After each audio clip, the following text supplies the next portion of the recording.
Just visit Trex, that's Trex.com to get it started. Tell them Carmichael Dave sent you. At Stockton Honda, we know how to honor a great deal. Like right now during our President's Day sales event. Whether you're shopping new or pre-owned, you can find star-spangled savings on some of our best models. Why not stop in today and see for yourself? Come celebrate at Stockton Honda and get huge savings on our giant selection. Plus top dollar for your trade.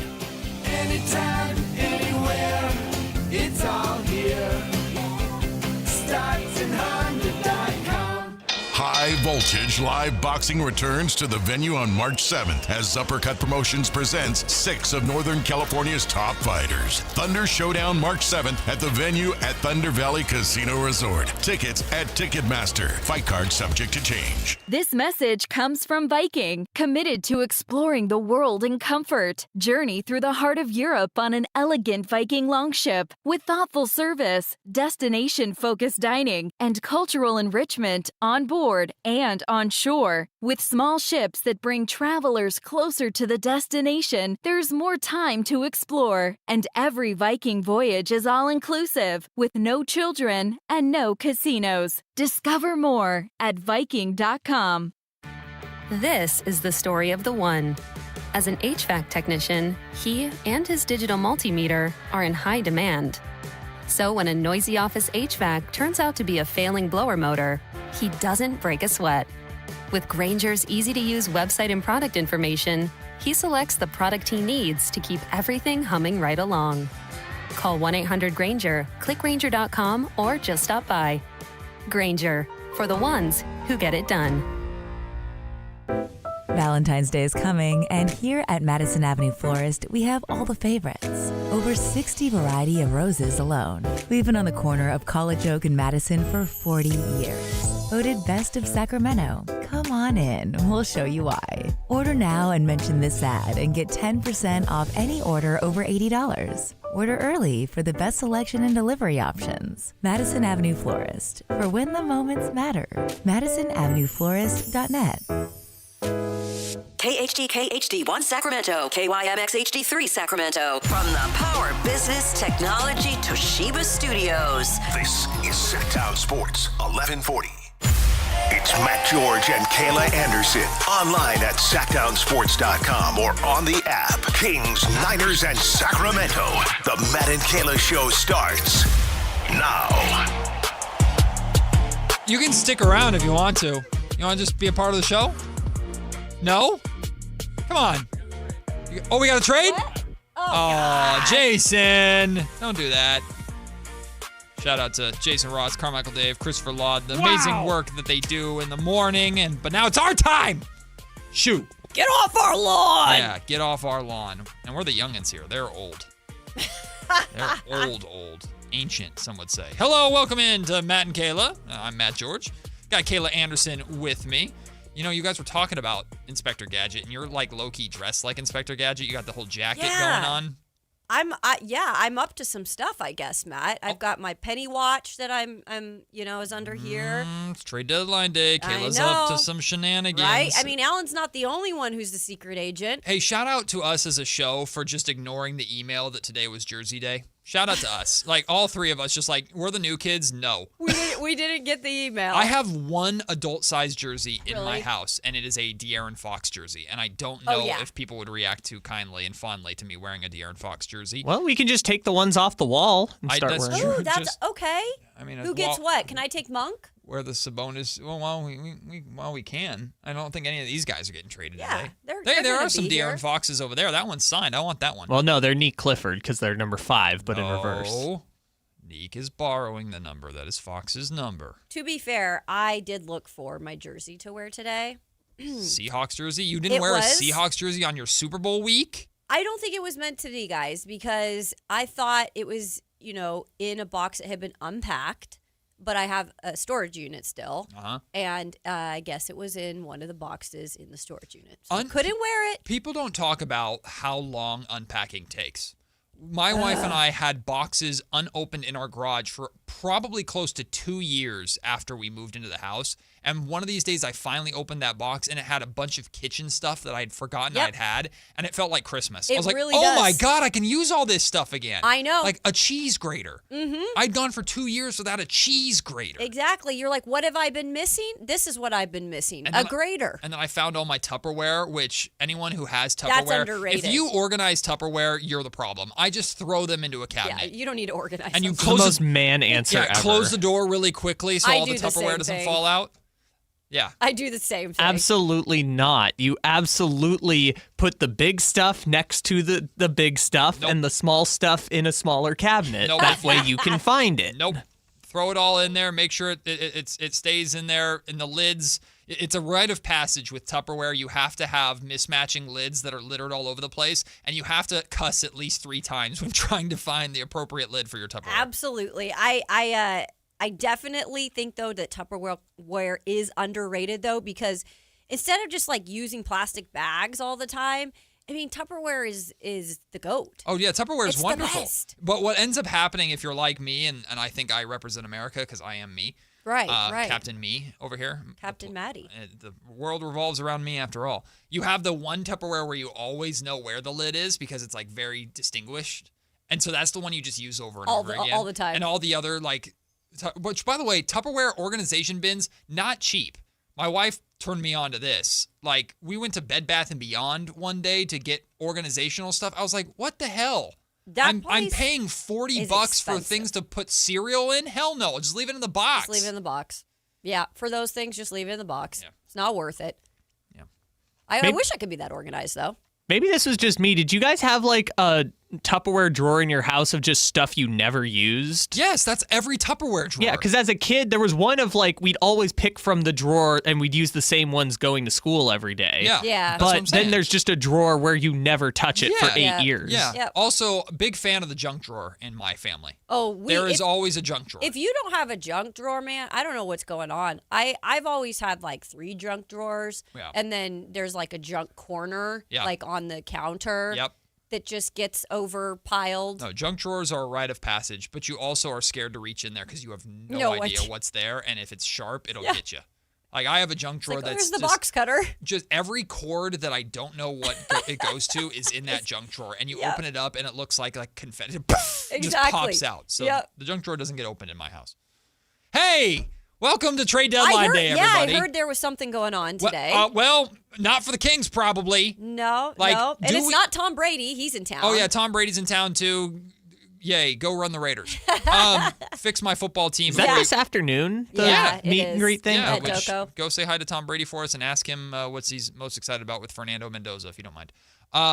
We will not be out there because we will be in here talking NBA trade deadline. Guys, are we holding out any hope? Like, I'm not trying to be like pessimistic, doom and gloom. Are we holding out any hope that anything Kings related happens between now and the trade deadline at noon? Because if it happens, it's going to be on our show. We have 2 hours. Well, I'm hoping for that reason more than anything. Yeah, 2 hours left for Scott Perry to make something else happen. The signs point to probably not a deal being done right now before the trade deadline. I think as much as we would like to see one of these big contracts moved, I just don't see it happening right now. And like you mentioned, Matt, yesterday, I think it's going to be more work in the summer months for Scott Perry to get some things done. Because the one thing we do know is something has to be done. Yeah. Well, while we're twiddling our thumbs waiting for more trades to happen, and there have been a few today, like the most recent one, Jose Alvarado, going from the New Orleans Pelicans to the New York Knicks. Love that from Mike Brown. I think Alvarado makes fire. Yeah, the Knicks are killing it right now. I think Alvarado makes a ton of sense for Mike Brown. So I love that move for them. But who cares about them? We're worried about us here in Sacramento. While we're twiddling our thumbs, killing time, waiting for hopefully a Kings trade to happen or not, we'll talk about last night's game because the Kings lost their 10th straight to the Grizzlies. We'll get into that in just a little bit. We did see the debut of DeAndre Hunter, and Devin Carter actually got playing time, y'all. Oh my God, and he actually played breaking news. Pretty good. We'll talk about the sad, and we're in mourning today. The end of Kuminga watch. Our watch has ended. Jonathan Kuminga is headed to the Atlanta Hawks, although maybe, just maybe, there's a chance that still down the road he could be a King. I don't know. What are our last hopes in terms of a trade being done for the Sacramento Kings? Is it the Raptors changing their minds? Is it the Kings changing their minds on the Raptors deal? Is there a secret deal out there that could potentially happen that catches us off guard? We'll talk about that. Plus, Mark Spears told us yesterday, Kayla, that teams continue to call about Keegan Murray. That's the player that every team is interested in. And it's been that way for years. So I do not expect Keegan to get moved at all. I think that there's a 0.1% chance. But what is that 0.1% chance? We'll explore a little bit what if the Kings were to trade Keegan Murray shockingly today? What would that package? It would have to be a package they can't refuse. And realistically, what does that look like? We'll talk about that too. Plus, I'm not going to lie to you, the Golden One Center was dead. That's the first question I was going to ask you. It was dead last night, and we're going to have a bit of a conversation too, Kayla, about what does the crowd look like, and how much does a lethargic fan base play a factor into how long this rebuild could take? And there's a significant difference between a long rebuild done right and a long rebuild done with veterans that will have a drastic effect on this fan base. So we'll talk about that. Frankie Cardicelli, our from Sactown Sports, our good friend, is going to join us at 1 o'clock too to react. That's what we do. He's going to react to all of the trade deadline stuff with us as well. Dennis Schroeder and Keon Ellis made their debuts for the Cleveland Cavaliers last night. They were fine. I don't know if there's anything to overreact to. And, oh, yeah, by the way, it's still Super Bowl week. So I know, right? We got a game on Saturday, baby. We got some Super Bowl stuff to talk about. Max Crosby is also apparently, maybe his days as a Raider are over. So it's sounding more and more like that the more I get the little bits and pieces from the interviews that were done this week at Super Bowl. So we'll dive into that as well. Lots to get to on this trade deadline show, but let's start with last night's 129-125, 10th straight loss to the Memphis Grizzlies, Kayla, and the debut of DeAndre Hunter. He played 26 and a half roughly minutes, scored 9 points, knocked down the first shot of the game, which is you're like, hey! Went 2 for 4 from three-point range. 50% is good. The problem is he went 3 of 11 from the field, a couple rebounds, 5 fouls. He struggled to defend without fouling. I don't know.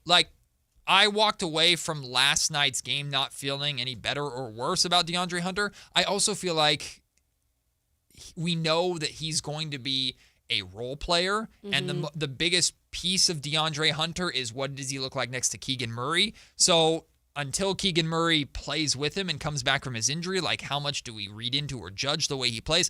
I didn't know how to feel about DeAndre Hunter's game last night. I think that's a fair evaluation, because I think if you go one way or the other, it's probably not really backed up with much at this point. First of all, DeAndre Hunter just got here. And I know we can say, well, Keon Ellis did this last night, or Dennis Schroeder did this last night. Okay, I'm not worrying about that right now. I'm focused on, what this new piece is possibly going to help with in the future here. And yeah, it was kind of a meh performance, but I really didn't expect anything crazy out of DeAndre Hunter last night. Right. Again, this is going to be something where we're going to be seeing different lineups as well. He did start last night, which I think a lot of us were questioning if that would happen. Yeah, Precious Achiuwa got DNP. He got DNP, so he fell out of the rotation. I know. So that'll be interesting to see how these things fluctuate moving forward, but I think that's fair to say with bringing up Keegan Murray, who hopefully the Kings get back at least after the All-Star break, where we can start seeing meaningful minutes with them on the court together. Yeah. And that's, I think, what they want to see probably, too, about working in the future with DeAndre Hunter here. Yeah, and it's not like a DeAndre Hunter-specific problem. Oh, he needs the right players around him to be truly evaluated. Right. It's just the state of the Kings right now, right? In the case of a Neek Clifford, and Neek played pretty well last night. We'll talk about him in just a second. Or some of these young guys, you just want them to go out there and just try things, right? DeAndre, he's 28 years old. He's been in the league for a while. DeAndre Hunter trying things is okay, whatever. So it's not like a specific DeAndre Hunter thing. If he needs to show us more, or what can he be realistic? It's okay, when this team hopefully shows a semblance of an identity and has their pieces back in the way that we think they want to play going forward, that's when the true evaluation of DeAndre Hunter begins. In the meantime, I guess he can show off certain things. It was clear he was trying to score the ball a little bit more than usual last night and trying to make a good first impression. Some of his shot selection, especially from mid-range, was fine. His ball handling did not inspire me, to say the least. Right. But he knocked down 2 of 4 threes. If he did that on a nightly basis for the Kings, assuming where they're going, and that's his role, Kings will take that. Exactly. So. And, I mean, he said after the game, too, I think he talked to Sean Cunningham and had mentioned that he needs to pick and choose his spots better. He also admitted, like, I can't be getting in to foul trouble that early. And I think a little bit of that, while you don't admit to nerves, I'm sorry, you're in a brand new place with brand new players you've known for like 24 hours. Yep. There is a little bit of like when you step out on the court with all that newness. So I'm not going to sit there and try to break down his play yesterday. But yeah, we need to continue to see him get comfortable here. And like you said, the threes, if he can start knocking down some of that for a team that has struggled getting anything from beyond the arc, would be nice. Yeah, the offense, he at least showed off that part of his game. We saw flashes of individual defensive moments, like down the stretch. I thought he played some good on-ball defense for a couple of possessions that ultimately resulted in the guy he was guarding, which was typically Jalen Wells, Sacramento's own Jalen Wells, by the way. Go Cougs. Yes. Giving up the basketball. So it's like, okay, you forced, in a one-on-one scenario, you forced your man to give up the ball. But then the ball just went to Cam Spencer, and Cam Spencer just decided, look, I'm going to be an all-star tonight. That guy was annoying me last night. He knocked down some big shots down the stretch, which good for him, because I don't think it was legit. I give Doug credit for his lineups and his rotations again last night. I'm glad he gave that closing lineup, which was Nick Clifford, Devin Carter, DeAndre Hunter, DeMar DeRozan, and Dylan Cardwell. That was his closing 5. I know you can push that or present that as a development opportunity for the young guys, which I'm glad he did. But I think we can also know very well the Kings had no interest in winning that game last night, and I guess to their credit, they didn't. They didn't. And guess what, Matt? They actually didn't have to make you mad either, because they kept their younger guys in the closing minutes out there, which I was fine. And I know we're going to talk about Nick in a minute, but this is where there are going to be mistakes. Yes. And this is the part, as a fan and someone who covers the team, you just need to start maybe accepting the fact that putting them out there and letting these guys learn from their rookie mistakes, it is going to help in the long run. Yeah. Can be a little bit tiresome watching those final minutes and losing by 2 or 3 points in some of these games, but I think it's all going to be better in the long run just to let them be out there. But that's what I wanted to see, right? Yeah, exactly. We spoke to, at the podium last night, we spoke to Dylan Cardwell and Nick Clifford after the game. And Dylan, I asked both of them about the opportunities to be on the floor and the faith from the organization, the trust in the organization to give you that opportunity. And Dylan talked about, like, we appreciate the faith, but we need to deliver. Of course, they're trying to win the games. Yeah. We need to deliver. We need to be better in those moments. He took ownership for that. Nick Clifford immediately pointed out, I had 2 turnovers down the stretch that probably cost us that game. Yep. But at the same time, like, I was ripping Nick to shreds after that Washington Wizards game because he only took 3 shots in that game. I remember that. And the one thing with all of these rookies, these young guys, the only way they can fail truly in my mind is that they're afraid to try things. I agree. They're afraid to make mistakes. I agree, And Matt. like last night, I thought Nick Clifford's game up until the fourth quarter was really good. 5 of 9 from the field, 14 points, 2 of 3 from 3. He was showing off. He had 5 assists. 5 assists, yeah. Got a lot of opportunity to again be that primary ball handler. The Kings are clearly trying to see what he looks like in that way and get him more comfortable in that role and in that position. I would argue if Nick Clifford is your backup point guard going forward, you're probably not a very good basketball team, but hey, see what you have in it. Sure. He finished the game with 4 turnovers. 2 of them were down the stretch, but both of those turnovers were, I think one was like a lob, and the other one was he drew the defense in and was trying to drop the ball off to Dylan Cardwell, just put a little too much sauce on it and threw it out of bounds. Like, good. Yeah. Try to make plays, learn from those mistakes. Now, I hope that maybe the next time you get that opportunity, you're only turning the ball over once instead of twice. Like, you want to see growth, but that's what I want to see from Nick Clifford. Right. Try some things, and if it fails, it's okay. You had meaningful minutes down the stretch. I know the Memphis Grizzlies are not a good basketball team either. They're clearly embracing the rebuild, but it's still meaningful minutes down the stretch. Those are learning opportunities. I'm glad. Like, I'm not happy to see you fail, but I'm happy to see you try something instead of be timid. And Nick even said that last night. He said, I felt I was too timid in the Wizards game. Good. Yeah, and he was. He was too timid. And that's the first thing that I saw from him yesterday from the start of the game. And, I'll touch on the end of the game real quick after that. But he looked different in terms of the confidence on the court. Like, he just seemed like he wasn't afraid on, one of the shots driving to the basket. Like, there were certain things, like the way he displayed his play last night, he wasn't hesitating or overthinking. Yeah. And I think that's been part of the problem with Neek, because he is learning all of this, and it is new for him, and he has been inconsistent in the beginning with minutes. Now he's kind of like, okay, I don't maybe have to think about it as much. And you could tell a difference last night that at least in the big chunk of the game, he wasn't overthinking things. No. Now at the end, did he maybe get back into that habit with a couple of the turnovers? Maybe. Like, that comes into play sometimes as part of the learning process. But overall, I thought he looked much more confident out there last night. Yeah, he had a couple really nice finishes in transition, getting out in transition. He had a nasty Euro step at one point where he hit the Euro, went through the contact, went up with the left hand, and you're like, yes, Neek. Yeah. Try. It's like, okay. Try some things. Show off that finesse. Show off that skill a little bit. So he had, overall, I would say, a good game. Now, what we've talked about is string those suckers together. So hopefully we can see him also have a good game against the Clippers on Friday and the Cavaliers on Saturday. So string these suckers together. But baseline for Neek Clifford, I was excited to see that he tried some things, and he was not afraid to fail. And I'm sure in those moments, those turnovers down the stretch, they don't feel good. And after the game, you're like, damn, we could have won if I had not turned the ball over. Like, I want him to have those feelings. But right now is the time to make those mistakes, because they mean a whole lot less now than if you make those mistakes 2 years from now, when hopefully the Kings are trying to make a little more noise and trying to be a little more competitive than they are at this point. But Kayla, Devin Carter got rotational minutes. Man, I'm telling you, social media was popping off last night. Devin Carter's getting his chance. Oh, finally. Was Keon Ellis holding back Devin Carter? Like, it was the Devin Carter, night on social media. God blessing me with his body. And fans were saying, like, wait, Matt, but he also played against Washington. But yeah, understand the significance or the difference there, because against Washington, the Kings had just traded Keon and Dennis Schroeder, so those two are gone.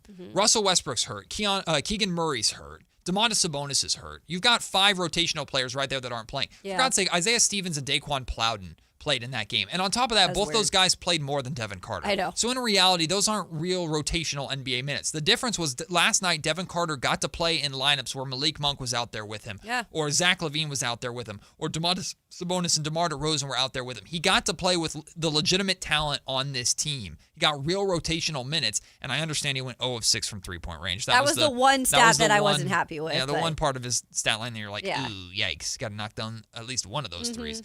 But rebounded the basketball, which we know is a skill set that he brings into the league. He's a good rebounding guard. Moved the basketball well. Got some opportunity at the point guard spot. Had, 5 assists in this game off the bench. Had some nice finishes around the rim. I mean, 10 points, 5 of 12 shooting. He was aggressive. Yeah. We got to see what Devin Carter looks like. Sure. And at the very least, either know what you have or show other teams who might want to trade for him this summer that he is a potentially capable NBA rotational player. So good to see him. It is good to see that. And I know, we throughout the year who have had different issues of, this player needs more minutes or that player. I think at least with the Dennis Schroeder and Keon Ellis trade, at least what it opens up for this team right now is the ability, because we already know what the season is, right? I mean, we're trying to hopefully see them get a high draft pick, that it's going to open up some of these other maybe minor question marks of like, do we want to move forward with a player like this? Does this fit our vision for the future? Because we haven't been able to see it up to this point. And even though that's not Scott Perry's draft pick, I think he's smart enough to at least give him the benefit of the doubt to try to like see what he has. Yeah. And now I think we will get a little bit more of the Devin Carter experience because those minutes are going to be there for him. Now, he has to take advantage of it, and he has to make the best of that, or else they'll put somebody else in. But I do think it's fair at this point to now say, hey, Devin, go out there and show us what you can do. Do you fit this team? We'll see. If not, maybe we can, like you said, up your value if we don't feel you fit it. The thing that Devin Carter does not lack in is confidence. And we just had the conversation about Neek Clifford and the rookies. It's like, go out there, try some things. Every time Devin Carter plays, whether it's in the G League or off, like in closing time or last night, you see Devin play with this is my opportunity. I'm going to take it, and I'm going to be aggressive at the very least. And sometimes I'll make some silly plays. Sometimes maybe I'll be too selfish, but damn it, I haven't gotten any opportunity really in the league, so I'm going to take mine now. And that's admirable. Oh, yeah. He didn't look like a guy who's barely played this season last night. He looked like he came in and said, I'm going to make an impact. Granted, it's against the Grizzlies in a loss. Yeah, but you can only play who's in front of you, and he played impactful basketball. I think that's a really fair point because I can't say because I've not been in that position ever, but sitting on a bench for most of the season where, I'm sorry, I know you've probably heard a lot of the stuff that's been said about you. And guess what? I'm one of the people that's kind of doubted him because I don't know who he is yet. I think almost everybody does. Right? And so to go out there, be like, I don't care about any of that stuff. This is going to be an opportunity to show that I can be a pest. You know, I can go do some of these things. I need to be better in terms of the 3-point shot, thing. But other than that, I feel like he didn't even think about any of the stuff, or I'm feeling sorry for myself. I liked the kind of determination he was playing with last night. You got to continuously do that. Like, you can't just show up and do it, the first home game back. But I think he's capable of that. Do you make any of a big deal or small deal, or did it stand out to you at all that Dylan Cardwell was the one getting the closing minutes and not Maxime Reynaud last night? Because I think there's two ways to look at that. Interesting, isn't it? It's like, okay, maybe they think Dylan needs more of that opportunity to develop versus is Dylan's archetype as a center, the rim-protecting, rebounding, physical center versus Max being kind of more of the finesse, skilled center. Is that more of what the Kings are prioritizing going forward, or was it just simply a developmental opportunity? I really think that's interesting because you could go both ways with it. I think Dylan clearly needs more development, but so does Maxime Reynaud. Yeah. Like, Max has had some good parts of the season because he was able to play for a little bit longer, even more so than Dylan.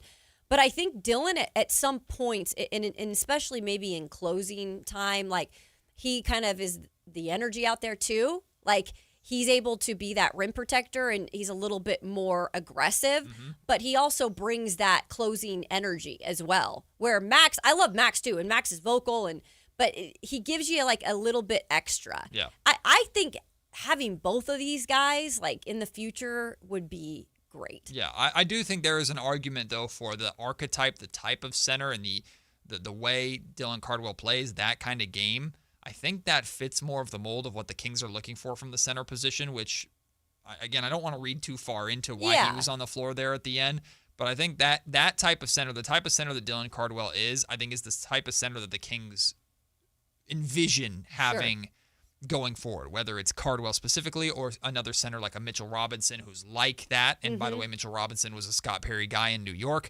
So I think that's the type of center that they're looking for. So that stood out to me a little bit down the stretch as well. We are just under an hour, or just over, hour and a half away from the NBA trade deadline. Will the Sacramento Kings make any more moves? Will anybody make any more moves in the final stretch? We've been blessed over these last two shows with a lot of trades. Will we get any more? We're glad you're with us here on NBA Trade Deadline Day. Sactown Sports, 1140. Are you stuck staring at your W-2? Are tax refund worries holding you back? You probably have FOMO, the fear of messing up. The fix? Using TurboTax on Intuit Credit Karma. They find every credit and deduction to help you get every refund dollar you deserve, or your money back. It's time to overcome your fear of messing up and get your taxes done right. Start filing today in the Credit Karma app. Wesley Financial Group is not a law firm, and Chuck McDowell definitely not an attorney. This is Chuck. If someone talked you into buying something really silly and you want to get out of that silly little thing, my advice, get the facts. Call me and I'll send you our timeshare exit kit absolutely free. Inside, you'll learn how timeshare works and all your options for cancellation. Call Wesley now for your free exit info kit. 800-656-1551. That's 800-656-1551. Guys, your testosterone level impacts your energy, drive, weight, hair loss, and even ED. Revive Men's Health Sacramento will check your T level for free. For your free T level check, exam, and consultation, call 916-277-8599 or visit ReviveMen'sHealth.com. Maida Subaru says yes to big savings on the new Subaru you want. Yes to outstanding lease offers and financing as low as 0% on select models. Visit MaidaSubaru.com. Click the Maida Says Yes button to unlock your savings today. Bring ready credit. Are you living with dry AMD? If so, you could be on the road to geographic atrophy, or GA, a condition that leads to retinal cell death and permanent vision loss. But with Izervay, you can slow it down and get it going slower. Izervay slows GA progression by targeting a key source of retinal cell death, which may help preserve your vision longer. Izervay, or Avastin Captid Pagel, is a prescription eye injection used to treat GA. Don't take it if you have an infection or active swelling in or around your eye. Izervay can cause eye infection, retinal detachment, or increased risk of wet AMD. Izervay may temporarily increase eye pressure. Your vision may be impaired after an eye injection or exam. Don't delay. Ask your doctor about Izervay today. Izervay gets GA going slower. Visit Izervay.com. That's IZERVAY.com. Paid for by Astellas Pharma. Country in the Park is back. May 8th and 9th at Cal Expo. Miranda Lambert. John Party. And more. Line dancing live DJs, Mechanical Bulls, huge festival area, and food trucks. Tickets start at only $68. It's the perfect Valentine's gift. Surprise them with live country music and dancing. Country in the Park, May 8th and 9th at Cal Expo with Hoblit Chrysler Dodge Jeep and Ram Center and Hilton Sacramento. For more info, visit CITPFest.com. Only one radio program captures the excitement of hunting and fishing as it happens. The award-winning California Sportsman with Sep Hendrickson. Only California Sportsman takes you where the action is. Live on the water, live in the blind, and live with the top pros and experts in outdoor sports. California Sportsman with Fishing Hall of Famer Sep Hendrickson is your premier destination for all things outdoors. Sep's Saturday Morning Outdoors. Ultimate Bass and California Sportsman, 5 a.m. to 8 a.m. Saturdays on Sactown Sports 1140. Join Sactown Sports Downtown before every Kings game and pick up an In-Shape Fitness Kings Rally Towel while supplies last. If you walk, lift, stretch, or sweat, you belong. Start the year strong and join today at InShape.com.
To come to Sacramento.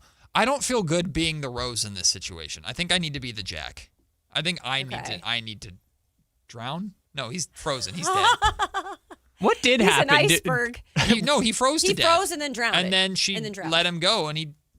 You're like right. He was already dead before she let him go. Are we Rose or are we Jack in the Jonathan Kuminga situation? Do we go on or do we die? I feel like everyone goes on. Well, but some of us to the bottom of the ocean, some of us. Many Kings fans' hopes and dreams died with the loss of Kuminga Watch. You know what died is our content. I'll tell you that much. I know. What are we supposed to do now next summer? I don't think it's over, though. There's a chance? I'm saying there's a chance. There's a chance? There's a team option.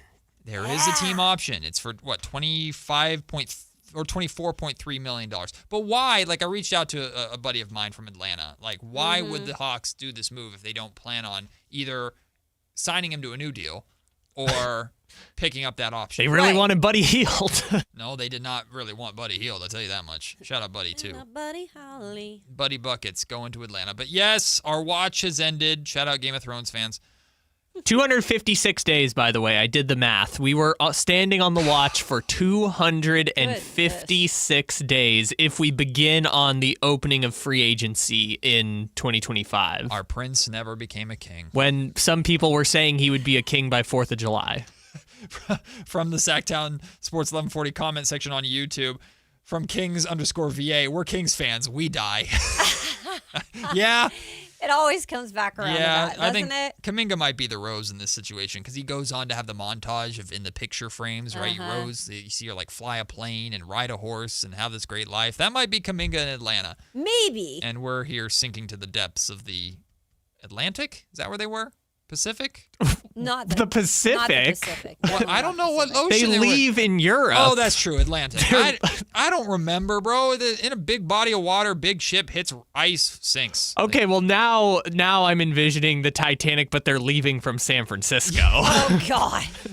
Instead of from England. But if it's the Atlantic, it's warm, right? They're just like on Miami Beach. It's in the middle of winter. They're swimming around. They're fine. They At over-exaggerate. least there's no sharks. The Titanic maybe, in the is winter. exaggerated. It wasn't that cold, all right? Actually, there's a thing in the Titanic exhibit in Vegas where you can put your hand in the water to feel how cold it was, and it's like, how long will you last? That's cool. It sucks. It's like an ice bath. It's Hold like how long will you last in It's ice horrible. bath? Hold on. Titanic Museum in Vegas? Yes, it's in the Luxor. Why? I don't know. Because it's Vegas. Because I it's mean, Vegas. they got to bring It's people there sad. somehow. They've got like stuff from the Titanic in there. They have like a list of I think they discovered or recovered a book of like people's names that they wrote in their name. Like people, it's sad. Why But is it in Vegas? I don't know. It's Vegas. Who cares? Why Yeah. Carrot Top is there? Who knows? I know. But like this is depressing and like Yes. historic. And Yeah. then you go across the street and it's just giant flashing billboards. Yeah. See, after you lose all your money, now you can go be sad about the Titanic.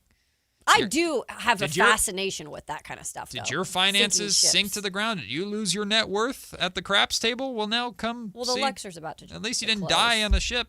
But it has no connection to the Titanic. I don't know. Why is It doesn't anything in matter. Vegas? It's Vegas. Anyway, you can put your hand in cold water. Vegas doesn't think. They just want people to come there for random reasons. Jonathan Kuminga's gone, and we must move on, and I'm not ready. I forgot who it was in the chat because the chat's going like 50 miles an hour. But somebody said, "Is there a way he could ever be back?" He could. Like In the if they mix here? don't pick up his option, he becomes Yeah. a free agent. And which I don't see happening. But he could become a free agent, and he's liked the idea of playing for the Kings, so the Kings could in theory negotiate with him as a free agent down the road if they want to. But I have every reason to believe Atlanta, at the very least, is either going to pick up that $24.3 million option to give it one more year to see what we have, Sure. or they might negotiate a longer term, maybe less money per year deal for him. I'm interested to see how Atlanta utilized him just for this fact. Because Jonathan Kuminga has still not fully proven like what he is. That was the biggest thing, the talking point, Yeah, right? he feels he never got the true opportunity to. So I for Jonathan, I don't know. I've somehow found fondness for Jonathan Kuminga through all this. I don't know if I feel sorry for him or what. But Because you just were Team Jonathan over Team Warriors. I think so. Yeah. But in all seriousness, because he was a first-round pick, and I don't think he was given the greatest opportunity to find out what he could be there. I don't think that was ever fully given to him. Mm-hmm. I just ask Atlanta to at least give him this opportunity, because if not, he's going to go bounce around to another place. But they have like kind of more of a logjam of like forwards there. And so I feel like there might be some other moves that need to happen for him to fully be able to give the runway there. See, like what's good about Atlanta for a couple reasons is, I mean, they traded Trae Young for pennies. They just got rid of Kristaps Porzingis to the Warriors in this deal. He was an expiring contract. Jalen Johnson is there, and they're going to do the point forward thing with him too. Yeah, and I'm blanking on his Dyson. name. Dyson Daniels. Yeah, and he's kind of Risache. Zachary Risache. Risache. They're all there. Like, I think Sashay away. Kuminga is going to get opportunity to kind of showcase himself a little bit, because Atlanta, I hope he does. right now, they're not playing for anything. So is there a showcase opportunity for him for the remainder of the year that the Hawks experiment with before they make a decision on his option?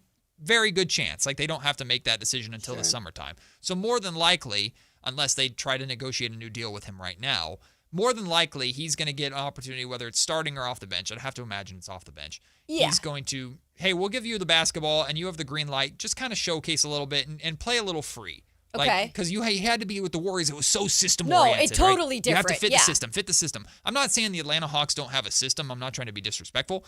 Well, their coach might not be there in the future. Either. I just think the Hawks are probably like, we got a lot of young wings. Like, we've got forwards and guys that we believe can can handle the basketball. Like Kyle just said, the point forward system over there. So I think Atlanta potentially could be a good destination for, at the very least, him showcase, whether he's auditioning for the Hawks or for another team to give him more money during the summer. And I get that. And maybe if the Hawks can't see him in the future for, whatever reason, they, like you mentioned, at least they can try to get his value up for something in terms of a place where he could go, like the Kings. But I felt that the Kings would be the better spot just to allow him to fully do that. Yeah. With what is not necessary. I think the Kings would have featured him more than Atlanta will. I think he's one of a few wings in Atlanta but there's guys ahead of them. In Sacramento, because with the exception of Keegan Murray, there's nothing else. Now there's DeAndre Hunter. Yeah. But if Kuminga were to be traded to Sacramento, if this trade didn't happen last night and a Kuminga trade finally did happen, assuming DeAndre Hunter's still here, Keegan Murray's still here, well, for the rest of the season, Jonathan, you're going to have the green light to be a featured part of the offense, I think. Sure. So maybe there was more opportunity in that sense, which might be why he was so interested in coming to Sacramento, because he knew he would be a top guy. I think so. But I think the general consensus in Sacramento was hopefully Kuminga can develop or become part of that core going forward, but Kuminga was never going to be your top guy. Yeah. And Atlanta probably feels the same way. Just as a reference point, because I know we were making fun of Risache and everything, but currently their rotation looks like you got starters Jalen Johnson, Dyson Daniels, Nickeil Alexander-Walker. Either Risache, Kispert, or Kuminga will be the other wing, and Onyeka Okongwu at center. And then they've still got C.J. McCollum, Buddy Hield, now Gabe Vincent, because they also got him. Why not? They have a lot of guys that I think that they're just kind of showcasing and auditioning in Atlanta. Mm-hmm. So there's going to be an opportunity for Kuminga there. Yeah. It wouldn't be the same as Sacramento, but he's not here in Sacramento. Sure. What about the Warriors' return, though? Because they get Kristaps Porzingis. And look, a lot of people are clowning the Warriors, and as much as I want to jump on board, go like Buddy Hield and a first-round pick would have been better, wouldn't it? First off, that was during the summertime. That wasn't right now. Kristaps Porzingis, when healthy, that's the big caveat. Kristaps Porzingis, when healthy, makes a whole lot more sense for the Warriors' timeline and is fit with the Golden State Warriors. But that's a significant asterisk because the dude hasn't been healthy at all this season. So, yes, would they have been better off during the summertime taking the Malik Monk and a first-round pick deal? Probably, but also John Dickinson, our friend from the Bay, also floated out there the reality that the Warriors weren't too big of fans, not just of Monk's contract, but how everything went down between the Kings and Mike Brown. And we know Malik Monk was on the camp of don't bring Mike Brown back. So that played a factor too, because they love Mike Brown over there in Golden State. Yeah, I get all that stuff. And look, it goes a lot deeper than just what we're talking about. Oh, we want Kuminga over here. Oh yeah, I do feel like Golden State, I get what they were trying to do in this trade. Yeah. Don't get me wrong, Matt. And I heard that they had offered probably the best offer for Giannis Antetokounmpo, and that wasn't going to happen either. Yeah, the picks just weren't good enough, right. apparently. But why do we keep talking about the big names, some of the big names traded in this trade deadline, including Porzingis? We have to talk about their injuries before anything else. Yeah, and we have to say, we're prefacing that they are injured, so it could work. Yeah. But it's not really great because a lot of the background with these players is year after year after year they've been dealing with this. And Porzingis also has an autoimmune disease right now, on top of the lower, leg issues. Yes. A lot of injured bigs. God. From Anthony Davis and Porzingis being moved to the Jakob Poeltl situation with the Toronto Raptors and his back problems. It's funny, NBA on ESPN put out this tweet like, the new look Warriors, fire emoji. And it's Steph Curry, okay, Pods, who's having a bad year, Draymond Green at the 3, Al Horford at the 4, Kristaps Porzingis at the 5. I'm sorry, are we supposed to act like that's a good lineup? I'm sorry. Is that lineup going to do anything in the Western Conference in the playoffs? No, that team's washed. I do give the Warriors credit for acknowledging that their season was screwed when Jimmy got hurt and not trying to double down. Yeah, and I do appreciate that. And look, I know I'm poking fun at the Warriors from the stance of Sacramento, where the Kings are bottom of the league and in terrible situation right now. But hey, your lineup is just as old man as the Sacramento Kings right now. You think Steph is really? I mean, I'm sure Steph's like, cool. Okay, we'll see how it works with this big, but like,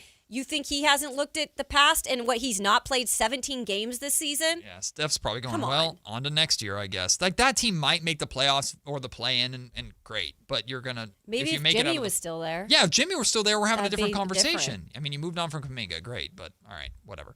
All right, we'll take the break. When we come back, we're still waiting for more NBA trade deadline action. Will we get anything at all? The Bucks have indicated that they are keeping Giannis and are going to kick that can to the summertime. Hey, thanks for wasting all of our times.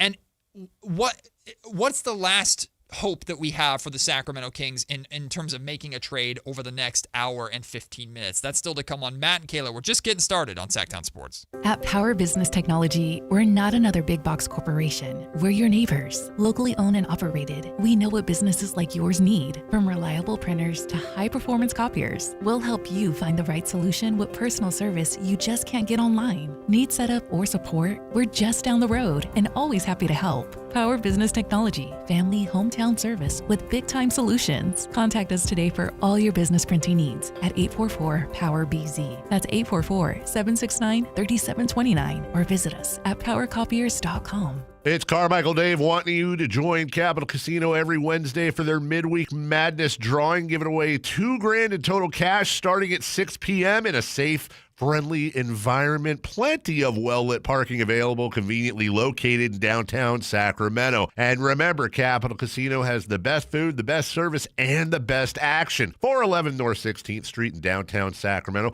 For more information, log on to capital-casino.com and please gamble responsibly. 1-800-GAMBLER. At Stockton Honda, we know how to honor a great deal. Like right now during our President's Day sales event. Whether you're shopping new or pre-owned, you can find star-spangled savings on some of our best models. Why not stop in today and see for yourself? Come celebrate at Stockton Honda and get huge savings on our giant selection, plus top dollar for your trade. Anytime, anywhere, it's all here. StocktonHonda.com. When a person is seriously injured, there's no substitute for the personal legal relationship offered by the local NorCal firm of Ashton and Price.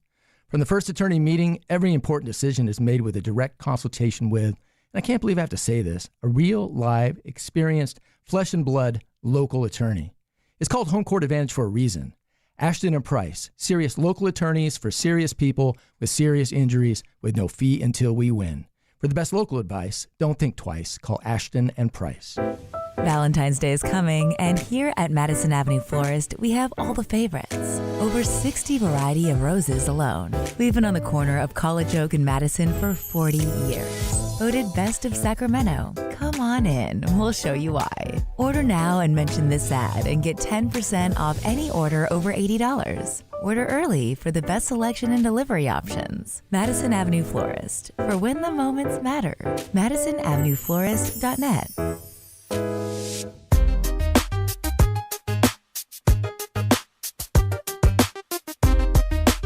Matt and Kayla on Sactown Sports 1140.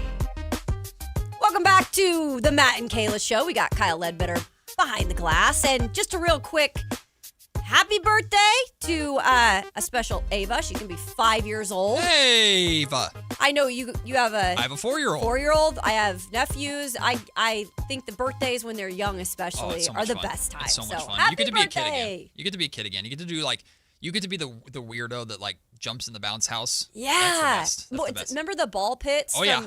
Those are crazy. No, kids now, they have these places that are these big, their trampoline parks were a thing when we were kids, but now they have these gigantic inflatable air parks that are just what? Dads can just do wrestling Here? moves with their kids. Yeah, there's one in Sacramento. No there's kidding. one at Roseville. Oh, they're the best. Okay. They're the I best. might have to bring my nephews there. Oh, yeah. It's just gigantic inflatable wipeout courses. They're the best. Oh, fun. Oh, they're so much fun. I'm here for My it. son's almost to the age, too, where he's starting to get interested in laser tag. I'm like, I now we're loved talking. laser tag. Once we can laser tag, we're doing it all the time. Uh-huh. All the time. So happy birthday, Ava. Happy birthday to you. And hopefully the Kings will give you a gift of a trade, even if you don't want that.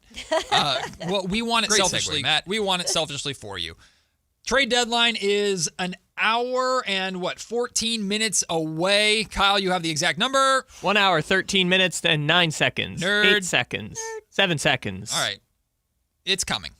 Yep. And There I it is. don't know. I doubt it.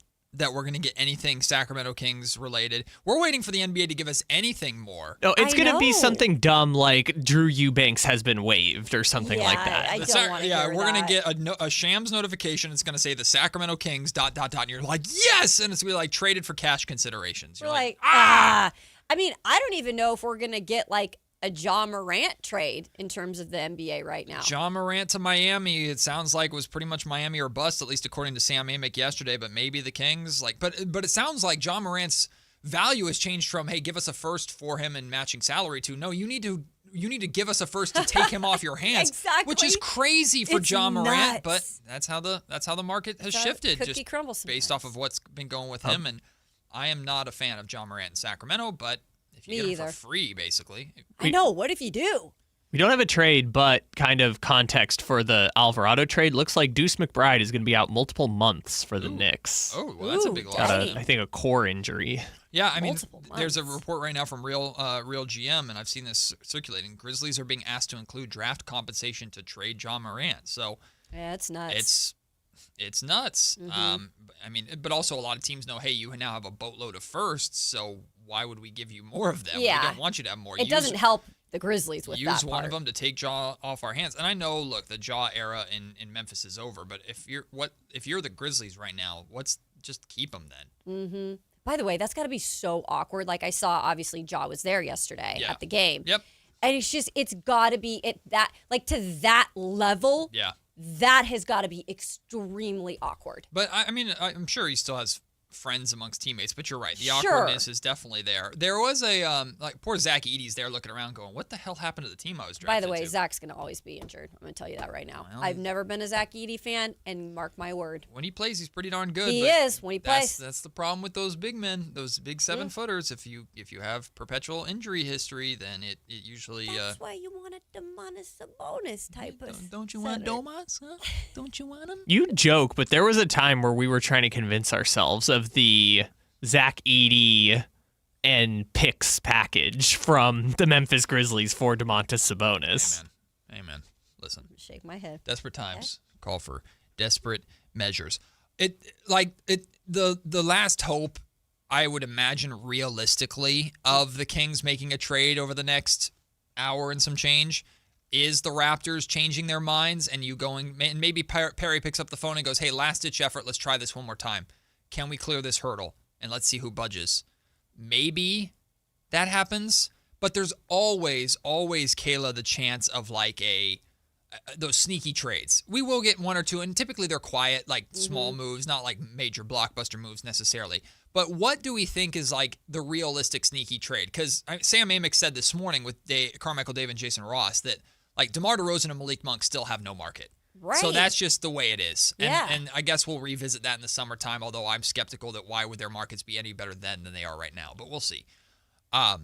So I think those guys are out unless, again, at the very, very, very last second, plan A, B, C, and D fall through for the Miami Heat, and they're like, okay, we'll just take DeRozan. But even then, I don't think that's realistic. Mm-mm. So is it like we haven't heard any rumblings at all about Russ, and he's only on a $4 million minimum deal? So is it Russ? Is it like we talked about, like we joked about one of these little cash consideration deals for Drew Eubanks that nobody cares about? Is it, we'll talk about the possibility of like a blockbuster out of nowhere Keegan Murray trade and what that would have to look like, but I feel like there's no way that could be kept so far under wraps. But then again, Jaren Jackson Jr. to Utah came out of nowhere.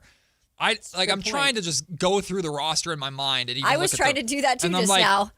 I mean, DeAndre Hunter just came here, so that ain't happening. Zach LaVine doesn't have any kind of trade market because everybody knows he's picking up that $49 million player option.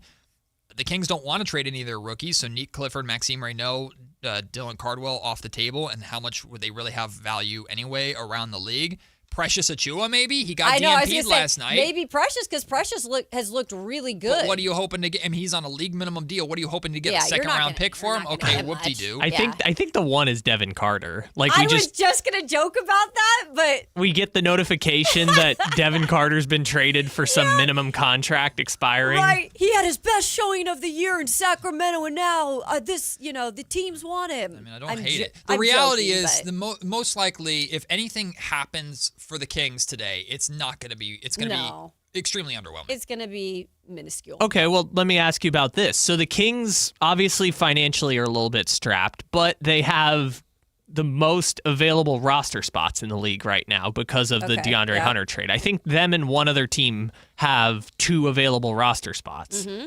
Could the Kings just absorb someone else's guy because they made a trade and now they have 16 instead of waiving them? They get off the money potentially? That's a good way to look at it. Maybe it's not any of the players that they're looking to trade. Maybe it is just that. Do the Kings sneak in at the last second and facilitate a 3-team deal to bring in player X's contract that hopefully is terrible? Well, I think the Kings would give up value for RJ. Yeah, I think I was thinking more like something super underwhelming, like someone's 15th guy on the roster. Give us a late first or give us a couple second rounders and we'll take that contract off your hands. But as long it depends on how long the money is. Also, I'd have to text our friend Keith Smith to see how it works, but like the Pistons waived Isaac Jones to make a roster spot. Could the Kings like re-add did they do that? Isaac Jones? Yeah. Okay.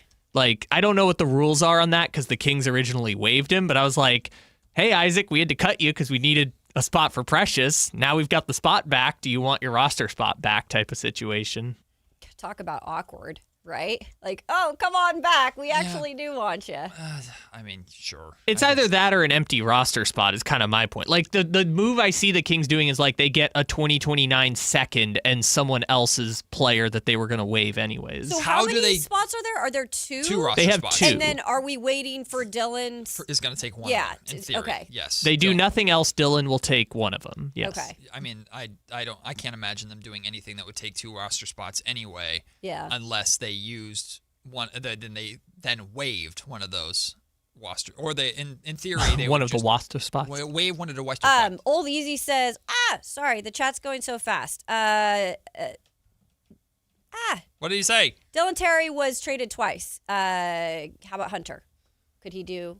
I mean, he yeah, be you could traded flip twice? Hunter, but there's no reason to believe that the Kings want to flip Hunter because one, his money is not easiest to move at $28 million next year. No, $25 million next year. 2, the Kings like Hunter. Like, yeah, I think they do. Scott Perry like really him. likes DeAndre Hunter. They wanted more people like Hunter, so why would they just flip Hunter for nothing? They're not going to do it. Also, I think now that he's played a game, I don't think they can retrade him. Oh, either way. Yeah, okay, either way. Because it's like they say Dalen Terry got moved in that trade, but it's really going to be like a 4-team trade when it's all said and done. Yeah, so I mean, there's nothing that's happening with DeAndre Hunter. The Kings, I feel, are very confident that he's sticking around. We have another minor trade with the Denver Nuggets. Trading another one? Hunter Tyson and a 2032 second-round pick to Brooklyn for some second-round pick. I feel like this is going to be the last of also, the Brooklyn hours, waived these Haywood little Highsmith. trades. Hooray. Yeah, we're all at the kind of minuscule, doesn't really matter deals right now, and we'll see if we get any more bombs between now and the and the deadline at noon. But the like the big bomb that was, I guess, diffused was Giannis isn't going anywhere. Which, hey, thanks for wasting all our time and good luck, or we appreciate you wasting all of our time again in the summertime when this thing eventually drags out and is even more exhausting. He just needs to just be like, hey, I want to go. Like, I don't think he's fully being transparent. I mean, he's being transparent, but he's not. Like, he's not being just like, I want to go. Well, I think there's a Milwaukee element of it, too, where they're like, we want the absolute maximum that we can get for Giannis because he's that good and he's our franchise. And we don't feel we're getting it right now, so maybe it'll be better in the summertime. It's just the more this drags out, the more I worry the rest of the league will be on hold. And Scott Perry's going into a summertime where he needs to be wheeling and dealing a little bit. And if the entire league is on hold because they're waiting to see what happens to Giannis, that doesn't help Perry at any. So like it annoys us selfishly. It does. It does. Come on, Giannis. Come on, Giannis. Figure it out. Bucks, figure it out. Unless you want to take Zach LaVine. Then we'd be happy to oblige with that. Well, Kayla, the Golden One Center was dead last night. And we're going to talk about the fan impact on if the Sacramento Kings, which sounds likely, don't make any more moves. Like what the Kings could be looking at in terms of fan response. And fans are 100% justified in responding in this way? We'll discuss it next as we start the second hour of the show. We're an hour away from the trade deadline. It's Matt and Kayla on Sactown Sports. Listen to the #1 sports lineup in Sacramento. The Carmichael Dave Show with Jason Ross, Matt George, and Kayla Anderson. The Drive Guys with Kevin Gleason and Alan Stiles. Every weekday live and local 6 a.m. to 6 p.m. Online at SactownSports.com or download the app right on your phone. Your #1 source for all your Northern California sports. Sactown Sports 1140. This is the story of the one.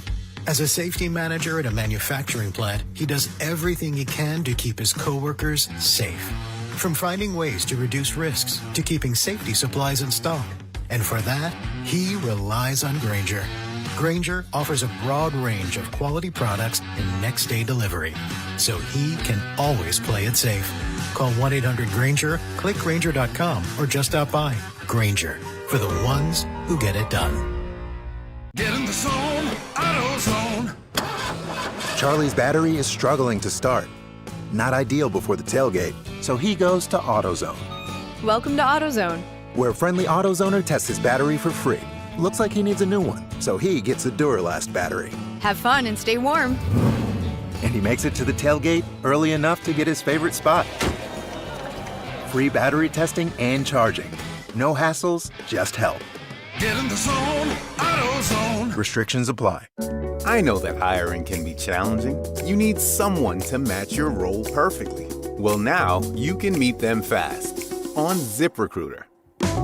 Build your team, build it sooner.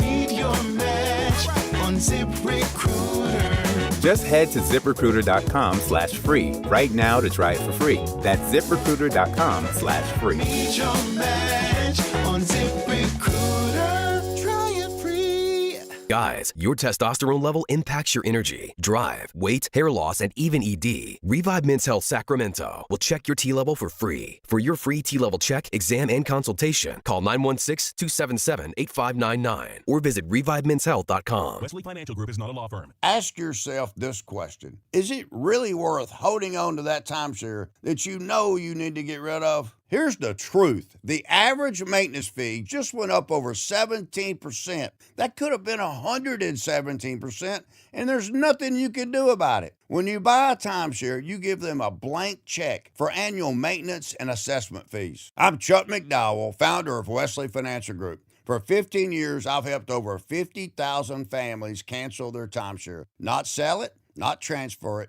cancel it. Did you buy a timeshare because they told you it was a great investment and your maintenance fees would never go up? That's a lie. Are you ready to get rid of your timeshare once and for all? Simply call us and I'll send you our timeshare exit kit that explains all your options for cancellation. Call Wesley now for your timeshare exit kit. 800-489-7733. That's 800-489-7733. 800-489-7733.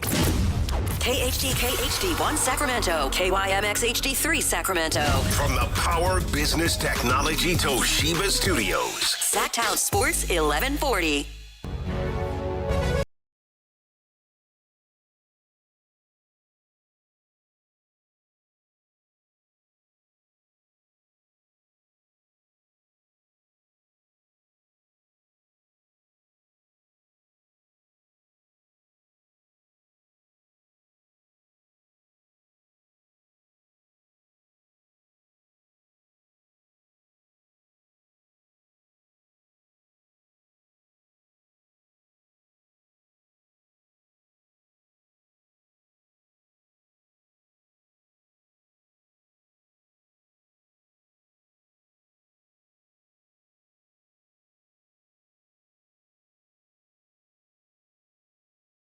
This is like a previous stop along your Yes, journey. I've also been in Montana.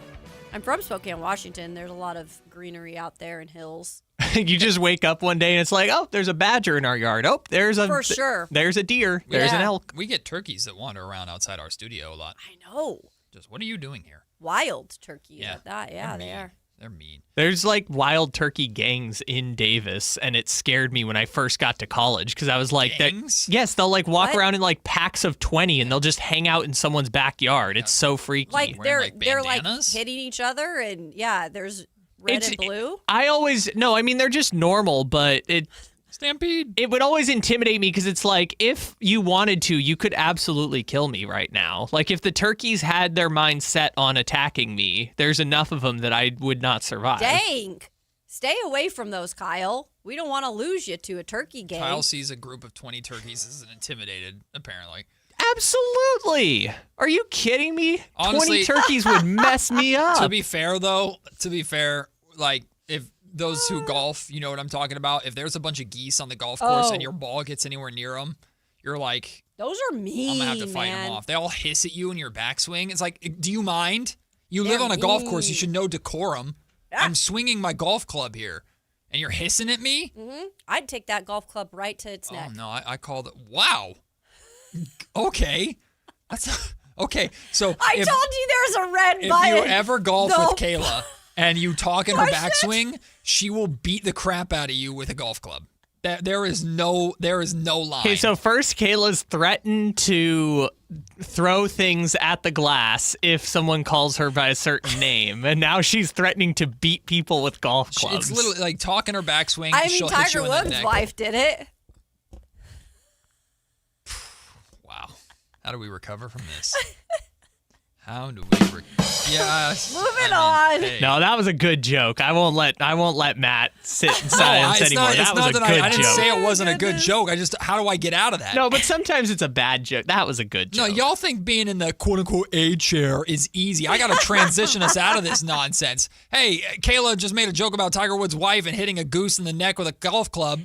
The NBA trade deadline's today. Oh, hey, Shams just bailed you out, because guess what? The Philadelphia 76ers are trading Eric Gordon and a 2032 second-round pick swap to the Memphis Grizzlies. Yay. Goodness. Also, Eric Gordon was a bucket, dude. Eric Gordon, Kings killer.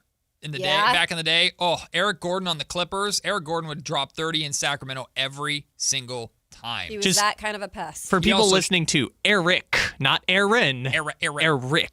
No, not Aaron Gordon. Not Aaron Gordon. Oh, by the way, I have the Nugs. Don't remind me one day to tell you my Aaron Gordon story. Just what do you mean one day? I want to know now. I don't know. Like, we got time. So I covered him in Arizona.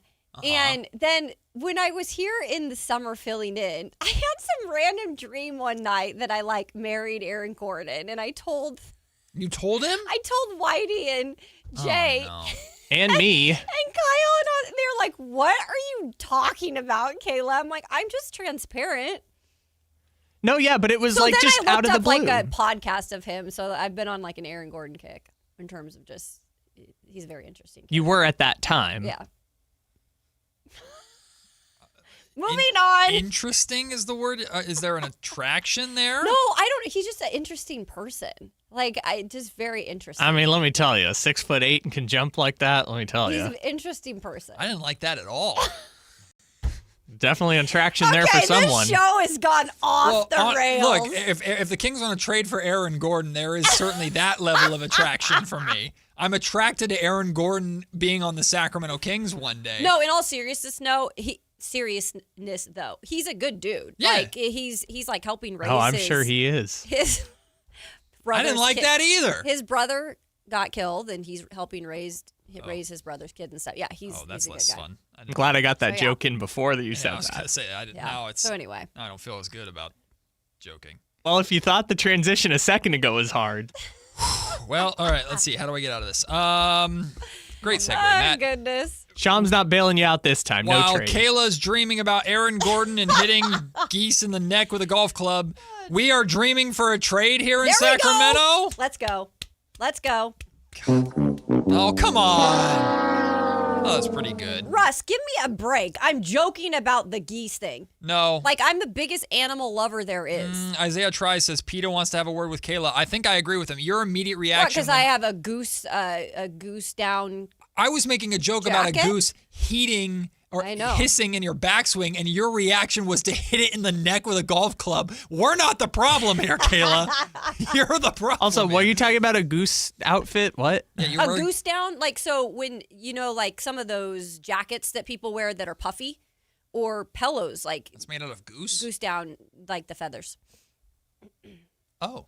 Mm-hmm. You know what? You learned something new today. Today I'm wearing Himalayan yak. Ooh. I don't know. They're probably endangered, Matt. Oh, well.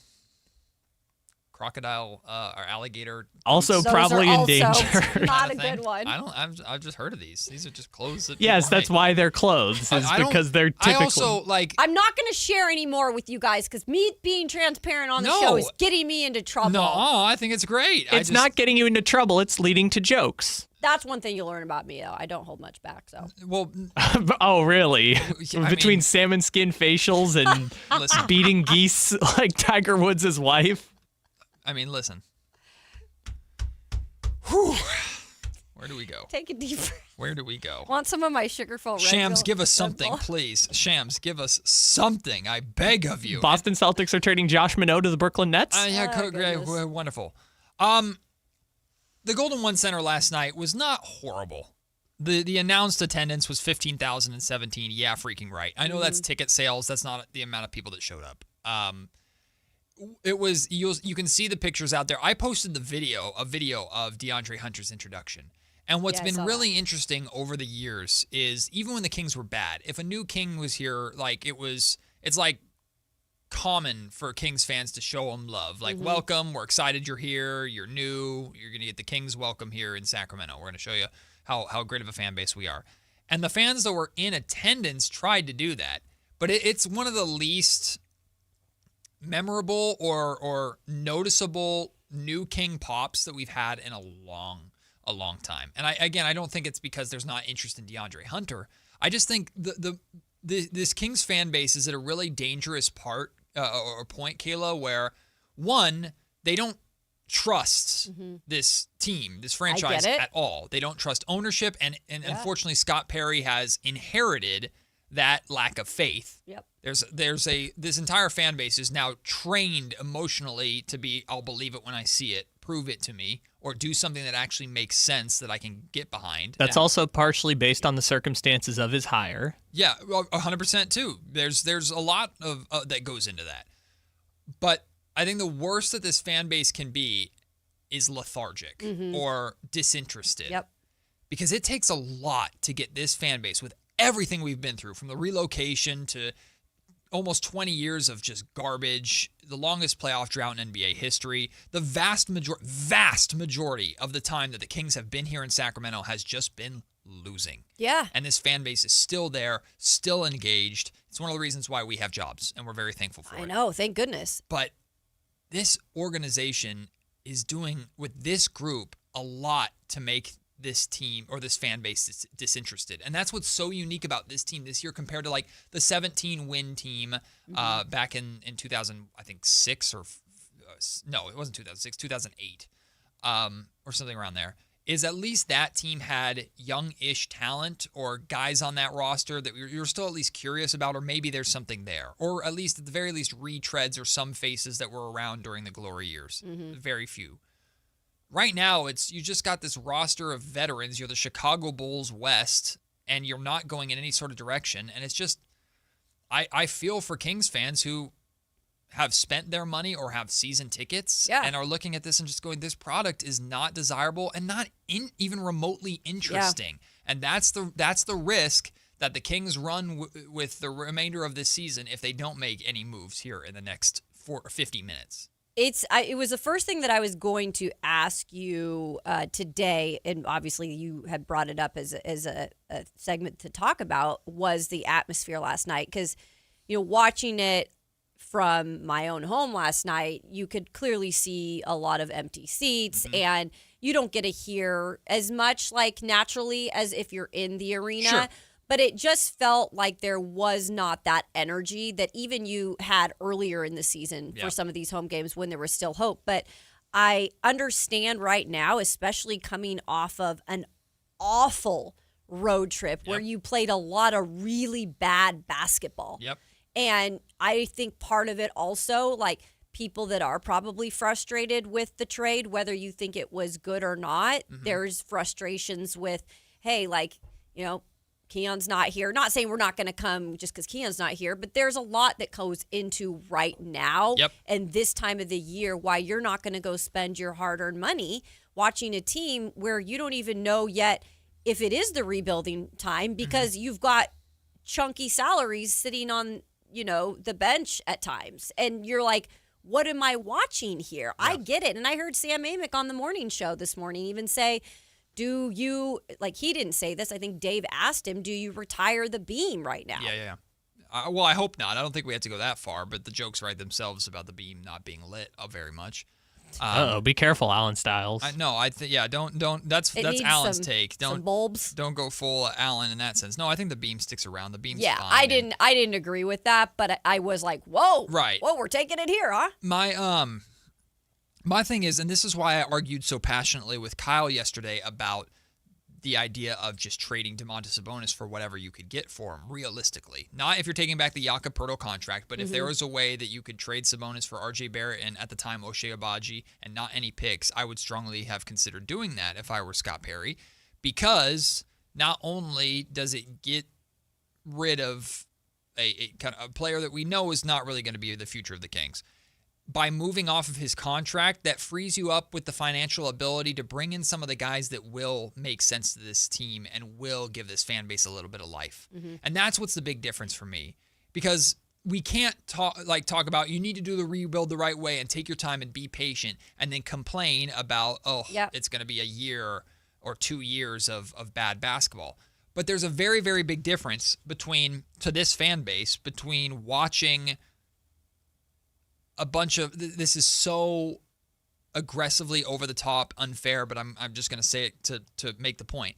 A bunch of kind of has-beens who are out there that are playing and moving up the record board because they've played till they're 37, 38 years old, and a guy in Zach LaVine who doesn't want to be here, and a guy in DeMontis Sabonis who, we know who probably Sabonis not going to is. be here though in the future. We watching that group just go out there and score and maybe win every once in a while when we know they're not any part of the future, like there's nothing there to be excited about, even if there's a Darren Peterson next to him. It's like, okay, I got Peterson to be excited about. And when Dylan Cardwell plays towards the crowd, it's like, yeah, yay, fun moment. But it's hard to get invested emotionally into that versus if you brought in, I think if you promise this fan base, if I could promise this fan base right now that I won't even tell you who the top 5 pick is. I'll just say there's a new top 5 pick with Keegan Murray, DeAndre Hunter, and Scott Perry brings in a group of players along with Nick Clifford and Dylan Cardwell that they play hard every night. They play to an identity. They get up and down. It's a physical brand of basketball. They're not going to win very often because they still have a ways to go,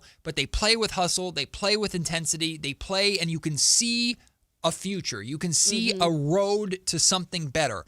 I think this fan base would loudly and passionately support that with the belief and the hope that this organization wouldn't screw it all up with a short-term trade or a knee-jerk reaction type trade because they got impatient.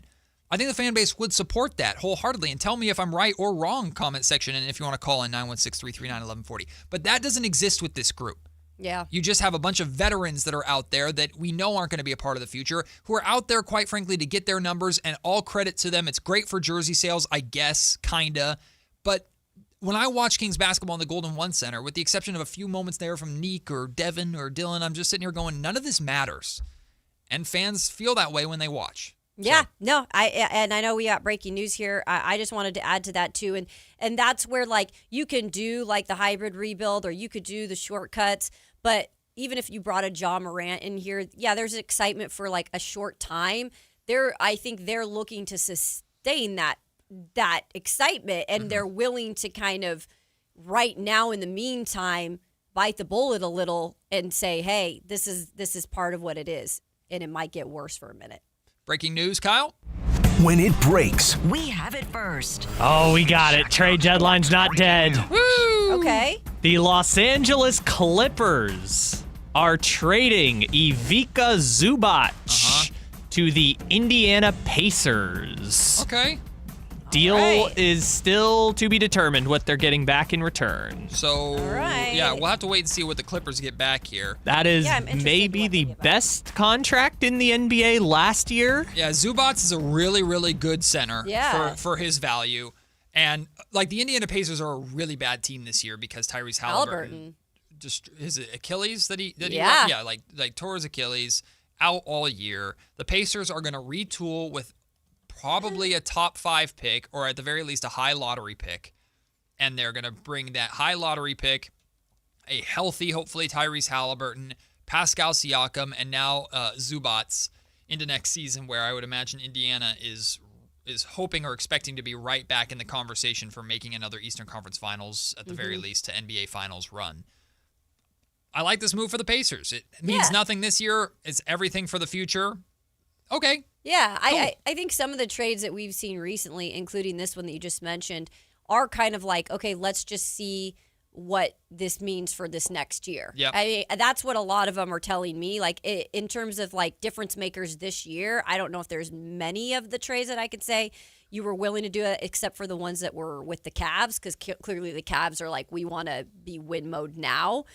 So this is interesting. I'm really interested to see also what the Clippers get back, because the Clippers have now kind of signified like a rebuild in a weird way. Kinda. Like it's like a half, like what are we, or we're still trying to figure it out, kind of a rebuild. I don't know. I think this move means you're rebuilding. They're probably moving. I mean, they moved on from James Harden. Yeah. Kawhi Leonard, is he long for there? I don't know. I think it's aspirational to trade him. Nice. Tree joke, company joke. You try. Brett Siegel, who's a friend of the station with Clutch Points, is saying that 2 first-round picks are going to the Clippers, but still waiting word on what players are going to the Clippers as part of this deal. But so it's a pick move for the Clippers.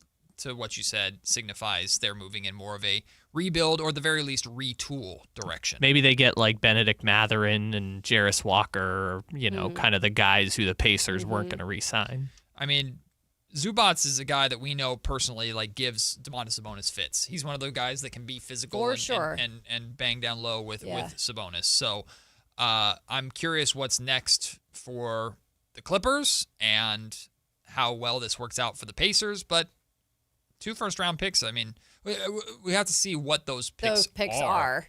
That's always the next question. If Zubats is getting 2 firsts, but granted his contract is better than Sabonis's, but it's like, this is maybe why Perry goes, I got to hold out for Sabonis to get me better value, because if Zubats is getting 2 firsts, surely I can get a couple. Okay, we can assume that the Pacers are not trading this year's first because it's in the lottery. No shot. So beyond that, they have all of their firsts until 2032.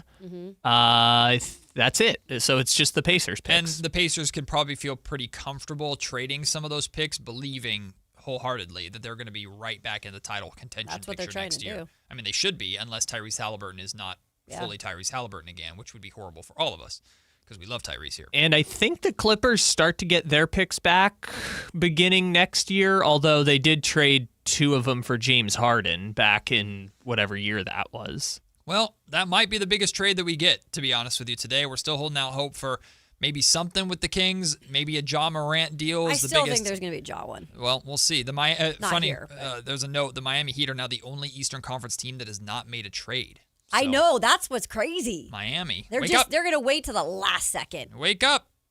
We'll see. Also, I think before, when they had Precious Achiuwa, I think they had all of their first-round picks of the last 8 years still on the roster. Oh, here we go. Benedict Mathurin is going to the Clippers as part of the Zubats trade. That makes sense. Okay. Mathurin's a solid young player. I was saying. Nothing crazy, but a solid young player. He was a decent piece for them in their title run, but he felt like a step behind what their timeline was. So Clippers get a younger player.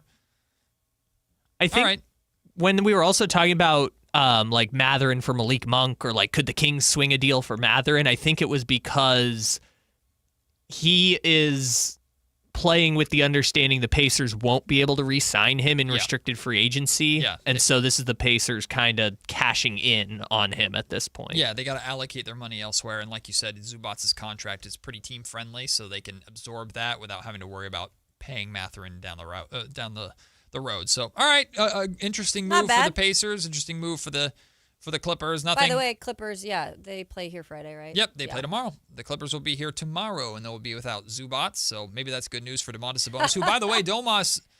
He looked good in the first half, especially. Boy, if he was trying to raise his trade value last minute, although I'm not so sure. I don't know how much Domas wants to be traded.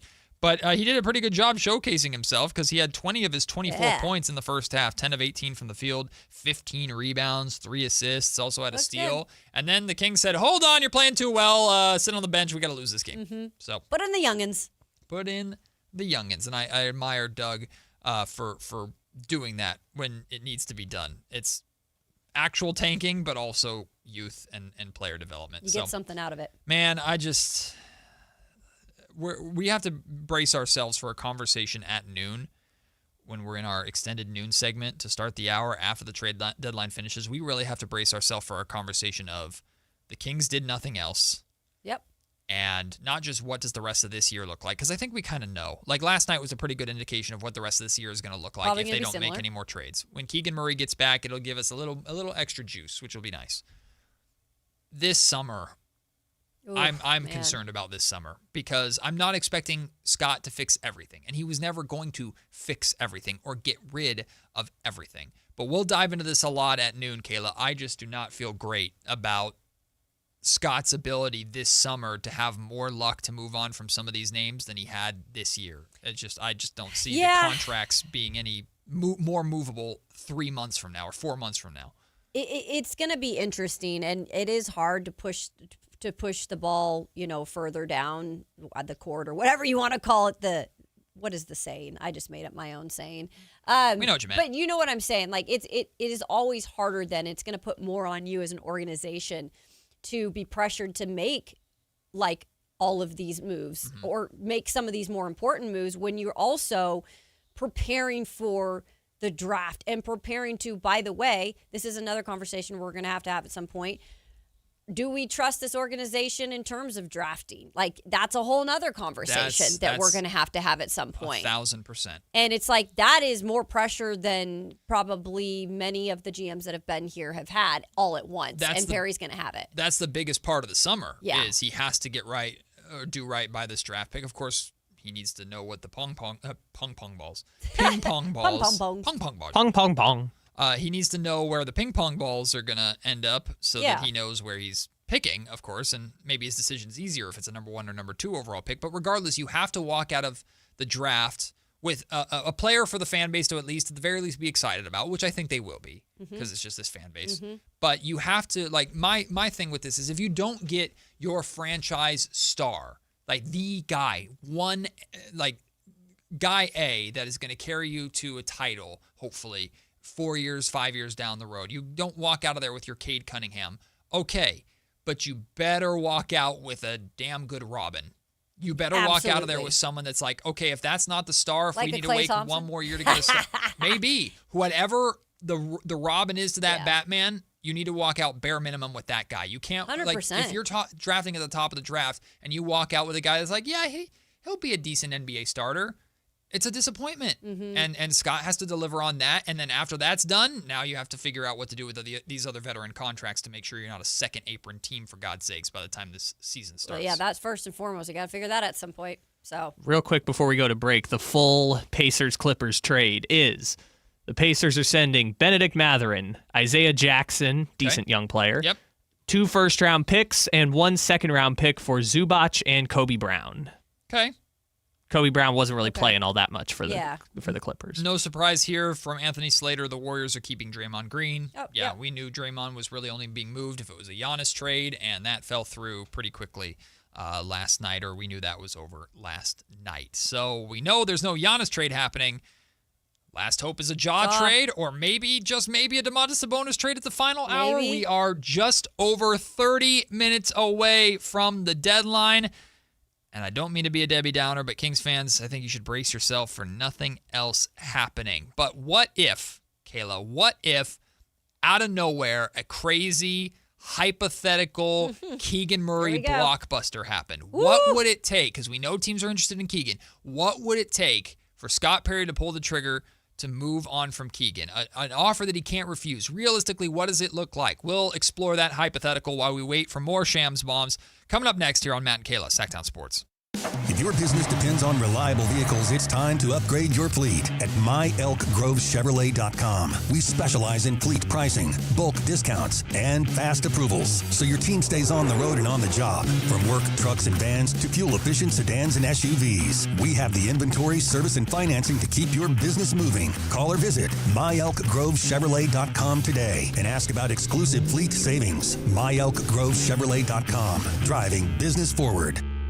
Hey, it's Carmichael Dave. I got to tell you, I am so excited to get this decking project started with Trex Decking and Railings. From the first time I stepped foot in the showroom last week, I was so impressed. So many color options, heat-resistant composite deck. What does that mean? That means I don't have to do any maintenance on it whatsoever. They even have a deck designer, so you can go online and see what your dream deck will look like on your house. Just visit Trex, that's Trex.com to get it started. Tell them Carmichael Dave sent you. Hagen Oaks knows you can buy a driver off the shelf anywhere, but Hagen Oaks is the only place where you'll find total game fitting. The Hagen Oaks TrackMan-powered player performance studio fits clubs to your swing. Ping's Ballnamic Ball Fitter finds your optimum golf ball. The putter fitting studio makes you a better putter, and FootJoy's 3D foot scanner finds your correct fit. In fact, Hagen Oaks will fit you from head to toe with equipment and apparel to make you the player you want to be. It's total game fitting, and it's only at the Hagen Oaks Golf Super Shop, Fulton Avenue at the Cap City Freeway.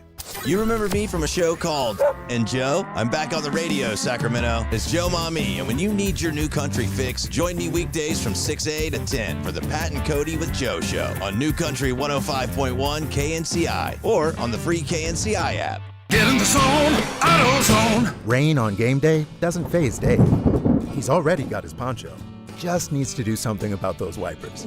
So Dave heads to AutoZone, Welcome to AutoZone. where a friendly AutoZoner helps him get premium quiet wipers and some hand warmers. You're all set. Now, if only his team can handle the elements as well as his new wipers. Get wipers, glass cleaner, and more with no hassles, just help at AutoZone. Get in the zone, AutoZone.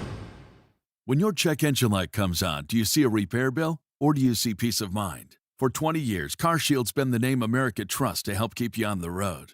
While other companies stop covering you when your car gets older, CarShield offers protection plans up to 200,000 miles. With over $1 billion in claims paid, we don't just promise protection, we deliver it. Don't let a breakdown break your budget. Get the flexible month-to-month coverage you deserve. Go to carshield.com.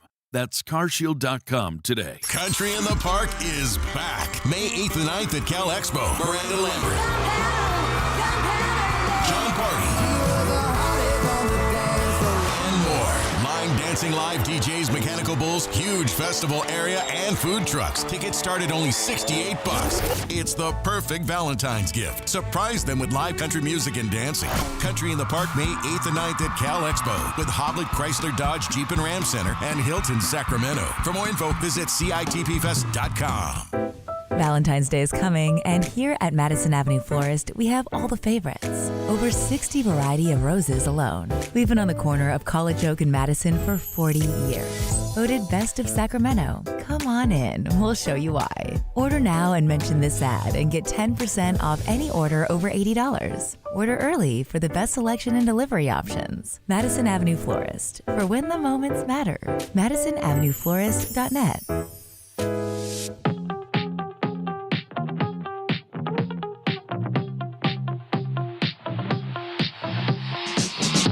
10 a.m. to 2 p.m. Matt and Kayla on Sactown Sports 1140.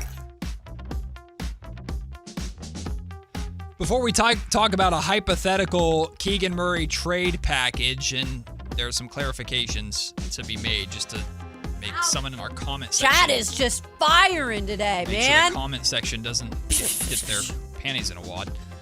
Before we get to that, Kyle, you have an update on what the picks are, specifically a pick in this Clippers Pacers trade that is going to cause a little bit of sweat on trade deadline, or excuse me, on draft lottery day for Pacers fans. Okay, so I'm going to try to explain this as simple as I can. So we had just said, well, there's no way the Pacers are going to trade this year's first. The Pacers are one of the worst teams in the NBA. They'd rather trade picks when they're trying to compete. Mm-hmm. They did trade their 2026 first this year to the Clippers, but there are protections on it. Protections I've never seen before. So if the Pacers get their ping pong ball drawn in the lottery, 1, 2, 3, or 4, they keep their pick. If it lands at 5, 6, 7, 8, or 9, it goes to the Clippers. But if the Pacers all of a sudden start winning at the end of the season, get to the play-in, and end up 10, 11, 12, 13, or 14, the Pacers keep their pick. So only if it lands 5, 6, 7, 8, or 9 does it go to the Clippers. So they are actively trying to tank. However, there is a fail-safe in there for if they start winning too many basketball games, because Zubac is a good addition, and they still have Pascal Siakam, and that's a team that's not as bad as their record indicates. So, I mean, it's there, but there's still a reason to sweat. They expect to have top odds like they do right now. As of right now, they have the third worst record in the NBA, which gives them equal odds with both the Kings and the New Orleans Pelicans, but the Pelicans pick would go to Atlanta at the top. At the number 1 overall pick, which is 14%, and they have a 52.1% chance of staying in the top 4, which is what they're hoping to hit on. Because if, like Kyle said, they drop to 5 through 9, that pick would go elsewhere. So why don't we do? Go ahead. Well, I was going to say they also traded their 2029 first completely unprotected. And, of course, Benedict Mathurin and some other smaller pieces. And people are probably hearing this and they're saying, like, why would they possibly do this? Zubac is blah, blah, blah. It's partially Zubac and partially the Zubac contract, right? Zubac this year makes like $18 million, the year after $20 million, the year after 21, which I remember last year when people were saying Zubac should make All-NBA over Sabonis because he was having an amazing year last year. People were talking about that's the best contract in the NBA. That value is the best deal in the NBA. It's top of the draft or nothing. Or bust, really, for the Pacers. They either going to get one of those top guys, or if they figure, I guess, if we finish in middle of the lottery anyway, or picks 5 through 9, we could get a decent player, but it's not really going to matter or move the needle too much with what we're trying to do. We're either looking for like a star addition or nada. So it's a risk, and it's certainly interesting. So why don't we do this? Why don't we sim the draft lottery, because we haven't done that in a little while. The Kings still sit at number 1, although I'm going to warn you guys ahead of time. I think 80% of the time I'm doing I these can do the sims, tankathon. Well, yeah, maybe you should do it. Because 80% of the time that I'm doing it, the Kings drop to 5. Okay. Maybe let me do it. It's a curse. So you go to tankathon.com. Yep, you can sim it. Okay. We're going to see where the Kings end up, and of course we're going to see where the Indiana Pacers All end right, up. here we go. La la la la la. Oh baby, let's freaking go! All right, let's. Is my vein popping out? Well, did Sacramento with the number 1 overall pick in the 2026 NBA draft. Send Kayla to the draft lottery. Let's freaking go. I had a feeling, guys. First try, too. Wow. Send Kayla to the draft lottery and keep me as far away from that as possible. I can also see her laptop screen, so she wasn't lying. Yeah, okay, I was not lying. Where did the Indiana Pacers end up? Okay, Indiana Pacers are number 2. Oh, so that's... Hey, you know what? I'll take it. Yeah. I'll take it. If the Pacers have to be good for the Kings to get number 1 and keep their pick, I'll take it. I would happily take that. Darren Peterson, come on down. Or maybe AJ DeBonsa. I don't know what the Kings are preferring at this point. But all right, Kayla's doing the draft lottery sims from here on out. Okay. While we're waiting over these final 25 minutes to see if anything else happens, and I don't think anything else is going to happen with the Kings, we're going to have a hypothetical conversation about a Keegan Murray trade. Now, let me put this caveat in there so a couple people in the comment section don't get all crazy about it. Because Keegan signed his rookie scale extension in October, he is not eligible to be traded this season. Correct. So we're not talking about a hypothetical move that might happen in the next 25 minutes. This would be something that would happen during the summertime. And the reason why we're having this conversation is not just we're pulling a rabbit out of the hat randomly because we're trying to kill time necessarily. Mark Spears brought up in his conversation with us yesterday on this show, and if you missed our conversation with Mark, it was right before fireworks, let me tell you. It was. He talked about teams continue to call and have interest in Keegan Murray. And this is something that we have heard for years, Kayla, it's been the Kings want Keegan. Kings want Keegan. The type of player that Keegan is, even with his shooting going down, and I know Keegan Murray's shooting and offense has frustrated Kings fans as of late, but like he's one of those guys where you don't know what you got till it's gone. And there's a reason why every single team in the league or every single year teams are calling about what's going on with Keegan. We would love to have Keegan. His defense is that valuable, and the three-point shot, there's a hope or an expectation that that three-point shot eventually will come back or at least even itself out to be respectable. We're talking mid to high 30s in terms of percentage. Now that we know, or we've known that this is out there, and Mark floated this out there, Keegan is, if there's such thing as an untouchable on this roster, Keegan as close as it gets. But there's no way that a team that has 12 wins and is this bad should have any of their players listed as untouchable. Like if Jaren Jackson Jr. can get traded to the Utah Jazz right now, I know where the Memphis Grizzlies are going, but Jaren Jackson Jr. gets traded. Like Keegan Murray can be traded too. It would have to be a offer that you cannot refuse, an offer that you cannot turn down. So realistically, if this happens during the summertime, what does that offer look like to where if you're Scott Perry, you go, have to do it? Maybe I'll do it? Like, is it as absurd as you got to do the same thing, 3 first-round picks for like Jaren Jackson Jr. got? Is it Kyle made a good point. Are you also trying to get off of one of these I have to attach a contract to it, so you have to take, because Keegan's going to make, what, $24, $25 million, something like that next year? If you're doing that, you better be attaching one of those. Well, I mean, either way, you either have to take a bad contract for a few less picks, or you have to just throw a bunch of picks at us if you really want him, which is, I think, the route that they would go. Kyle, you made a good point. Like, you ask for essentially the same price as what the Pelicans are asking for, like Herb Jones and Trey Murphy. Like, they're asking for a lot for both of those guys.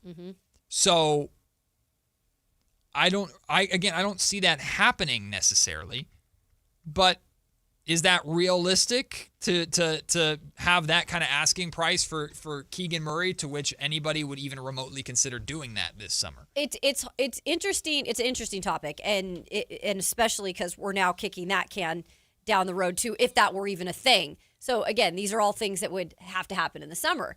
And you just get a contract. You just gave Keegan Murray a contract. And again, Scott Perry, in a way, signaling like we believe that he is part of the future. Yes. And we want him to be the part of the future. But this year has been a little bit painful not seeing him out there. And again, it's probably better when it's all said and done that he can just fully heal. And it doesn't really matter now because you are trying to go get the top pick. So it's interesting, like the signaling from Scott Perry wanting him to be here. But like if there is a way that there's something better in terms of a full rebuild with picks and you can attach a contract to get another guy out of here, Keegan still hasn't really done a lot here in terms of like signaling that he is like the guy. And if there's other teams interested right now, because Mark would not say that unless there were other teams actually asking. Yeah, teams are always calling. I'm sorry, I can't control what they think about Keegan Murray. If they think Keegan Murray is the end-all, be-all, so be it. Like, if you're going to give us all of this stuff for him and I can see a future without him, like, why wouldn't you make it? Again, because we keep saying, well, Keegan has this ceiling. Keegan can get here. Keegan can improve his three-point shooting. Can. But is he going to? We still haven't figured that out yet. The chat is being really sassy today. PE time. Did you just compare Keegan's value to Triple J? No, that's not what I'm saying. The Sacramento Kings are not actively shopping Keegan. No. They're not. So what we're talking about here is what is the hypothetical offer that you get that gets the Sacramento Kings to go, we can't walk away from that. Because if it's 2 first-round picks and matching salary, I honestly don't know if that gets the deal done, but I can't tell you exactly how highly Scott Perry thinks of Keegan Murray, but obviously highly enough to give him an extension and get that done as soon as they pretty much could. So, and we know what Keegan's interest is around the league. We don't necessarily know what his value is, but we know what his interest is. Sure. So no, I'm not saying like if you're the Kings, you go and call every team and go give us 3 first like Jaren Jackson Jr. That's not what we're talking about. The Kings are not wanting to move on from Keegan. We're talking about a can't refuse offer. Maybe that 2 first-round pick offer is the can't refuse offer to Scott Perry. I don't think it is. I was just using Jaren Jackson Jr. as an example because that was a trade that came out of nowhere that happened to us just a couple days ago. And the real haul in return for that, the Utah Jazz got some, the Memphis Grizzlies got some young players, but the real haul for that was 3 firsts. That was a offer that Memphis ultimately felt. Was it 2? 3 firsts. Was it 3 firsts? Yeah, it was 3 Anthony firsts. Davis was 2 firsts. That's right. God, yeah, that's right. Yeah, no, Jaren Jackson Jr. was 3. So that's what I'm saying when bringing up Triple J. Not that Keegan and Triple J have the same value. Would there be a player like coming to Sacramento that you guys would feel like would, and then the picks along with it? I mean, there would have to be in terms of matching salary. So if the Toronto Raptors said, here's R.J. Barrett, I don't know if the money works, but here's R.J. Barrett and 2 firsts, maybe that's enough for Scott Perry to go, oh, okay. But again, the Kings are moving Keegan if they get an offer they can't refuse. And I don't know if R.J. Barrett and 2 firsts is an offer you can't refuse versus a team that says, we'll give you 3 firsts for Keegan Murray right now. Mm-hmm. And I don't know if any team's lining up to do that. I'm being realistic. That's the point of the conversation. I don't think Keegan Murray's going anywhere. To think about. But what would that hypothetical cannot refuse offer be for Keegan? Because he's really the only guy that can even remotely get you close to that value on this roster because nobody wants anything else. Teams are calling to say, hey, is there a possibility? Right now, no, but in the summer. Nobody wants anything else. Well, we are, 18 minutes away from the trade deadline, and if something breaks, we'll have it for you. But coming up next, we'll go up to the trade deadline itself with a little bit of Pick a Side. You're listening to Matt and Kayla on Sactown Sports. Golf to Go is brought to you by the Hagen Oaks Golf Super Shop. Here's Frank LaRosa. Many driving ranges have turned to hitting mats, with many of them using mats year-round. But according to golf top 100 teacher Martin Chuck, hitting off mats can give you a false sense of security, giving you the impression that you're a decent ball striker. There are a couple of ways to make sure you get the most out of your practice, and he shares them in Golf Magazine. First, approach the ball with purpose.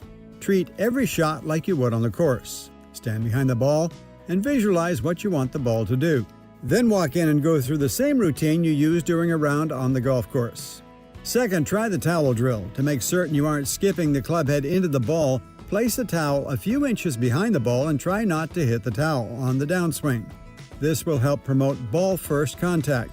If you disturb the towel, then you know you're hitting the ground too early. Ball first contact is imperative. That's your Golf to Go. I'm Frank LaRosa. Power Business Technology is proud to be a 100% independent, locally owned and managed Toshiba copier dealer. Local ownership cuts out the red tape, allowing ourselves to never be too busy to personally answer the call when our clients need us. Recognized for excellence in service execution, training, and customer service, we're proud to be named a Toshiba ProMasters Elite Dealer since 2021. Contact us today for all of your business printing needs at 844-POWER-BZ. That's 844-769-3729. Or visit us at powercopiers.com. Step inside the game you love with the NBA app. Tap to watch every game as it's happening. Jalen Brunson does it again! And never miss a moment of the jaw-dropping action. Get closer to the players than anywhere else. Follow the latest schedules, scores, and stats. Keep up with every story from across the league. And with NBA ID, it's all personalized to you. The game lives here.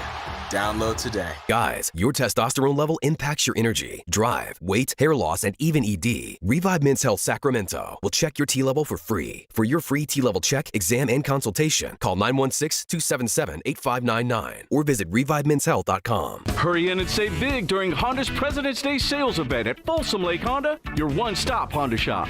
Hurry in and save on our best selection of new Hondas. Each is priced to sell now. Folsom Lake Honda is your one-stop Honda shop for great pricing on a giant selection of new CRVs, HRVs, Civics, and Accords with low finance and lease options. Plus, get an instant cash offer for your trade. Get to Folsom Lake Honda or go to FolsomLakeHonda.com. Folsom Lake Honda, yeah, your one-stop Honda shop. Join Sactown Sports Downtown before every Kings game and pick up an In-Shape Fitness Kings Rally Towel while supplies last. If you walk, lift, stretch, or sweat, you belong. Start the year strong and join today at InShape.com.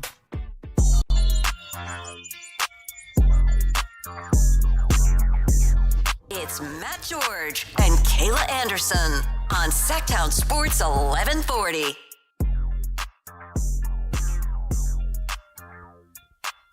We have another kind of little itty-bitty trade-ish. Hit it. Yeah, the Charlotte Hornets are trading Tyus Jones to the Dallas Mavericks for Malachi Branham. Okay. Branham. Buzz. Malachi Branham. A little one. A little one maybe leading up to a bigger one? A little one. Do you remember over the summer when Kings fans were like, they needed a point guard and they were like, you got to sign Tyus Jones. You got to sign Tyus Jones. And now he's been salary dumped and traded again. Sure. Good luck to Tyus Jones in Dallas. Still waiting to see if anything else happens for the Kings. Guys, it doesn't look good. No. I'm just not going to lie to you. It just does not look good, but maybe we'll get surprised by something at the very, very last second. Also, there's some Kawhi Leonard stuff to monitor because the Clippers are receiving calls about Kawhi, as they've indicated with the Zubats trade that looks like they're moving in a rebuild direction. Yeah. Kawhi's got 1 year left after this year. Yep, Yeah. and they're going to get Kawhi involved to discuss how interested he is in staying with the Clippers, if he wants to move on the way James Harden wanted to move on. We've got 14 minutes, almost 13 minutes until the NBA trade deadline, so you best get those phone calls quick. This is the time of year where it's like you're sitting. I would just love to be a fly on the wall in a NBA boardroom during trade deadline day and during draft day, and just watch. I would. That's like seriously one of my goals, to be a fly on one of those walls, like NBA, NFL, like NFL drafts. Those rooms are huge, and there's a billion people in there. I'm like, what are you all doing? I know, and a lot of not great stuff goes on. Like when they traded A.J. Brown and Mike Vrabel's face, they cut to Mike Vrabel's face, and he's like, John Robinson, what the hell are you doing? Like, but those are the greatest It'd moments. be very fun just to be in that room, and the rule is you can't say anything, no cell phones, you can't repeat anything that happened, but you best believe Matt George would stand in the corner like a little shadow and just watch. What do you mean, Matt? Don't you remember that one time the Kings filmed the Nick Stauskas draft pick and posted it on Grantland? It's a real thing that happened. What happened? Was that Vivek's first When draft? Vivek first bought the team, he was going to revolutionize the sport, and so they filmed a 3-part documentary series for Grantland about the Kings offseason, which included them letting cameras in the room to film their entire draft, where they were debating between Elfrid Payton and Nick Stauskas. It's one of the hardest videos to watch. Didn't go well. From a Kings Well, the Stauskas pick was bad, but then the thing that made it worse was like a year later, Vivek immediately deflected because he was talking more back then, and he was like, I didn't want to like show up my GM. I wanted Elfrid Payton, but I didn't want to show him up, so I lied and pretended like I wanted Nick Stauskas. The worst part of that video too is is it still out there? Oh yeah. Can I look it up? Oh yeah. Break? Okay. Oh yeah, for sure. There's the draft call that they do, right, where they call and talk to the player that they just drafted, and so Vivek gets the entire room together on speakerphone and goes, "Okay, on 3, 1, 2, 3, Nick rocks." I'm like oh no. It was very cringy. It's been hey. We've gotten a lot better since then. Can't say there hasn't been progress. Learning curve. At the very least. Can't say there hasn't been progress. Which, in fairness, in hindsight, that was not one of the 5 worst picks the Kings had made this decade. No. It's been worse than Sauce Castillo. That was also his nickname. So there's Sauce Castillo because the closed captionings on Kings broadcast called him Sauce Castillo for some reason. Nick Stauskas? Nick Stauskas, So Sauce that became Castillo. a So that thing. became his nickname, Sauce Castillo. That's really funny, actually. Or Castillo, or I don't know what it's called. Well, that pick was saved because the picks after that were Noah Vonleh, Elfrid Payton, Dario Saric, Doug McDermott, and Zach LaVine. Wait, how did that happen? Doug McDermott, Dario Saric, and Zach LaVine were back-to-back picks, and then they all ended up on the Kings? Holy, teach me how to do. We picked the wrong draft class to go all in with, I guess. Oh, well. We can do better this year. But again, they had bad picks that led to Hall of Famers being picked immediately after them, so we'll take this as a success. Well, I'm making you guys, or you guys are making me watch the video in the break. Yeah, I gotta see this. You'll watch it during the break. All right, we're 10 minutes away from the trade deadline, but right now it's time to pick a side. All right. Today is the start of the Waste Management Open. Yeah. So I want to know, should there be more PGA stops like the Waste Management Open out there? Well, there kind of is with the Ryder Cup in terms of the involvement, although America kind of made a ass out of themselves at the most recent Ryder Cup, just with the kind of the energy and the Very heckling true. and everything like that. Got a little out of hand. But look, golf there is it's a sport that's deeply ingrained Proper? in class and like being proper. And when you go to Augusta, it's that way. The Waste Management Open is let's bring college to golf. And the Waste Management Open to me is the way that golf is for most people, which is you go out with buddies, you get a foursome together, and you just have a good time and drink responsibly and whack and hope and just have a good time together and get outside and enjoy the outdoors. And that was especially important during like COVID time too. So I think the Waste Management Open is fantastic. I think also what makes it special is the fact that it is so unique and there aren't replicas of it, that you have, 17, that par 3 that is that way. So I would say, long way to answer this question, no, I don't think there should be more like that, because then it would water down what the Waste Management Open is. I get your thinking on that. Selfishly, I want to say, like, give the people one more stop on the tour in kind of a cool city that you can go do that. Like, because Phoenix is obviously warm this time of year. Yep. I remember when the Super Bowl was there at the same time. I've been to it. It's an incredibly fun tournament. Some of you probably don't remember your times if you've been there. Yep. But it is really cool and unique, as long as like fans don't go overboard, because I know there's been times where there's been like cups thrown at players. Like, as long as you keep it like somewhat okay and not like disrupting the players completely, I'd be willing to like give it another shot somewhere else. But I get what you're saying with the watered down part. I'll keep it at just the Waste Management Open. I think it's pretty special. It's just a to have vibe. that one. I would love to go. You've been there. You've I've covered been there. It's so fun. Oh man.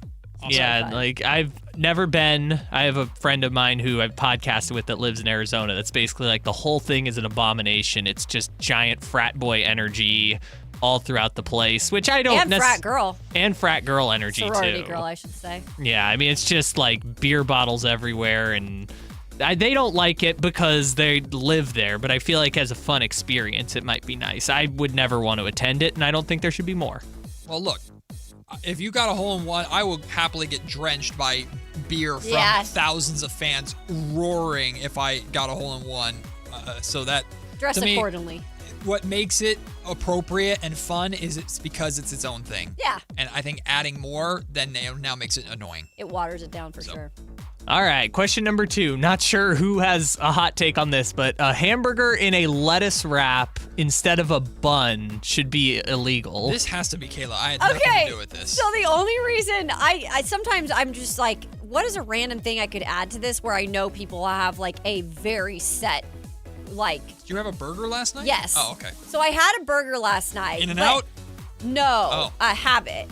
Oh. But I was really not wanting like the bun because it made me feel healthier at the time if I just maybe put it in a lettuce wrap, because then I could get the like potato fries, sweet potato fries on the side. So I did it, and then I thought to myself, this is really probably amateur, Kayla, that you just didn't get the bun and you're doing just a lettuce wrap with the hamburger. And I said, I got to bring it to the table today and pick a side. See, I've never had a lettuce wrap burger before because I just eat the bun. I like bread. But, I mean, it's a good option for people, right? And yeah. I mean, I like lettuce. I like salad, so I'm all for it. Okay, so you're for it. I'm good with it. I just never... It was still good. Of course it is. I just would never personally have it. But, like, I like lettuce wraps. Okay. So, I couldn't... So, I won't hate on it necessarily. So, I don't think it should be abolished. I just wouldn't order it myself. Okay, Kyle? So, do we have a split decision here? I never really understood who's on what side. I'm saying I'm okay with my decision.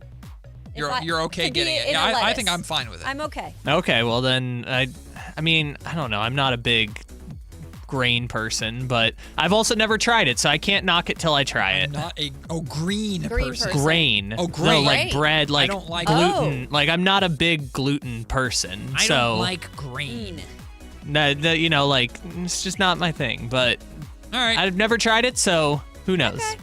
All right. All right. We're fair. We can put it in a lettuce wrap. I feel like we're all curious, I think is our way. I wouldn't say I'm curious. You guys should try it. It's not too bad. I don't care for it.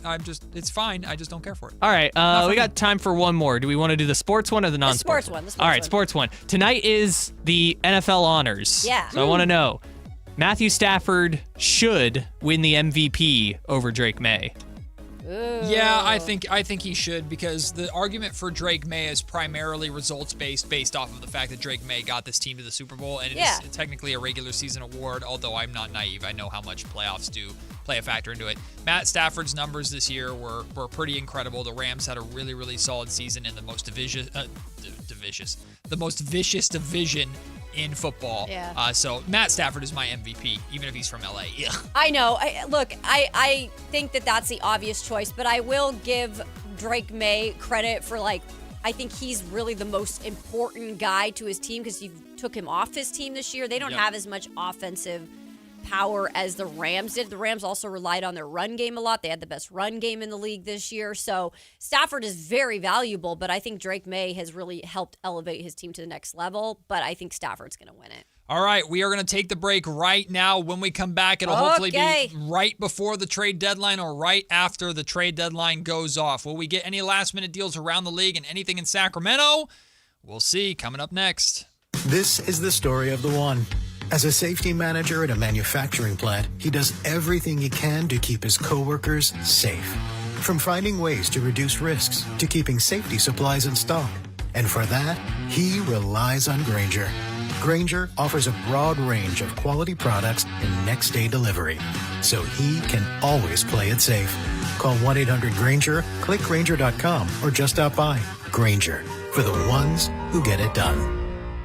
High Voltage live boxing action returns to the venue on March 7th as Uppercut Promotions presents Thunder Showdown 4, a stacked lineup featuring polished pros for a night of exhilarating boxing action you won't want to miss. Scheduled fighters include Sacramento locals Edgar Perez, Christopher Estep, and Sergio Gonzalez, as well as Bay Area fighters Dante Kirkman, Braulio Ceja Navarro, and Kyle Lakalale. Thunder Showdown 4, coming March 7th to the venue at Thunder Valley Casino Resort. Tickets available at Ticketmaster. Fight card subject to change. Injured and you're considering an LA law firm looking to charge you 45% to 50% in attorney's fees? That's overcharging. Ashton & Price has been around for over 25 years, and I can tell you no matter how complicated your injury case, you should never be charged 45% or 50% in attorney's fees ever. Direct, experienced, unrelenting, and honest local representation matters. It's called Home Court Advantage for a reason.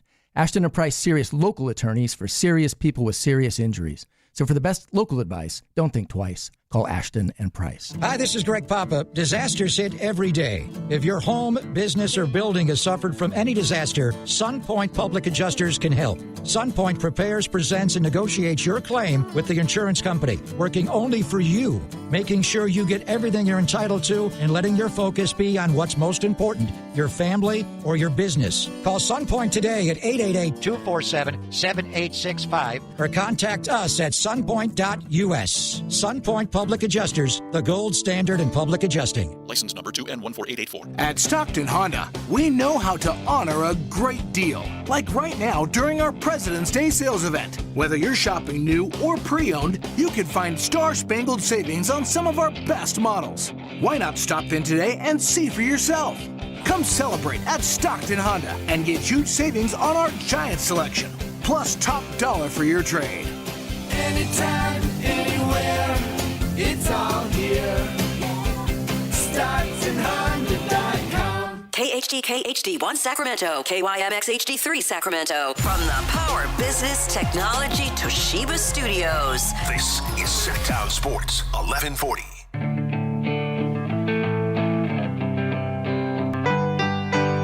It's Matt George and Kayla Anderson on Sactown Sports 1140.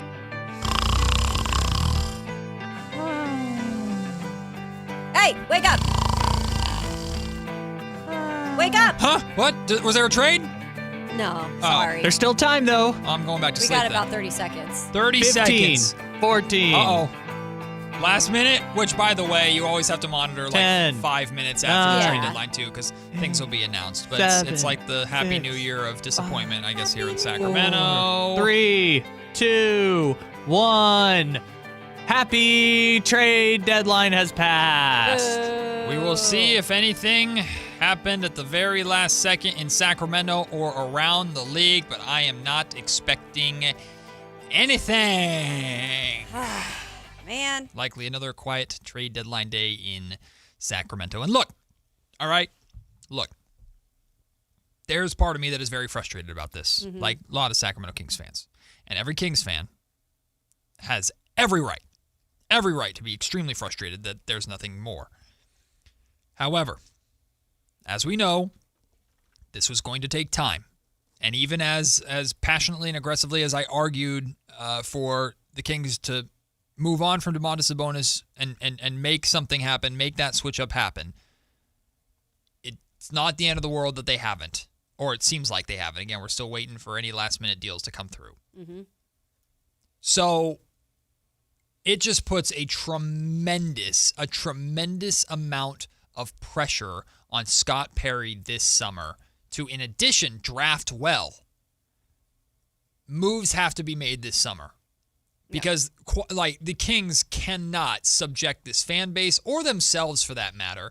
Doug Christie, they can't subject him to a very significant retread of this year's group next year, but with the addition of a top lottery pick. Yay! Like, we know what it would be.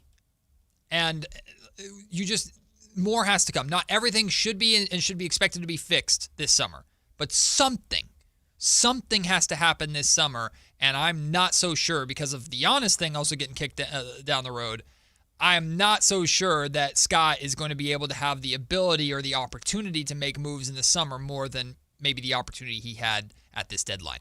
By the way, not to interrupt, but Jake Fisher officially has just tweeted out there will be no Domantas Sabonis trade, sources say. He's sticking in Sacramento. Yep. Yeah. So speaking of, Cool.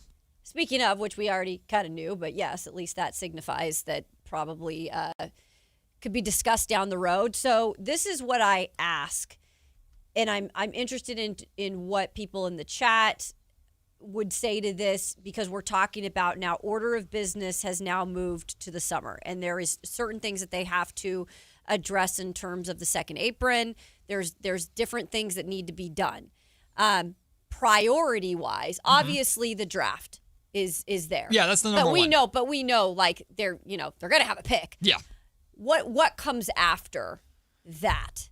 What is the second order of business? Well, you just can't go into next season as a team that is second apron financially, which is what they'd be projected to be right now. They can't do that. Right. And we thought there would be maybe a solution, but like you need to get one of Levine, DeRozan, or Sabonis up out of here. Correct. That's just what it is. Yep.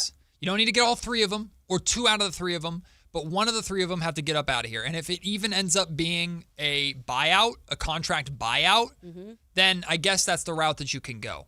But we know, or at least it's been reported, that the Kings are not interested in buying out DeMar DeRozan now that he's likely still here. Again, we're waiting just to see if anything sneaks over the finish line, but I haven't not seen anything, period. So DeRozan is still going to be here. The Kings don't really have interest in buying him out because maybe they're holding out hope that this summer another team will be willing to trade for DeMar DeRozan and his $10 million guaranteed. I don't see that happening if it didn't happen now. But yeah. here's my problem that I have with this entire argument.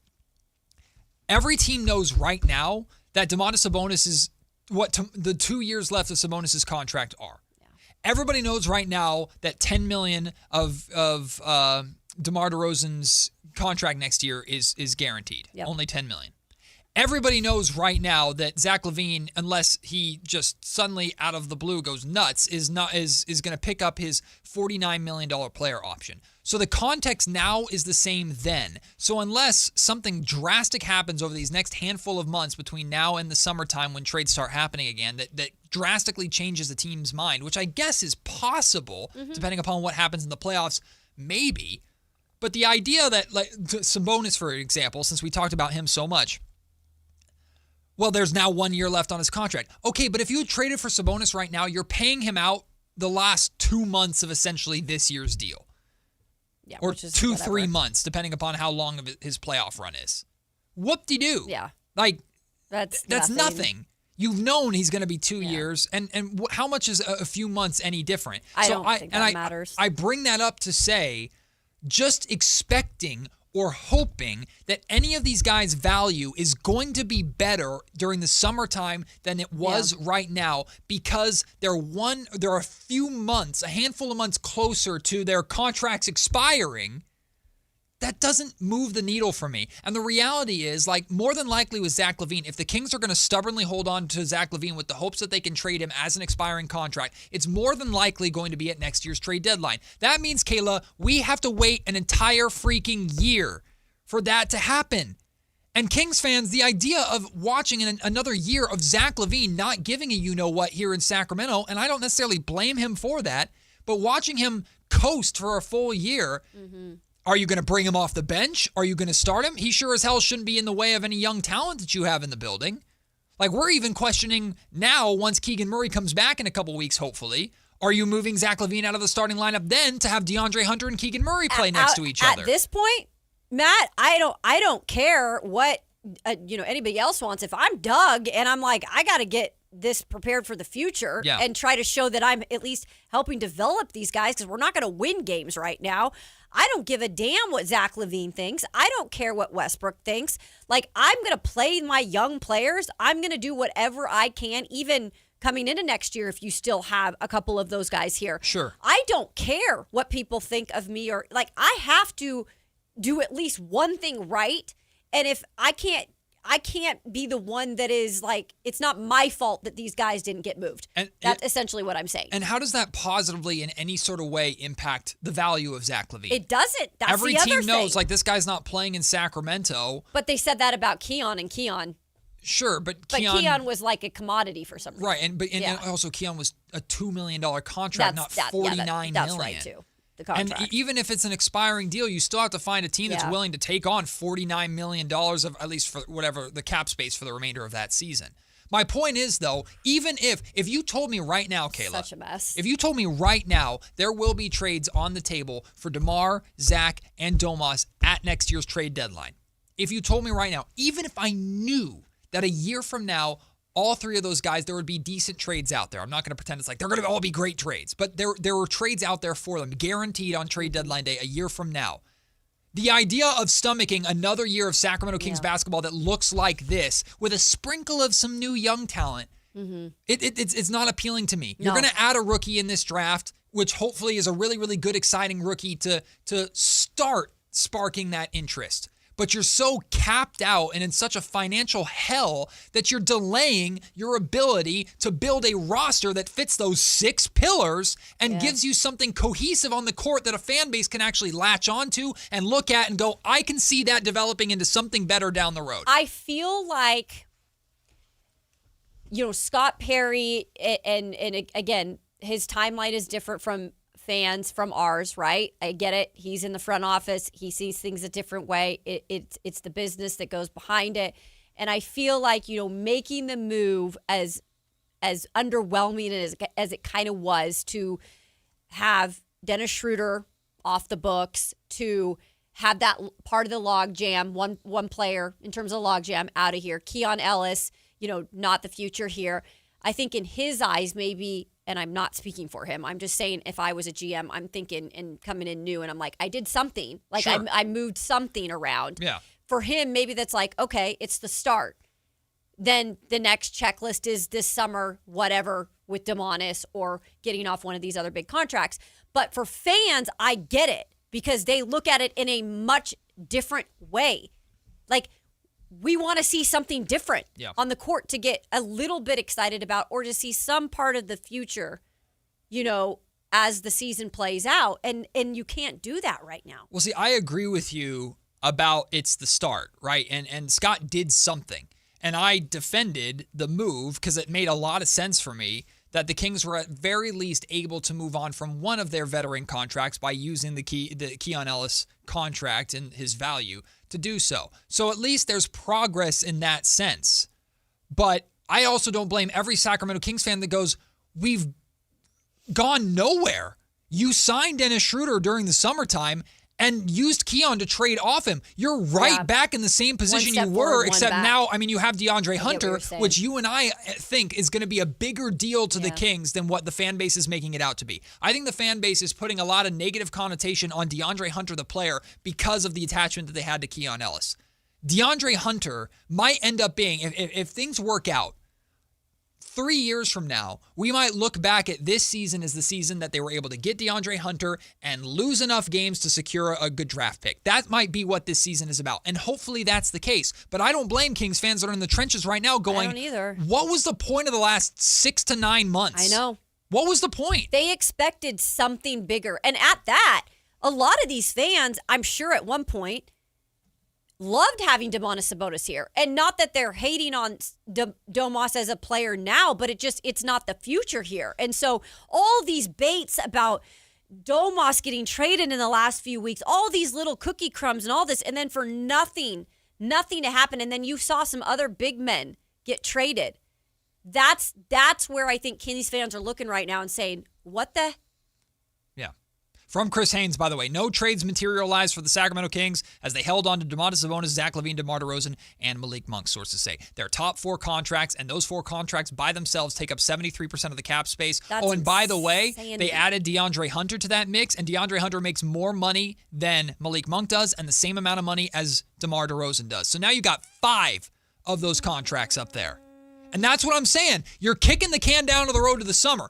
You have the ability to do that. Time in this sense is on your side to do that. But you got to freaking deliver this summer because you can't bring those 5 contracts into next year. You're either going to have to buy someone out or trade for pennies on the dollar, which is why I would have done everything in my freaking power to get that Toronto Raptors Domantas Sabonis deal over the hump. And we don't know the very, very, very specifics of what was on the table. We have to trust Scott Perry in the sense that he decided that that was not enough value for Sabonis. Maybe they weren't going to do anything unless he took the Pearl contract. Right. And that we don't know the specifics. We can only assume. Yeah. But right there I said we have to trust Scott Perry. And inherently, that's the issue with this fan base. Because whether or not Scott was responsible for any of this, he wasn't. He inherited this entire mess. Mm-hmm. But the guy who hired him has lost all faith and trust from the fan base, and rightfully so. So, I don't blame fans at all that are going, let's put it this way. I'm paid to go to Kings games. Yeah.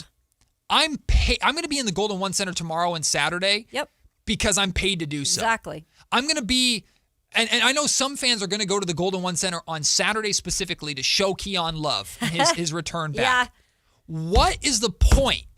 Why am I incentivized at all to go and see the Kings play the Clippers tomorrow night? Mm-hmm. What am I possibly going to see? To do your job, I guess. Well, no, me. I know. Me. I'm talking about me. I'm lucky enough to get paid to go. But not anybody what else who's paying their incentivizes own money. Anybody. Unless you're a season ticket holder and well, I already bought these tickets, so I got to use them and I can't sell them for anything. Just what incentivizes fans to go and watch this product right now? I don't know. Find your own thing, right? Find some little straw. If you really want to go, find your own little straw, find your own little storyline that you can get excited about. That's going to take a minute, though, Kyle. It's like when you go through, something messy in your life, right? Mm-hmm. I mean, crap, I just had to move across the country, and it was a lot at once, right? And you're, trying to gather yourself, but you can't really think to do things logically at first. Right.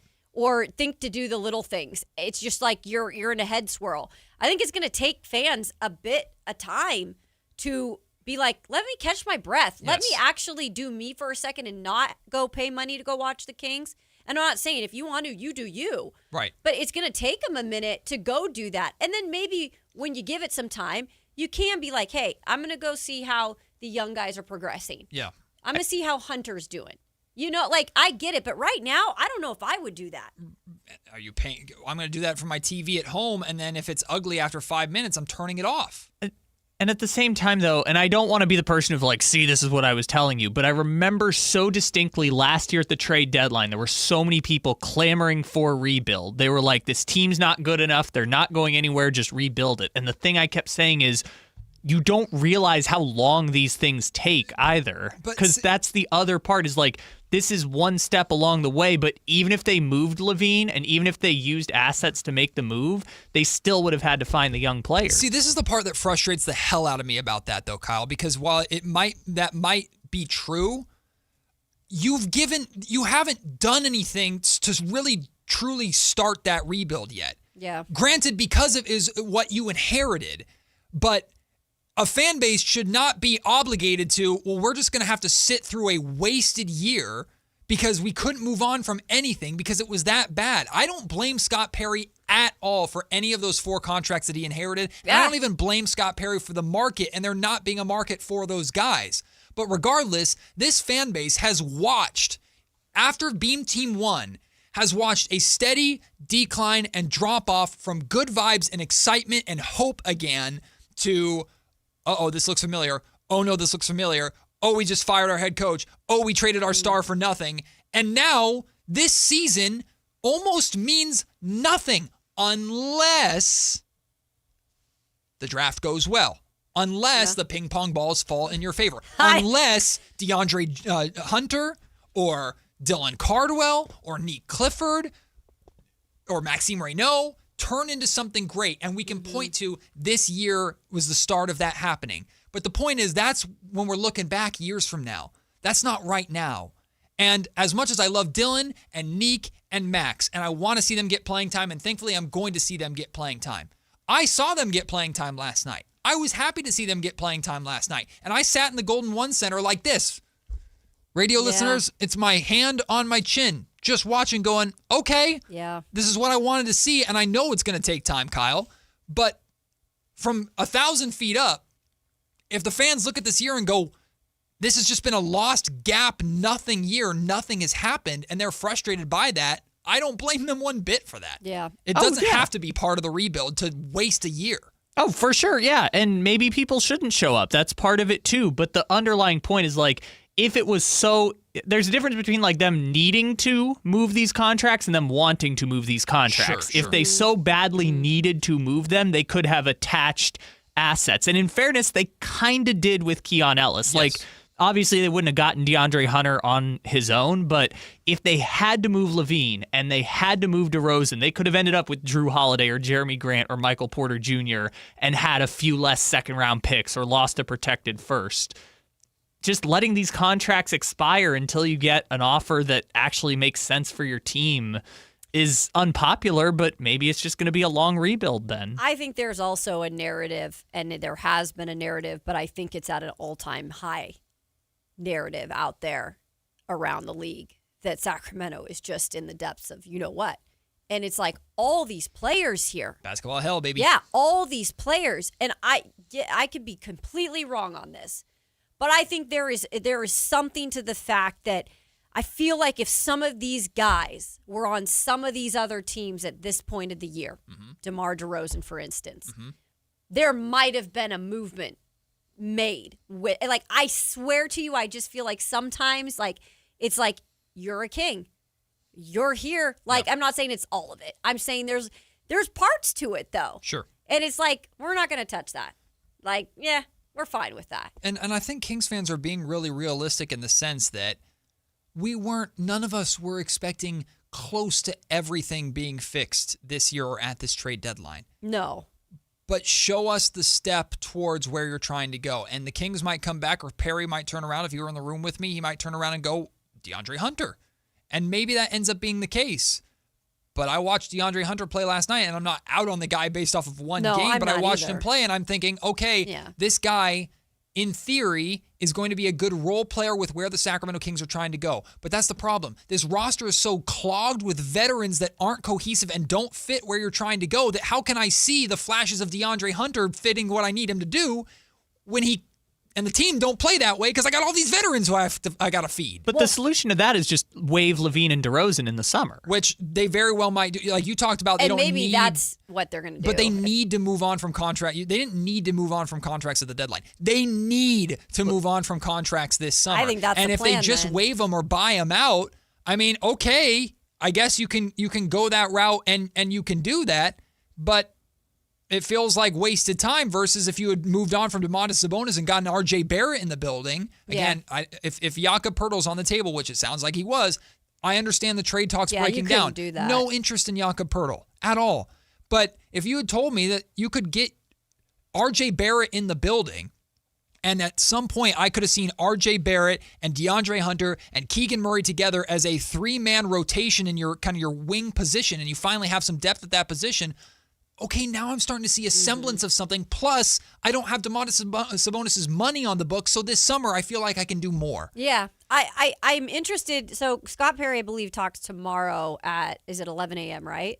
It hasn't been officially announced yet, but I believe Scott will have a press conference tomorrow. So we're going to try to run it here. Yeah, we'll listen to it. So this is the first time I've been here for Scott, obviously, and you guys too, in a free agency period, a trade deadline period. So I'm curious because I feel like all these questions we're asking, they're going to get asked. Like, it's not like do we hear more of the pillar stuff? Do we hear, I'm just curious as what the angle is going to be. Yeah. With this press conference, because he's stuck with everything from the start. It hasn't moved at all. Yeah. So. And for those who are saying, Matt, you're being impatient, Kings fans are being impatient, this is going to take time. It's not that we're being impatient because we want everything now.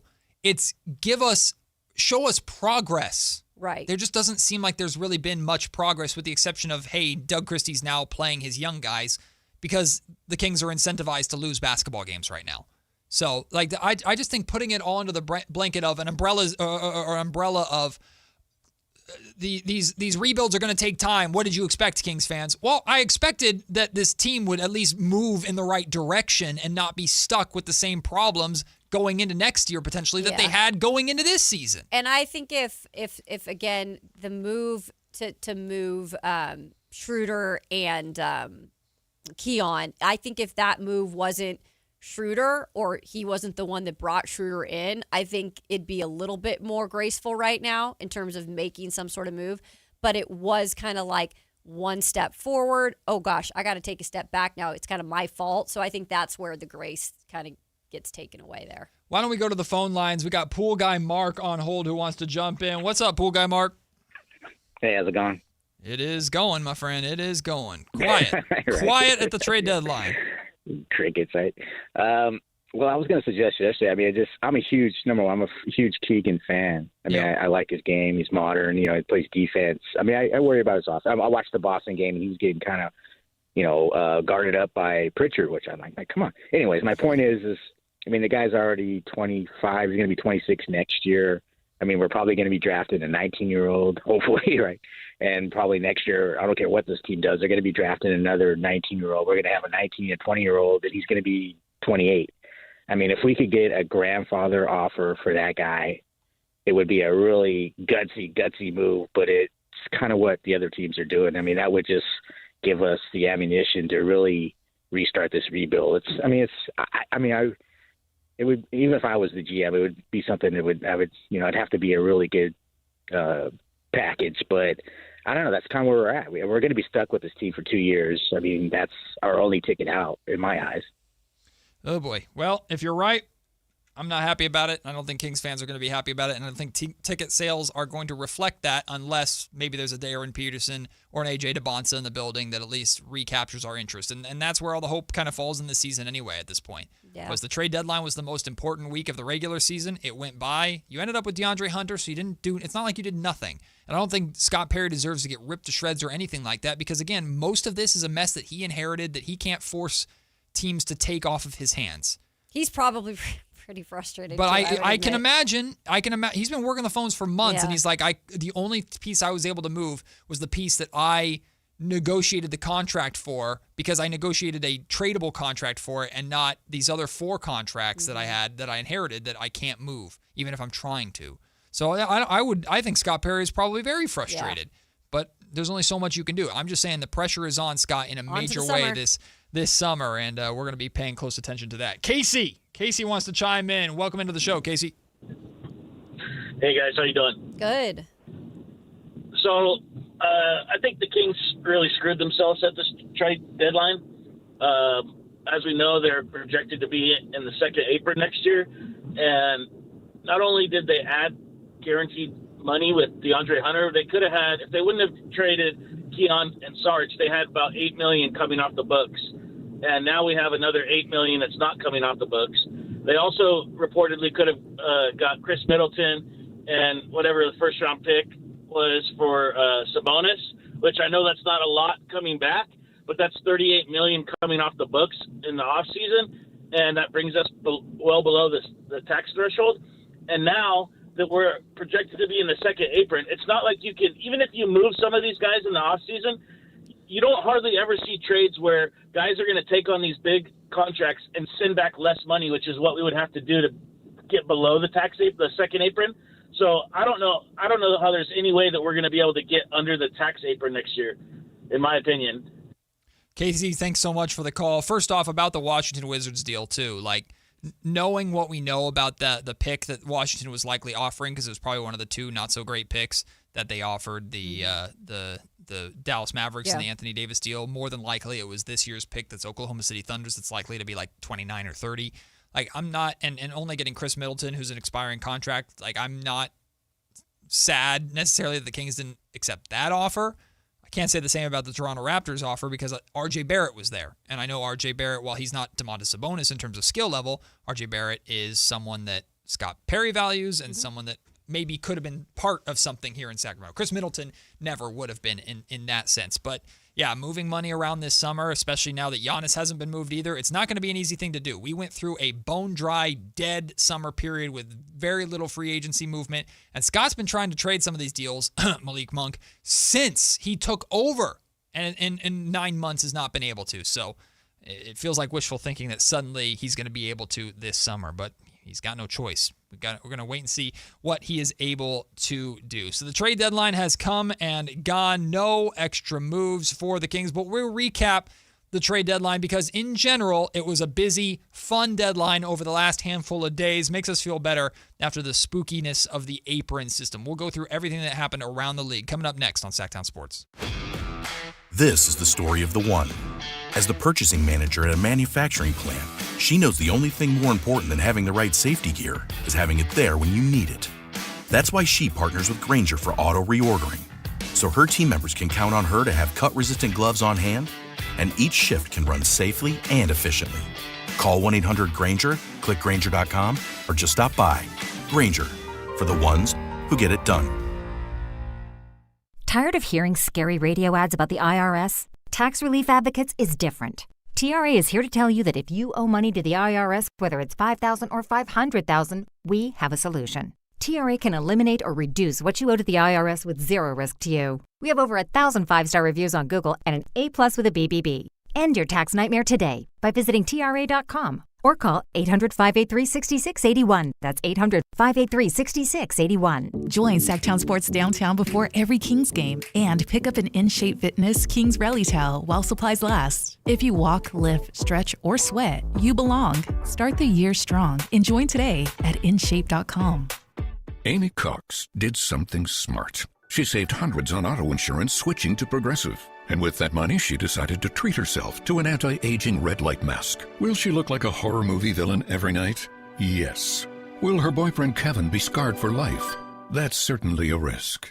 But it's Amy's savings, and if she's willing to risk her relationship for smooth, wrinkle-free skin, well, bye-bye, Kevin. Switch and see if you could save with Progressive and treat yourself. Progressive Casualty Insurance Company and Affiliates.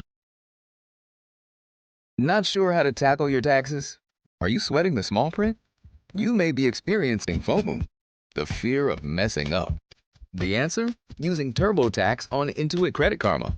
They help you get your biggest refund, and then we help you do more with it, with a personalized plan designed to help you hit your money goals. It's time to take your taxes to the max. Start filing today in the Credit Karma app. Guys, did you know your testosterone level impacts your energy, libido, sleep, weight, hair loss, mood, and even ED? And right now, Revive Men's Health Sacramento will check your testosterone for free. They've helped thousands of men since 2011 feel and perform better. They're so confident they can help you, they even guarantee it. Schedule your free testosterone test, exam, and consultation today. Call 916-277-8599. That's 916-277-8599. Or visit ReviveMen'sHealth.com. Card collectors know there's nothing as special as a rare one-of-one card. And now you can hear a very rare one-of-a-kind sports card show right here on Sactown Sports. Whitey Gleason here inviting you to join me and Mr. True Sports Cards himself, Imran Pilati, for the True Sports Card Show every Saturday morning at 10 on Sactown Sports. It's the only sports card radio show in the nation. For all your hobby needs, get to True Sports Cards, 6661 Stanford Ranch Road in Rockland. And for hobby insight and fun, join us for the True Sports Card Show Saturday mornings at 10 on Sactown Sports.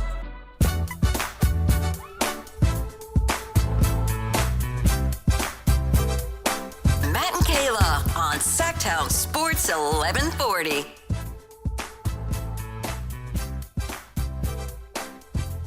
The one and only Frankie Cardicelli is going to be joining us at 1 o'clock. Looking forward to talk to him about things. Frankie's always positive and happy about everything that goes on, so I'm sure he's going to be in a great, joyful mood. Ow.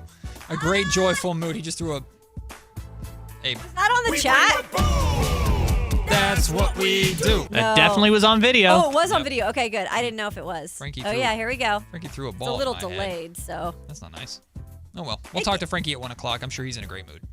Oh, he's always in a great mood. Come on, it's Frankie. Chris was in here. Chris was in a good mood. Frankie's the epitome of positivity. I mean, any chance you can get to watch more DeMar DeRozan, Zach LaVine, Domantas Sabonis, Malik Monk, and more eventually records broke Keegan. by I'm Westbrook. telling you, like I'm so baby. not looking go. forward to Kings and Clippers tomorrow night. Woo! I have no idea what the fan reaction is going to be. Look, you go out there, you support the young guys. Like, I agree with Kyle completely, by the way. Like, find your joy. Find what you can. Yeah, but also you can wait a second. Yeah. Find what you can to latch on to. Find your way to have fun. If it's I'm going to the game and I want to see them win, I don't care about draft lottery nonsense. I want to see them win because I'm spending a night out with my family. Yeah. And it's a Friday night, and I'm going to go see the Kings and the Clippers. Singles and night on whatever. Saturday. Oh, yeah, singles night. We'll talk about that, too, tomorrow. What do we think Sign Lady's going to make for tomorrow? Help? Wanted? I don't know. Find your joy. Find what you can to get you through this season that you can latch onto. Find the little victories. If it's, man, I love Maxime Reynaud and I love Dylan Cardwell, so I want to see those two thrive. I love the young guys, and I just want to see them get opportunity, and I'm happy to see them make mistakes and learn on the fly, and hopefully we can see those small victories and celebrate those along the way. I'm really interested in DeAndre Hunter and was happy to see him shoot 2 of 4 from three-point range last night. Great. I'm not talking down to that at all. It's just hard to not look at this team from 1,000 feet up and go, man, what are we doing? What has this last year been? And it's going to be more of that, unfortunately, this season. Boy, the summertime. I know the summertime is the quiet period, and Jonathan Kuminga watch carried us through the entire last summer in terms of Kings content. Right. This summer is going to be everything Scott Perry does is under a microscope, and rightfully so, and just Scott has some work to do this summer. But ultimately, what's most important is the draft. And now we can really, like, trade deadline's behind us. We're frustrated. We're annoyed. Okay, put our hopes in the draft. Well, put our hopes in the draft lottery first. Well, I have that, obviously. Depending upon where those ping pong balls put go. The draft Kayla, lottery the in lucky my hand right there. Send I Kayla. need all of the draft lottery. All right, do we want to try your luck again, Kayla? Do another tankathon? No, we can't waste it. We don't need to do that. We can't two waste times it in a day. We already got a number one, so we'll do another one. We'll do a number one later. I don't know if Matt crashes out bad enough. It's just going to be an entire show of him running the tankathon. No, I've learned my lesson with that. I press that button. The more you press, it's like a slot machine. The more you press it, the worse it gets. Addicting. It's literally what it is. It's a literal slot machine. The worst it gets. All right, let's recap though, because in general, if we put our grumpy Kingsness aside, in general, it was a really good trade deadline in terms of drama and interest. We were very spooked that after the way last summer was, how boring and lame it was, and the apron system and everything, that was going to have a negative impact on the trade market. And we got some fireworks. I mean, the biggest one being Jaren Jackson Jr. traded to the Utah Jazz for Taylor Hendricks, Walter Clayton, and 3 first-round picks. We'll just run through these each at a time, Kayla. I'm really... I'm not a Jazz fan by any means, but I'm really excited for Jazz fan because I think that's a really good pickup, and the Jazz are going to become a very intriguing team to watch next season. Yeah, and that was the move that was probably signifying more like this is what's going to be next season in terms of our success. But you're talking about a team that's been really bad, like in the past, and they're kind of finding ways to maybe rebuild this.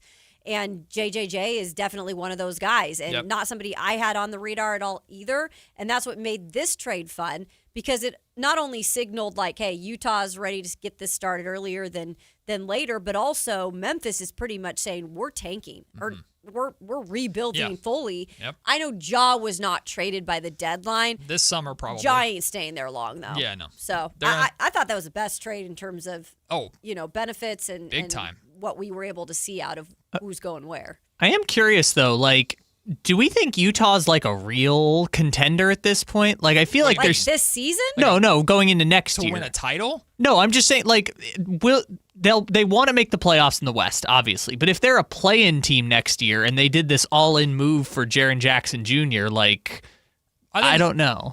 I think the expectation internally is we're a perpetual playoff team that maybe gets there and then builds upon that with the development of Ace Bailey, if Markkanen can continue to be that star, and then that Jaren Jackson Jr., Walker Kessler front court is enough to... Keontae George continues to develop, right? There's the belief that team can get better over time. Mm-hmm. If they're a play-in team next year, maybe they're a little bit disappointed, but the West is what the West is, and we don't even know if Giannis is going to come out West or not this summer. So I wouldn't call them being a play-in team next summer like disappointing. I think they are a consistent playoff contender at the very least. They still have a lot to show before becoming a title contender. But yeah, I think that's a consistent playoff team in the West, or a team that is far more equipped to be a playoff team in the West than they were before. I guess my kind of just point of bringing it up is like, I don't see them making like a Spurs type leap next year after the Spurs traded for De'Aaron Fox. Well, yeah, but the Spurs don't. I mean, the Jazz don't have a generational superstar in Victor Wembanyama to carry them through. I mean, Fox is important. Fox is my guy, and I don't want to diminish him. So is the addition to Dylan Harper. But the Spurs are where they're at because Victor Wembanyama is taking his continued leap. No, that's totally fair. I guess that's just my thing of like, are the Jazz sure they evaluated their timeline correctly? Are they sure they're ready to make this type of trade? They're going to be competitive, I think, at the very least, and they've been bad for a handful of years, so I don't blame them for finally opening a window of competitiveness, but they're not at the upper echelon with the Spurs and the Thunder and maybe the Nuggets if we want to put them up there, although I don't know. But I think they're in that group of established playoff teams. As the Clippers are going to diminish, the Grizzlies are out. The Lakers, who knows what's next for them because they have a lot of work to do, whether it's LeBron leaving or not. They have a lot of work to do to surround Austin Reeves and Luka Doncic with an actual team that is a title contender, and we know that's always the expectation in LA. So I think the Jazz are recognizing we had an opportunity to add a superstar defensive talent. They went out and did that. Yeah. And in theory, he fits perfectly with what they're trying to do, and we'll see how good it is. But you're right. If in the end, like if 4 years from now they never sniff a title and they're not drafting in future drafts, then maybe they regret it. But I don't blame the Jazz at all for making this swing. I love this swing for them. They have a vision in my eyes. Like, at least I'm like, hey, that was there. You went for it. Like, you think you believe in that could help. That could be a big piece to help. Why not? I don't understand what the Washington Wizards are doing. They went out and got Anthony Davis, 2 firsts and 3 seconds they sent to the Mavericks, although we know those 2 firsts are not great firsts, but they're still firsts. Anthony Davis. One of them might not be a first. I mean, true. Yeah, one of them might not. On the board there. Anthony Davis and Trae Young. So, a complete the Wizards roster at the start of the season versus the Wizards roster now is very different, let me tell you. But I'm, I guess, intrigued about what Trae Young and Anthony Davis look like. But even if everything works out in Washington, I think they're like a 5th seed. They're not better than Cleveland. Mm-hmm. They're not better than Boston. They're not better than Detroit. So, all right, they're not going to be better than the Pacers, in my opinion, when the Pacers get back next season, assuming Tyrese Halliburton is the same guy. And with that new trade. And with the addition of Zubats. Mm-hmm. So, I don't know. Like, I guess I'm interested more in the Wizards, and they've been bad for so long, too. Hey, maybe don't blame them for making a swing either. And it didn't cost them a tremendous amount. Yeah, maybe I'd be more interested if I knew the guys would be available. Like, I feel like this is my biggest pet peeve when it comes to teams. And, we made this move. Oh, Anthony Davis, because it's AD. It's Anthony Davis. Like, he's just a name that's a good basketball player, but, like, really how available will he be? That's always the question. And that's great if Trae Young is there with him.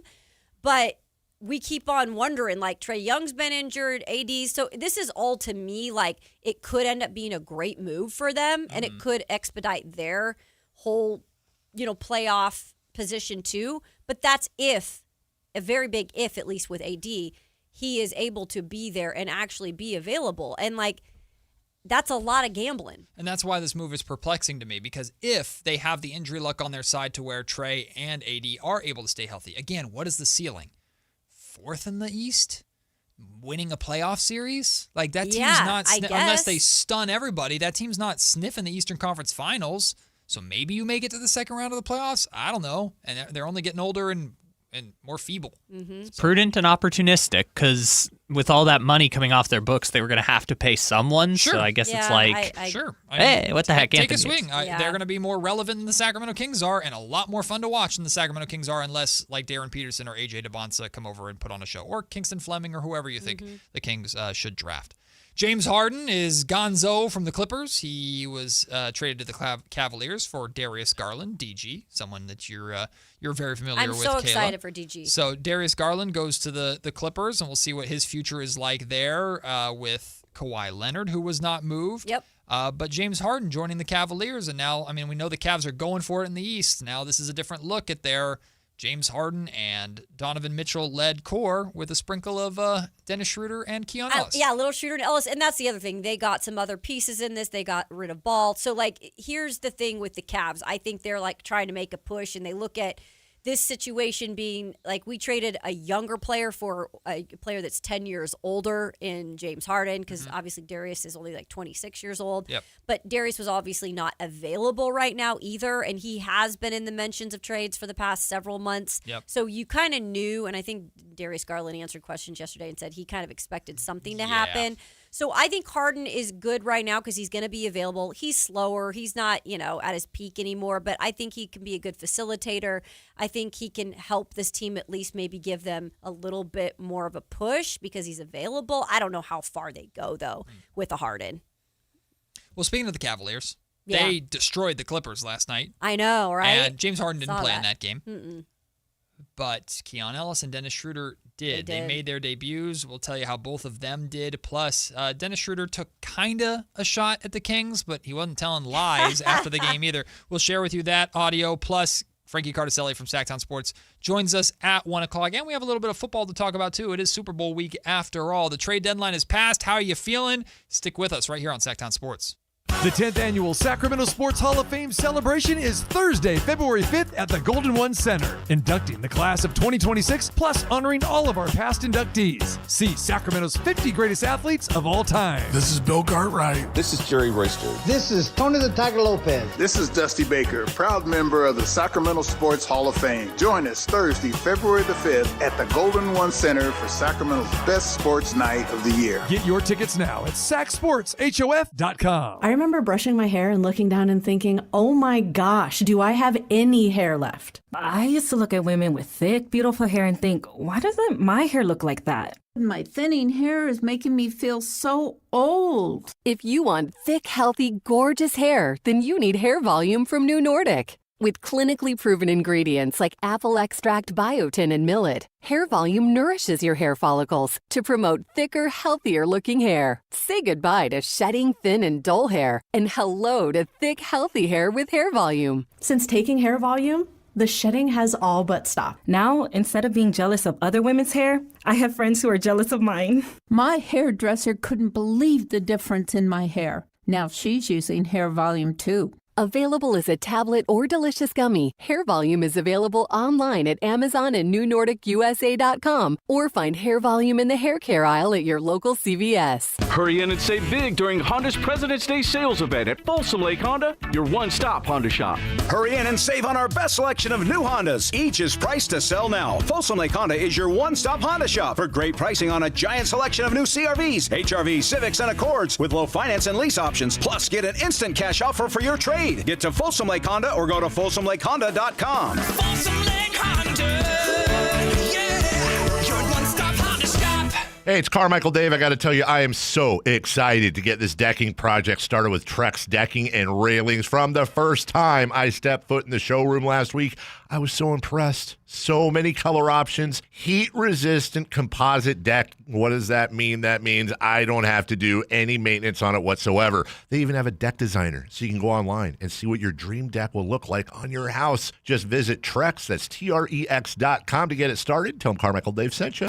If you're serious about your golf game, then you need to know about Total Game Fitting at the Hagen Oaks Golf Super Shop. Whether it's the TrackMan-powered player performance studio for your best fit clubs, or the cutting-edge technology putter fitting studio, or the free Ballnamic ball fitter and 3D foot scanner, the Hagen Oaks Golf Super Shop offers you total game fitting from head to toe with equipment and apparel. Find your advantage at the Hagen Oaks Golf Super Shop with the latest offering of new golf products in Northern California. Fulton Avenue at the Cap City Freeway. You remember me from a show called And Joe? I'm back on the radio, Sacramento. It's Joe Mommy, and when you need your new country fix, join me weekdays from 6A to 10 for the Pat and Cody with Joe show on New Country 105.1 KNCI or on the free KNCI app.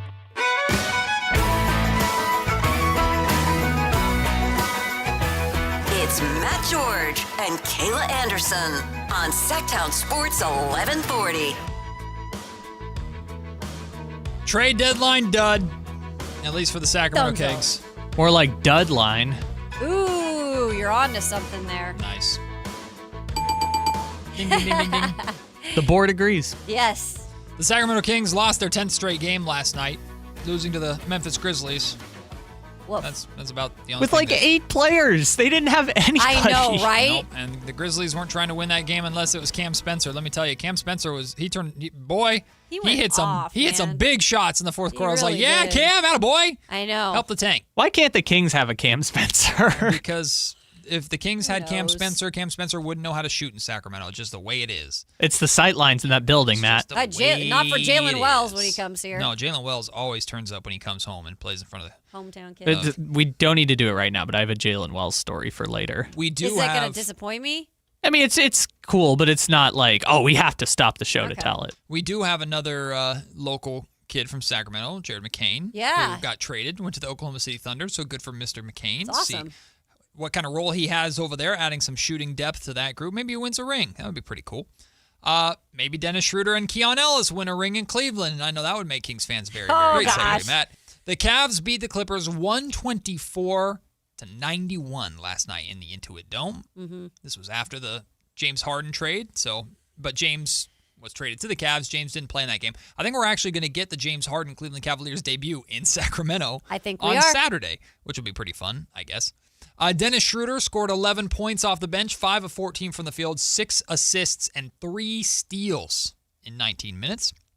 Keon Ellis also played 19 minutes, 6 points off the bench, 2 of 5 from the field, 2 of 4 from three-point range, 3 rebounds, and 2 steals. So you get 5 steals between Schroeder and Keon, 17 points between the two of them.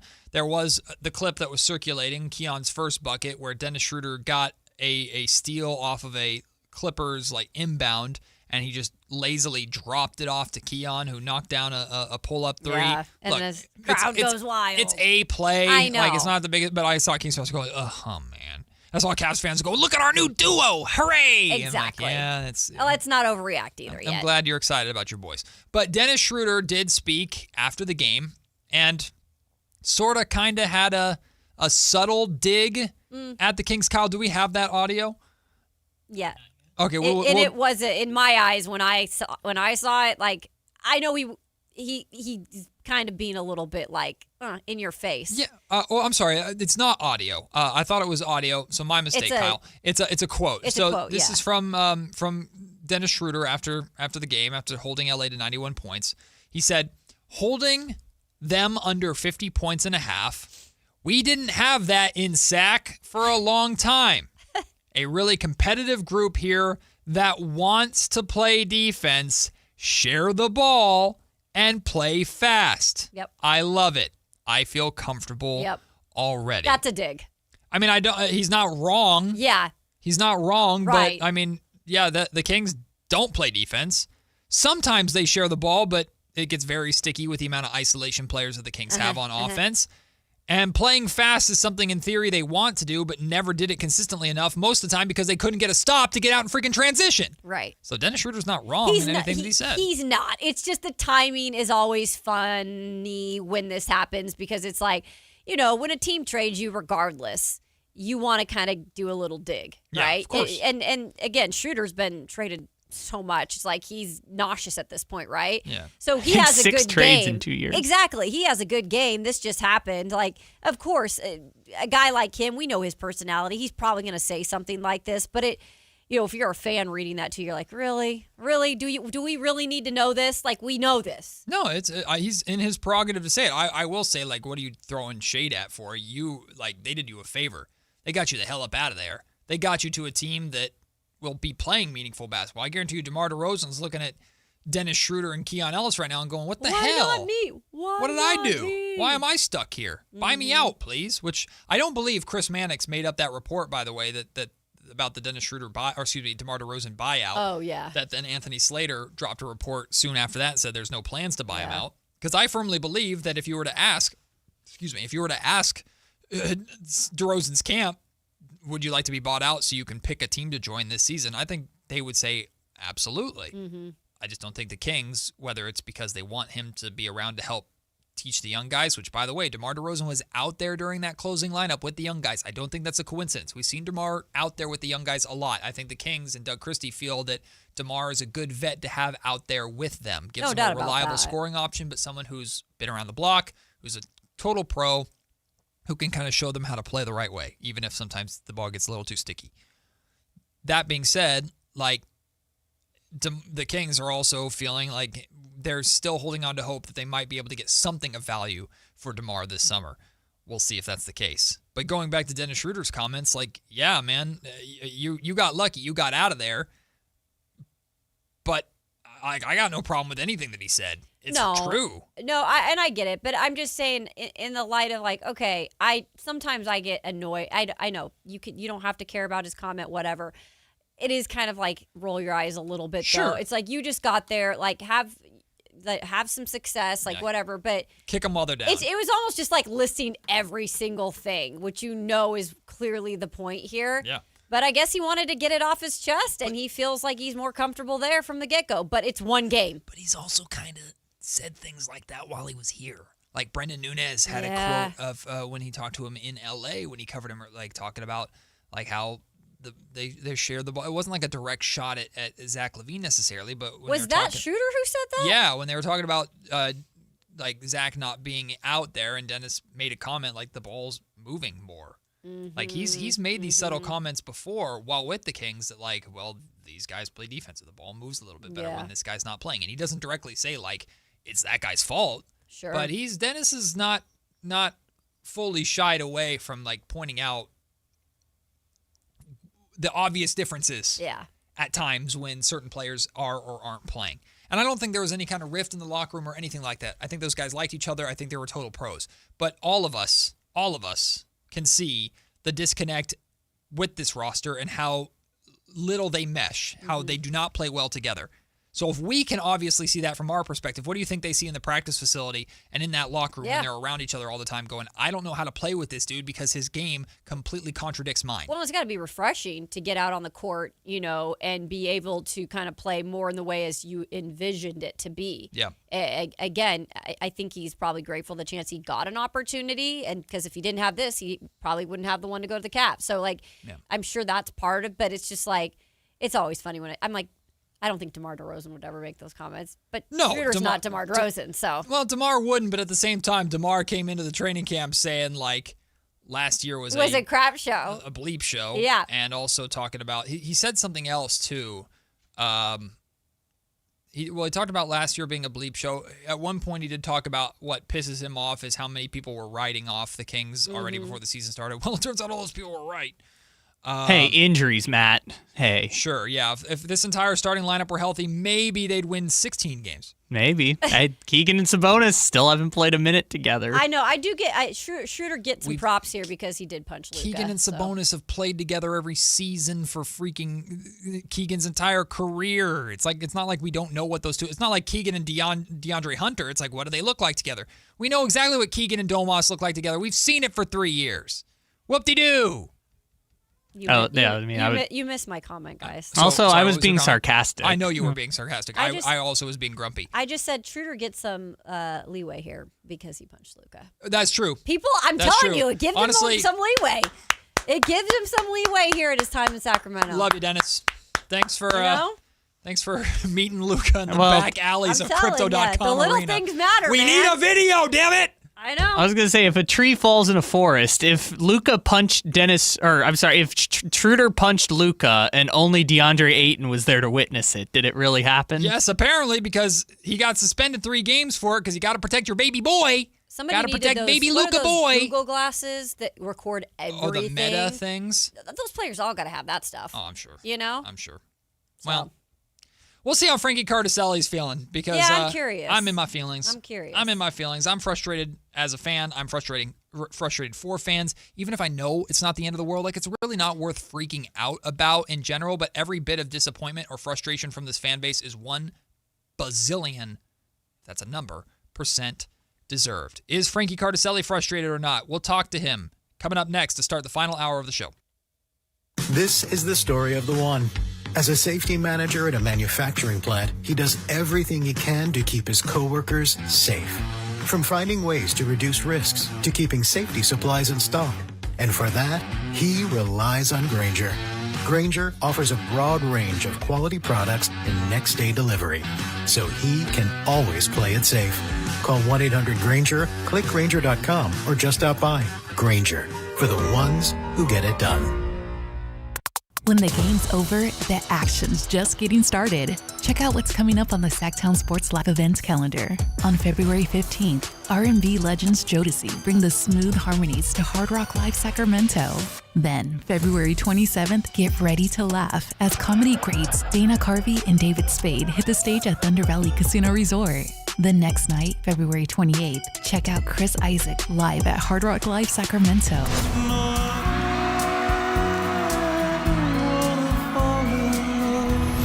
A night of timeless hits in that signature style. Looking for high energy action? March 7th, it's Thunder Showdown number 4 boxing at Thunder Valley. A fight night atmosphere packed with intensity.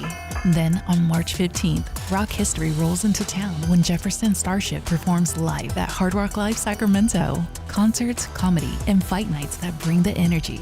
Find your next big event now on the Sactown Sports Live events calendar. Business moves fast, and so do we. At Bank of Marin, we team up with businesses in the greater Sacramento area to help you drive the lane and score big. With dedicated relationship bankers and local decision making, we help you move quickly, whether you're upgrading equipment, buying your next building, streamlining cash flow, or fueling growth. From expansion to investment, we're ready to help you win. Bank of Marin, your local business bank. Visit us at bankofmarin.com. Member FDIC. Country in the Park is back. May 8th and 9th at Cal Expo. Miranda Lambert, John Party, and more.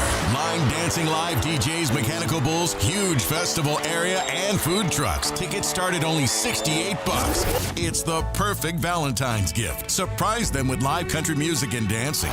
Country in the Park, May 8th and 9th at Cal Expo with Hoblit Chrysler Dodge Jeep and Ram Center and Hilton Sacramento. For more info, visit CITPFest.com. Hey, this is Greg Papa. Are you working through a major insurance claim? Sunpoint Public Adjusters can help. Sunpoint prepares, presents, and negotiates your claim with the insurance company, working only for you, making sure you get everything you're entitled to, not what just some adjuster working for an insurance company thinks you should get. Call Sunpoint today at 888-247-7865 or contact us at sunpoint.us. Sunpoint Public Adjusters, the gold standard in public adjusting. License number 2N14884. High voltage live boxing action returns to the venue on March 7th as Uppercut Promotions presents Thunder Showdown 4, a stacked lineup featuring polished pros for a night of exhilarating boxing action you won't want to miss. Scheduled fighters include Sacramento locals Edgar Perez, Christopher Estep, and Sergio Gonzalez, as well as Bay Area fighters Dante Kirkman, Barilio Ceja Navarro, and Kyle Lacalale. Thunder Showdown 4, coming March 7 to the venue at Thunder Valley Casino Resort. Tickets available at Ticketmaster. Fight card subject to change. Tune in every Thursday, Friday, and Saturday for the Toyota Tahoe Report with Johnny Mosley and me, Elena, bringing you the latest weather conditions up at Tahoe. Brought to you by your local Toyota dealers, Toyota. Let's go places. KHD1 Sacramento, KYMX HD3 Sacramento. From the Power Business Technology Toshiba Studios. Sactown Sports 1140.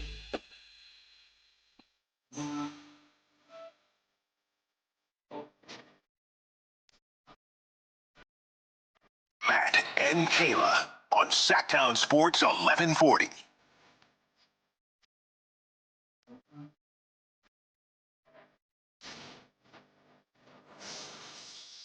Well,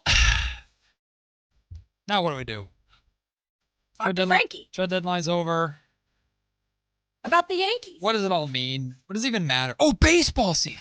That's what we have. Yeah. Baseball season's coming. I am excited about the A's, by the way. I know. I'm excited about. Well, I told you before, I think, out of your 3 teams, A's are in the best spot. Yes, which does not make me feel better necessarily, but hey, go A's. Frankie Cardicelli is joining us right now. Before we talk to him about this wonderful, exciting, great Sunshine and Rainbows trade deadline, Matt and Kayla have a Valentine's Day giveaway. Yeah, that's right. We want to make your Valentine's Day special with a chance to win a $50 gift card to Madison Avenue Florists for the perfect Valentine's Day bouquet. Frankie, pay attention. You need help. But wait, there's more. You'll also win a gift card for a dinner for 2 from Roosters on the River. So your wonderful lady can take you there. Look at that. We're looking for lucky caller number 1. If you're the fastest caller, 1. You get 1. Whoever's in first, you get it. Get those fingers Because the Kings made 1 trade. 1. Sure. 916-339-1140. You can win this Valentine's Day bundle from me and Kayla. Sure. Sorry, I hit the wrong button. That's sorry. I meant to hit. Yeah, that's caller number 1 at 916-339-1140. Treat your lady or partner or friend or whoever. Mom? Dog. Anyone? Mom. Oh. That's a nice thing to do. Yeah. Do dads ever Treat get your treated to mom. Valentine's Day? Why do we get gypped? It's my first one as a dad, so I don't know. We get nothing. But we get nothing. Usually, my wife will make me my favorite dessert. That's usually a nice thing. Yeah. So Which is what? Which is like it's like a Gluten-free. It's gluten free. They have it. It's I think it's Krusteaz is the brand, but it's like cinnamon swirl, it's like a crumb cake almost. Oh, I love crumb cake. But then she puts icing on it. Yeah. So it's like my favorite. So it's just I a like Cinnabon? it. Kind of, yeah. Yeah. But I can eat it. A gluten-free Cinnabon? It's not as bad as it sounds. Just lick a Pop-Tart. So that would probably make me sick. So probably make me Frankie, sick. You would have approved of my lettuce burger last night. I would have. It was really good. I love lettuce. I'm a huge lettuce guy. Not that we're starting off the Kings deadline talk with lettuce, but I'm a huge lettuce guy. So I'm not a big. When it's like, I gotta do protein style. It's like that's not a big deal for me. Ready for this segue? This trade deadline for the Sacramento Kings was the gluten-free version of trade deadlines. Let me tell you, Not bad. I'm a little disrespected, but please Frankie, continue. Please continue. They're just nothing. Just nothing. Well, that's not true. The DeAndre Hunter trade did happen. Keon Ellis and Dennis Schroeder being traded to the Cleveland Cavaliers, but none of us are really surprised necessarily that there's no moves today, but it just feels like you didn't do, like you're just been treading water all year. You're stuck with the same problem you had, and now you're going to push it to a very, very busy summertime. It seems like it's a feeling that's all too familiar with the Kings and the deadline. I saw someone kind of lay it out in year by year to make me really kind of remember how it's been over the past 4 years. And I think it was 2022. It was the Halliburton-Sabonis trade. Yep. The next year was nothing. Yep. The next year was nothing. Yep. The next year was the Fox trade, which was last year. Excuse me, Kessler Edwards was not nothing. Kessler Edwards was not nothing. How dare you? He played center for the Mavericks a year ago, I think. And the Kings the year after traded for Robin Lopez and waived him right away. I'll have you know. Yes, which left them with nothing. Nothing. And then this year, which I don't want to say it's nothing, and I think some Kings fans are. And myself included, a lot of people are being very critical, and I think there's a lot of reasons why that you should be critical, and a lot of things that need to be answered that will have to be at some point. Push is gonna come to shove, and there's gonna be roster spots that are gonna have to be filled. Dylan Carboll probably will take one of them. The money is gonna have to get figured out in the offseason. The Kings cap sheet is a mess, but they did make one move that could help them down the line. The DeAndre Hunter move, I think, he's a good NBA player. Mm-hmm. It's just the thing we kind of can keep looking at and pointing to, especially now, is he really would have helped 2 years ago. Yeah. And right now, unless you use him as a chip down the line, which you could, it's hard to envision how an expiring $24 million deal is something to really feel good about. And I know that Scott Perry talks about his pillars and what he's looking for in the players that he is bringing in. But right now, and you saw it last night, it's good to see the young guys play late, but it's going to be just a total just slogfest of 30 games of watching these players who, crazy enough, were playing in the NBA 15 years ago, play 30 minutes a night. So that's kind of where I'm at right now. Just my headspace is I do feel for the fan base. I feel for the fans that are frustrated and want to see a better product. And there's no easy fix to this, which I'm sure people are tired of hearing. Matt, you and I grew up around here for watching the Kings our whole lives. Same story, just a different day, huh? We've heard it. But Kings bingo card every year. Right. Yeah, it's just there's got to be a light at the end of a tunnel, and I think it's harder. I was telling Chris Watkins, I feel like it's a lot harder for Kings fans and even us covering the team, like to have those couple years where they were really competitive and really, really good and playing like good basketball. And even the Beam team here, we can call it beautiful basketball. Yeah. They had their flaws, but the best offense in the league. And to kind of get that kind of just like, rug pull it makes it even worse, I think, to kind of get that taste for a year and a half and just be like, okay, never mind, you're back to being at the bottom. So that's kind of where they are right now. It is like a tease in a way, right? Oh, big like, time. It almost makes it worse in some ways. I totally understand that. On the note, let's keep it on the note real quick of the trade that was actually made. Do you feel like because Schroeder, like you technically did get off a veteran contract, but it was Scott Perry's move to even bring him in, that's kind of a wash in terms of really doing something also because you're just correcting maybe a mistake? Yeah, it was, and like you said, it seemed like correcting a wrong, and I think a lot of people were wondering if it was kind of a way of Scott saying himself like, yep, that's on me, my bad. But at the same time, you added, I think, $7 million in the deal by bringing Hunter over. You added more salary, future money. So for a player that you think maybe better suits the team in a better position of need, and they don't have many forwards, I mean, putting Hunter next to Keegan Murray is intriguing. And Keegan should be back in the next 2 weeks. We'll see. And I don't know how competitive people want to see. There's varying ideas from fans. Some fans on social media, and I'm sure you guys see it, all different kinds of takes. Some people they don't care. They want to see the best players play the most minutes and try to win games because you play to win the game, right? That's the whole point. Which sure, I think that's true. But at what point do you really want to kind of focus on winning more than one night at a time? How about stringing together 5 of 6, winning 50 games in a season, which hasn't happened in over 20 years, like having a sustainable product that you can have or having a franchise player you can build around. So I feel like that's kind of what the goal is right here. And moving Schroeder does help because that contract never made sense. Yeah. I think we can sit here today and say it didn't make sense at the time. It doesn't make sense now. It does make sense for a team like Cleveland, a team that's been in the playoffs for the last half decade and that is looking to be really aggressive and take over the East. And the Harden deal kind of tells you all you need to know too as far as that goes. But I just feel like the Kings right now, their priorities should lie on the youth movement. It looks like it is though. Last night was a good sign. But I mean the deadline as a whole, a little underwhelming for sure. I think what I'm frustrated about is I don't know how to analyze DeAndre Hunter until Keegan Murray comes back because I know that DeAndre Hunter's role in theory or fit with the Sacramento Kings is in that very specific kind of wing defender role. Like he was trying to score the basketball last night. All right, great. Yay. But we know in theory, when Keegan comes back, number one, and two, if this team is actually properly constructed and built, that the role is going to be very, very specific to defense and 3-and-D type wing spacing the floor.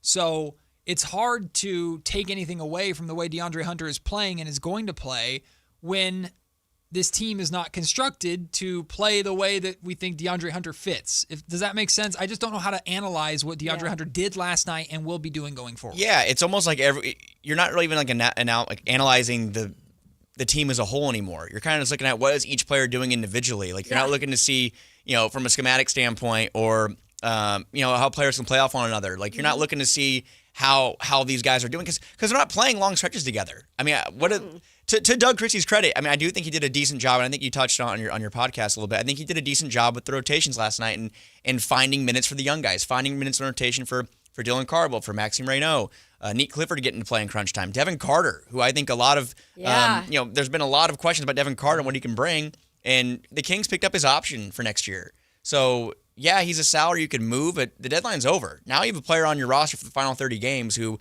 you probably should see what you have in a 23-year-old lottery pick from last year. So yeah, it's hard to look at DeAndre Hunter, who I think was, what was he, 3 of 11 last night? Yeah, I got 3 of 12. Not great in terms of offense. No, 3 of 11, but 2 of 4 from. But he is someone, I think he was in the top 3 or 4 for 6th man of the year voting a year ago. He's someone who's going to get shots up. He does, which was surprising. I think he had like 10 or 12 games this year with 14 field goal attempts or more. So this guy's going to get his shots up. His three-point shooting is not where it was, but if he's someone that can knock down the three at a 35, 36% rate, play defense, and just be someone that can be next to Keegan Murray and provide you some stability and interchangeability at those forward spots, yeah, that's a good building block. But what else is going around it is the question. Who's going to be at center next year? Is Sabonis going to be moved in the offseason? Are you going to draft a Darren Peterson to play point guard and kind of just hitch your wagon to him and say that this is our guy the next 5 years as the face of the franchise? those are the questions you want answered. And yeah, having Keegan and DeAndre Hunter, that kind of archetype of forward, those two guys, that'd be great to have, as a part of that mix. That's what the Kings were needing during the years with Fox and Sabonis and Monk. And, Keegan was a rookie. They could have used someone like that. And Harrison Barnes did a fine job, but, the defense wasn't always there for him. So you wonder how he'd fit on a team like that. But it is interesting to see the last 30 games because it's going to be a matter of, what are you looking for in this specific game? What are you trying to see from each player? Because the win-loss record at this point is out the window. Yeah, no, it is. Frankie Carticelli, our own here at Sactown Sports, joining us to talk Kings and trade deadline. You spoke about Domantas Sabonis, and clearly he's at least going to be here for the time being. Were you at all surprised that there wasn't a deal done with him? And what does that signify for this summer? I think the Kings just have an idea of what they want in return for Domas, and I think that the price wasn't met. And yeah, Toronto, there's a lot of ties there, and it's been widely reported that Scott Perry's a big RJ Barrett guy, and they were seen talking in the tunnel and had a big hug. I mean, their ties run deep over the last 7 years now to the 2019 draft when Scott was in the New York front office. So it seemed like that was the guy they wanted from Toronto, but at the same time, they want the draft compensation back. Yeah. And what was one of the biggest problems with last year's De'Aaron Fox trade was, I think a lot of Kings fans, if you ask them today, they didn't get enough back in that deal. And, for Domantas Sabonis, is he a better player than De'Aaron Fox? No. And like Luka Doncic at this point, I mean, he got one first-round pick last year. It's hard to tell. Desmond Bane got 4. There's no real kind of measuring stick about who is worth what from first-round picks anymore. So, but Sacramento has their idea, what they wanted. They didn't get it. And maybe the fact that Domas is on a 2-year deal in the summer rather than 2.5, and you have a full offseason to kind of go through a process and not be up against a deadline. Maybe you find a better fit for him. But yeah. I do think Toronto, that should still be there in the summer. I mean, they traded for Trace Jackson-Davis yesterday, right, who's probably not going to be your starting center next year. And they have a young team, a team that seems like it's going to be on the rise out there. And if you add someone like Domas, who'll be 30 into the mix, he could be someone you build around for the next 2 years and maybe beyond. But it's hard to know if that's what the Kings really need. And there's also the other side of it, too, where a lot of people are wondering, well, could Sabonis be on the Kings and just have him be a part of the next era, too? You could, but there's a lot of other questions about his fit here and just how he blends with this current group of players. And would he want to do that? Would he want to have to wait out the next 1 or 2 years and go through that kind of rebuild? My guess would be no for a lot of these guys that are 30 or over. Yeah, and that's everybody that's Levine, DeRozan, Westbrook. Everybody. All of them. That's everybody. DeAndre Hunter's going to be 29, I think, in the summer. So I do think there's a potential that the talks are revisited in the summer. But for now, you just have to wonder what the end of the year looks like for Sabonis. Does he play a lot? Do they hold him out? And you'll see. You might see a lot of holding him out of back-to-backs and whatnot. But it's not that surprising, though, I guess. Yeah. What did you make of the crowd last night? And typically we see What are you laughing at? Frankie, I think, just clocked what I've been doing while he's been kindly giving us his time. Kinda. Yeah. While he's been kindly giving us his time on the air, so I've been funny. doing things that are. You're a real professional, aren't you? That is hilarious. I'm being a child. You are. I have a tiny screen, so I can't read what's on his screen. I got so scared. Well, I saw the comments that were like, "Hey, I see Matt's computer screen." I'm like, "Oh, I wonder if anyone should tell Matt that his computer screen's on camera." And then, of course, now you somehow spin it onto me. You make it about me, don't you? It says "dumb" with an arrow pointing at me like a T-shirt. No. Was there a cat on there at some point? There was a cat picture on there. I was thinking I was going to do a funny cat picture, but then Google Images makes it small in the corner, not full screen. So I was like, well, then I'm just going to write. Well, So initially I wrote hi chat, and then I looked at the screen and realized it's pointing right at Frankie, and I was like, okay, well, now that's really funny. I'll accept it because of me hitting you in the head with the ball. Good aim. Yeah. Good aim. Thank you. That was live on the chat too. It was an easy target. Perfect. Good. Well. Big head, not a lot of things going on. Hey man, well, I'm sorry. I am sorry about that. No, you're not. I'm not. Don't zoom in, Kyle. There we go. Now we're doing well. What did you make of the crowd last night? And we typically have seen, even if new Kings are brought in that are not the most exciting, we typically see a nice response of welcome to Sacramento. We're going to show you some love. We're excited to see you. The fans that were there tried to give him that ovation, but the energy in the Golden One Center period was just very lethargic, just very disinterested, I guess. Or there's not a whole lot to be excited about necessarily. And I'm concerned that the rest of the rebuild, or at least the rest of this season, is going to have a lot of that energy. I don't know if someone were to ask me, Matt, what's the point of going to Kings and Clippers tomorrow night? I don't know what the answer is for them. I have an answer for Saturday. Go see Keon. Yeah. Go see James Harden's debut.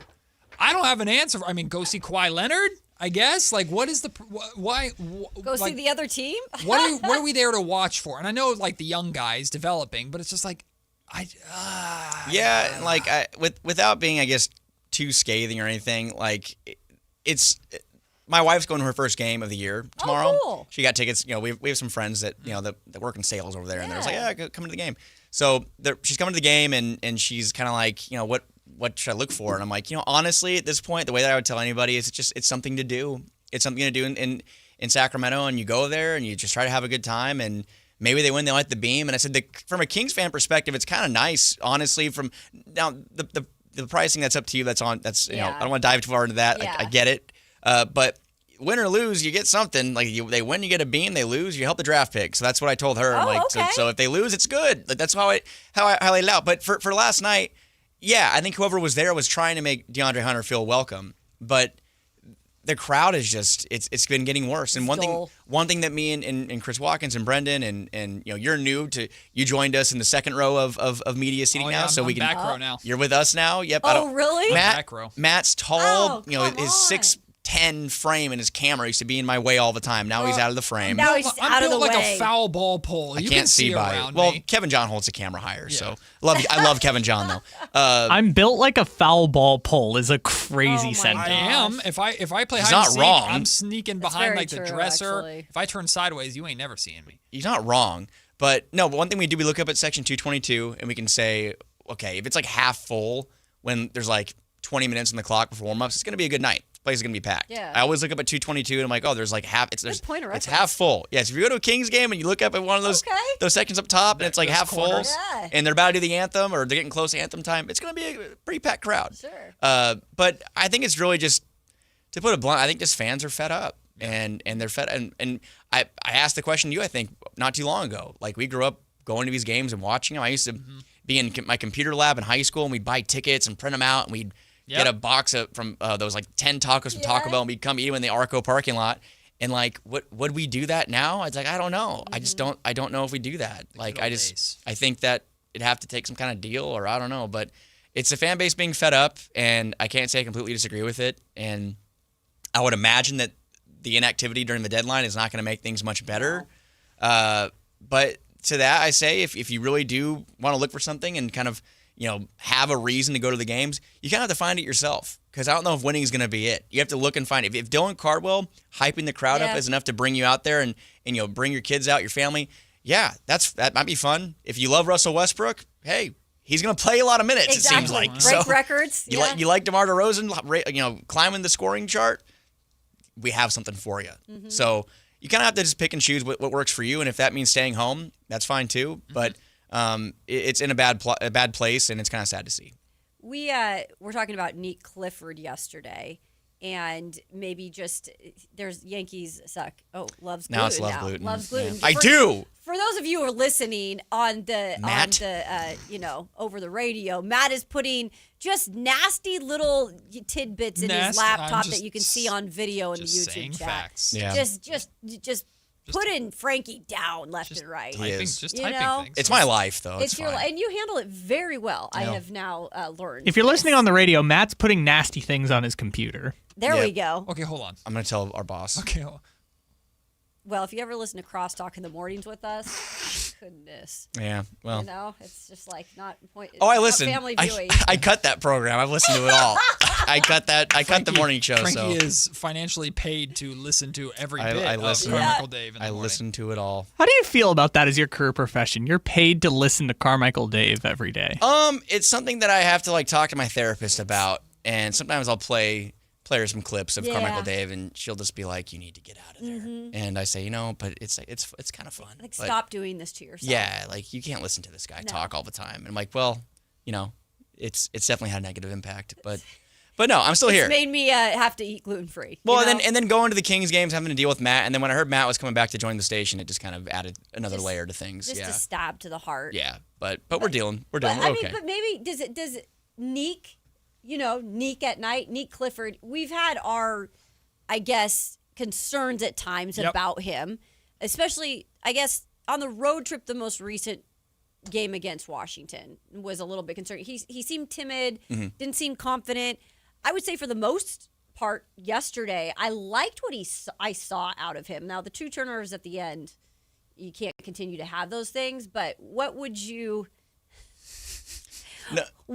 say in terms of what you've taken from Neek here recently? Yeah, it kind of goes back to we were out in Vegas for Summer League, and his first game I think was kind of rough, or he had a real rough start to the game. Yeah. And I think he had a really good. I think he scored like 16 points in the second half or something like that. And I remember post game, Brendan Nunez asked him a couple questions about just kind of what changed for him, and he said he's kind of I think he had a talk with one of the Kings coaches, and he just to be himself and just kind of be aggressive and just not be afraid of quit trying to like kind of fill these holes or the void or make everything happen at once. Which in college he was that kind of guy. He could rebound, he could pass, he could score, and that's great. He can do that, but at the same time, like simple is better sometimes, and kind of pick and attack your spots when you can. And you're seeing him attack the basket more, which That's I think what I was gonna say, yeah. it's really good to see him attack the basket. He had an and one last night that should have been called on a bank shot, and we all thought it was pretty impressive. Yep. But that's kind of what you need to see. You need to see your young guys kind of figure it out and find out what they have in the tank. And he's someone the Kings were really high on. I mean, they traded for him. He was a starter, I think, in the season opener. He's going to play a lot more games in crunch time. He does fit that type of player is one that they need, an interchangeable player who can defend 1 through 3. He plays some point guard. He plays some small forward. He plays shooting guard. He's probably more fitting as a shooting guard, and maybe this log jam kind of helps clear things up for him a little bit. Okay, Matt. Good Lord, my God! That was an accident. That was on a club. It was a ball. Oh no, that's about if her. You bring up the AG. you did it too? If you bring up the AG Wait, stuff, what? Wait, you killed a goose on accident. Right! Wait, Frankie thought that was about himself? Frankie thought that was about him. That's an inside joke from earlier in the show. They were trying to call Pete on me today. It was an accident, and I don't cry very often.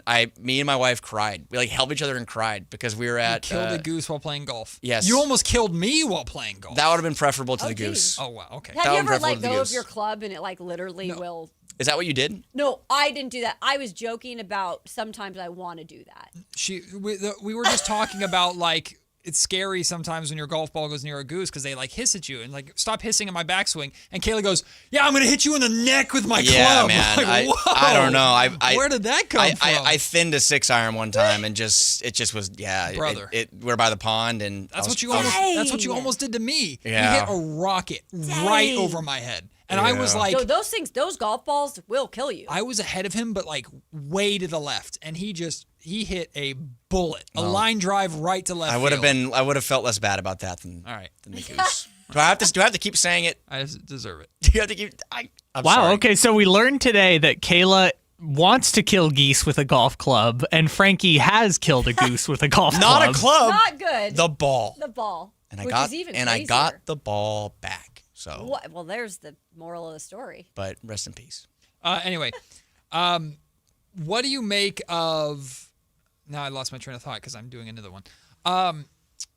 Dylan Cardwell out there instead of Maxime Reynaud down the final stretch. I don't want to read too far into it because Max has gotten opportunities as well. But we know Max and Dylan are two very different types of centers. Max is more skilled. Dylan Cardwell is more athletic, more rim running, more rim protection.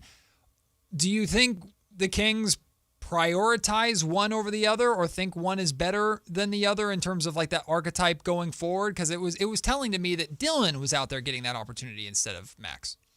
Well, I think not to bring up Scott's pillars again, but just kind of what you look for with on the defensive end and the intensity that he brings. And another player, we talked about DeAndre Hunter, how he would have fit with that beam team. The Kings, they had to keep throwing out Alex Len and Trey Lyles was playing small ball 5 back in those days. And having Dylan Cardwell back up Sabonis during those days probably would have made things a lot better, obviously, from a depth standpoint. And there's not really another shot blocker on the Kings like that. And I don't know where Cardwell ranks on the Kings right now as far as blocks for the season, but I'd imagine he's top 2 or top 3. I think Keegan was first, and he's played in probably not even half the game so far. So having a lineup where Keegan Murray, DeAndre Hunter, and Cardwell are on the floor, there's your defensive impact. And you don't have it on the guard side as much now that Keon Ellis is gone, but maybe you have something in Nick Clifford. Maybe he can grow into a stopper. In college, he held his own pretty well. But to me, I think Dylan Cardwell is the kind of player who also probably going to get a full roster spot, maybe as soon as tomorrow or today. But that's a player you kind of keep around and build around, because if you have Domantas Sabonis in full, that's great. But if you have Maxime Reynaud, who maybe you hope is not Sabonis-esque, but someone who can get you some buckets and rebounds and distribute the ball, you can have a defender come off the bench and block shots. Kind of like Mitchell Robinson on the Knicks. Having a guy like that who can just get you offensive rebounds, protect the rim, be a fan favorite and keep the energy high, that's also what he does really well. So I think that it's well-deserved he's getting those minutes, and we'll see how the rest of his rookie year unfolds, I guess. Well, a big round of applause to Kayla Anderson and Frankie Cardicelli for being professionals while I was a child during that entire segment. But I had fun, and I needed it because this trade deadline made me sad. So we're not going to talk about it anymore. We're going to talk about football when we come back. Frankie, get the hell out. This is Matt and Kayla on Sactown Sports. Bye, Frankie. This message comes from Viking, committed to exploring the world in comfort. Journey through the heart of Europe on an elegant Viking longship with thoughtful service, destination-focused dining, and cultural enrichment on board and on shore. With small ships that bring travelers closer to the destination, there's more time to explore. And every Viking voyage is all-inclusive, with no children and no casinos. Discover more at Viking.com. You're still grooving, still connecting, still loving, still turning up, still thriving. You still got it, but your immune system, it weakens as you age. That's where vaccines come in. They help train and strengthen your immune response to fight off respiratory illnesses like flu, pneumococcal pneumonia, RSV, or COVID-19. Ask your doctor or pharmacist which vaccines you need. Book in minutes at VaxAssist.com. Sponsored by Pfizer. Guys, your testosterone level impacts your energy, drive, weight, hair loss, and even ED. Revive Men's Health Sacramento will check your T level for free. For your free T level check, exam, and consultation, call 916-277-8599 or visit ReviveMen'sHealth.com. Big tax changes this year could mean a bigger refund, and Jackson Hewitt knows how to get you your biggest. You'll get $100 just to try us. That won't make you filthy rich, but definitely gas plus groceries rich. And since we know all the new tax codes, you could get thousands back, which would make you low-key loaded. Or at least wealthy adjacent? Go with our trusted pros and get $100 to switch. Rest easy. Jackson Hewitt's got your taxes. Guaranteed. Limited time offer for new clients. Participating locations only. Details at jacksonhewitt.com. I know that hiring can be challenging. You need someone to match your role perfectly. Well, now you can meet them fast on ZipRecruiter. Build your team, build it sooner. Meet your match on ZipRecruiter. Just head to ZipRecruiter.com/free right now to try it for free. That's ZipRecruiter.com/free. Meet your match on ZipRecruiter. Try it free. Join Sactown Sports Downtown before every Kings game and pick up an In-Shape Fitness Kings Rally towel while supplies last. If you walk, lift, stretch, or sweat, you belong. Start the year strong and join today at InShape.com. At Stockton Honda, we know how to honor a great deal. Like right now during our President's Day sales event. Whether you're shopping new or pre-owned, you can find star-spangled savings on some of our best models. Why not stop in today and see for yourself? Come celebrate at Stockton Honda and get huge savings on our giant selection. Plus top dollar for your trade. Anytime, anywhere, it's all here. StocktonHonda.com. Want the best movie experience in town? Join Sactown Sports IMAX Pass by visiting SactownSports.com. Sign up today. You can win tickets to see this week's films at the Esquire IMAX Theater. You remember me from a show called And Joe? I'm back on the radio, Sacramento. It's Joe Mommy, and when you need your new country fix, join me weekdays from 6A to 10 for the Pat and Cody with Joe show on New Country 105.1 KNCI or on the free KNCI app. Valentine's Day is coming, and here at Madison Avenue Florist, we have all the favorites. Over 60 variety of roses alone. We've been on the corner of College Oak and Madison for 40 years. Voted best of Sacramento. Come on in, we'll show you why. Order now and mention this ad and get 10% off any order over $80. Order early for the best selection and delivery options. Madison Avenue Florist, for when the moments matter. MadisonAvenueFlorist.net.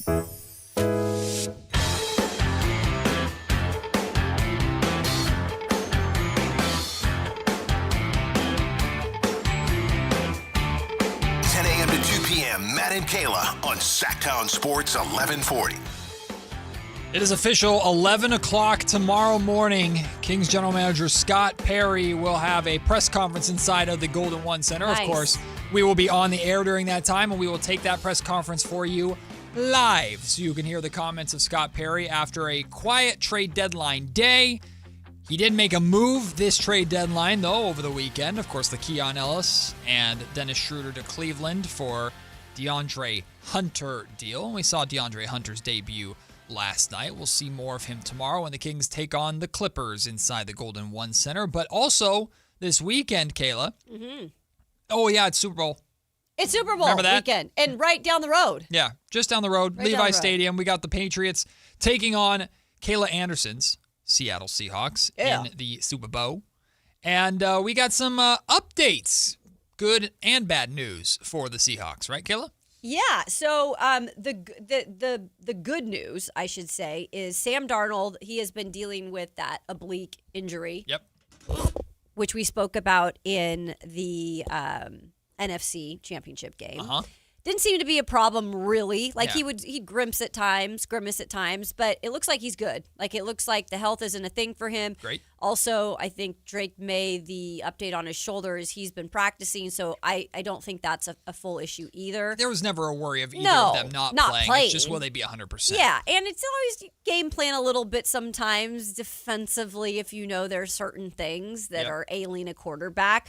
The big news that happened last night was with the Seattle Seahawks cornerback Nick Emenwari. He had suffered a injury in his lower body leg area at practice yesterday. And he didn't get carted off or anything. So there was all these questions that he was going to have x-rays. So the latest on him is he injured his ankle. Okay. It's a low ankle sprain. So not high. Yeah. At least it's not high because the high ones can almost be worse than break sometimes, Yep. crazy as it is. It's a low ankle sprain. And by the way, safety. He is expected to play. Okay. So now, Ouch. whether or not that tape it up limits him, I don't think it will. I think you shoot it up, you tape it up, that's that. But he has been such a huge part of that back end of that Seattle defense. Yep. That's never a piece that you might want to like blink an eye at, but I think he'll be good to go. It's the Super Bowl. Like, come on. Yeah. He's going to play with adrenaline. You're going to play through So. it. The Seattle defense, that is their meal ticket. Of course, Jackson Smith and Jigba is amazing on offense. And there's the concerns about Sam Darnold, but that rock of that team is on the defensive end. So Sure. anytime there's even a little bit of a chip or a crack in that rock, that's great news for the New England Patriots, who may be able to exploit that just enough. But regardless, the expectations still very much are the Seahawks are winning a Super Bowl at Levi Stadium, which I know probably just made a few Niner fans listening throw up in their mouth a little bit. I know I just saw some photos on X, and it shows the Seattle Seahawks now locker room inside what is the Niners locker room. And it's like all the Seattle branding is up. Oh, no. And I do feel for 49ers fans a little because like that I They are don't the think home I'd team. want to see in my locker room up in Seattle. So I kind of feel you on that. It's like, come on, do we really need to see that? That's that's kind of a sacred space. It's a little weird. I'm not going to lie. It's a little weird. And they're walking around like, the whole thing is interesting in terms of this year in the NFC in particular. So. Gross. NFC West, I should say. Well, my fellow Raider fans, I don't know if this is like very shocking or anything like that, but it seems like the Max Crosby era in the silver and black seems to be coming to an end. There's many who believe that Max Crosby has played his last game for the Raiders. We know the way the last season ended and the Raiders clearly tanking to get the number one pick to get Fernando Mendoza, needing to lose games there at the end. They kindly strongly suggested, hey, Max, your injury is too much for you to play through. And that did not sit well with one Max Crosby, who's a total competitor who wants to fight through it. Do we believe that the bridge is burned or that there is no future for Max in Las Vegas? Or is it simply it's the best case scenario or best time, I guess, for the Raiders to move on from Max and maximize, for lack of a better term, his value? I mean, it was a natural kind of thing to add that in. Maximize. I get it. This is a hard one. This is a hard one for your Raiders, Matt, because he is somebody who has been associated with the Raiders, and he kind of exemplifies what they are, right? Like a hard-nosed, he's been through a lot, like just the gritty player he is, and he's proudly represented that organization through some failures, major failures. Let's not be joking. Yeah, he's carried them through garbage. Exactly. And so a part of me thinks like just who Max is, because I really think he's a dude that is very like, what's the word? Loyal. He's very loyal to what he believes in. And so I think he wants to stay for that fact. Like he's a Raider thick and through and thick and thin. That's how Derek Carr was. Yeah, but at the same time, guys, like these are players, they've got to maximize their value when it's the highest. And yeah, they do want to get paid. And so I think Max has a lot of interest. Like I'm hearing like the 49ers, the Lions, there's another team that's blanking right now. Bengals are in on it? Yeah, the Bengals are in on it. So there are clearly a lot of teams that, Patriots. I guess he's even mentioned going to want to play for a guy like Mike Vrabel, who that fits. That makes sense. So I think for Max, I would not blame him if he dips his toe in that, because he wants to be on a winning team at some point, and he's wasting his best years, even maybe the next 2 years while they're rebuilding, in Las Vegas. But I know that that's hard probably for him to make that decision. Also, the way that whole season ended last year where he wanted to play and they wouldn't let him and he stormed out of the facility, and then Pete Carroll was trying to do damage control. Like I'm sure if that wasn't a final straw, it was like I'm trying my best to help this team and you're not even allowing me to do that. But I think Max can clearly understand the best way to help that team was to lose games to secure that number 1 overall pick. He gets that, but the competitor in him is like, I don't care, I want to play. See, I don't know. I don't necessarily expect players to have that kind of mindset, even if it does help the organization, just because they're... I wouldn't expect players to have the mindset, but logic is logic regardless. I mean, Max Crosby, I wouldn't expect him to want to not play so that a potential replacement, not that he's got to be afraid of a quarterback coming in here and taking his job, but like these players aren't playing to help a franchise draft players that could potentially take their jobs away from them. Yeah. So I don't expect him to have that mindset necessarily, but Max knows how the game works just like all of us do, and you need talent to win, and the best talent you can get with the number 1 overall pick. So if Max is really about, I want what's best for the Raiders, then that's what was best for the Raiders. I don't think it was Max wants what was best for the Raiders. I think Max wants to play. I think he's a competitor. I think he wants to be out there with his brothers, all admirable, but if he doesn't want to be a part of Raider Nation any further, I don't necessarily blame him for that. I just wonder what value the Raiders could get in return for Max. I think they can get huge value. I think his value is going to be really, really high. I think there are plenty of teams that would line up to go get somebody like that. And I think it's just like, if you're the Raiders, like you're saying, are you cool with parting ways with what is pretty much your defensive piece that's been the face of your franchise? I think they will be, though, because I think they know they have the number 1 overall pick, and they are going to probably take Fernando Mendoza, and that is pretty much the face of the franchise moving forward. Hopefully that hits. So I think that is it's an interesting conversation. I do believe he'll probably be moved. But it's a bummer because I know that he's been such a pillar of like just excellence for that organization through some crap times. A new era, changes are coming with the silver and black, and Max Crosby might be on the way out, but it'll be interesting to see truly what the Raiders could get and what they prioritize. Obviously draft compensation, but is it immediate draft compensation? Is it draft compensation down the road? We'll see. I personally don't expect Max Crosby to remain a Raider and to be part of the Raiders, and I mean, selfishly, if Max Crosby went to the San Francisco 49ers, I wouldn't hate it. Okay, I was going to ask you that. I was like, would you be bothered at all by that? I guess I'm a weird piece of Raider Nation because I know a lot of Raiders fans don't like Niner fans. Okay. And I'm not one of that. And I think that perspective kind of changed because at ABC 10, after the Raiders left, I covered the Niners so closely. I'm not a Niner fan by any means. That's how I'm with the Titans. But I covered the Niners so closely that I know people in that organization. Yes. I appreciate that organization. I want them to succeed. I know a lot of Niner fans who are great people. So if knowing what Max Crosby could bring to a Niner defense, hell gosh. Yeah. That would be nasty. Where one place he's not going to probably go real quick, guys, Philadelphia. I personally think Philadelphia is starting to unravel and unravel quickly. The report's out today that the long-time offensive line coach, Jeff Stoutland, he is pretty much stepping down. He is not going back to Philadelphia. I know this sounds like minuscule news, but if you understand the NFL, like this is like the meat of that offense, and it has always been the meat of the offense is having a guy like this put those lines together year in and year out that have been so good. Yeah. And so to have him step down and supposedly Nick Sirianni kind of dissed him or did some things that didn't make him happy. These are all these little things that are happening behind the scenes in Philly. I think they're unraveling at the seams. The Philadelphia Eagles, we'll see what their future is. It's still brighter than the Sacramento. Well, we'll see. Right now, we'll see. They still got a bunch of Pro Bowlers. What did you just say? Yeah, but I mean, let's just wait to the trade. Let's just wait to the draft lottery. Let's just wait to the draft lottery and see. Then wait till June. And then wait till June, and then wait till next year, and then wait. Just keep waiting. Just keep waiting.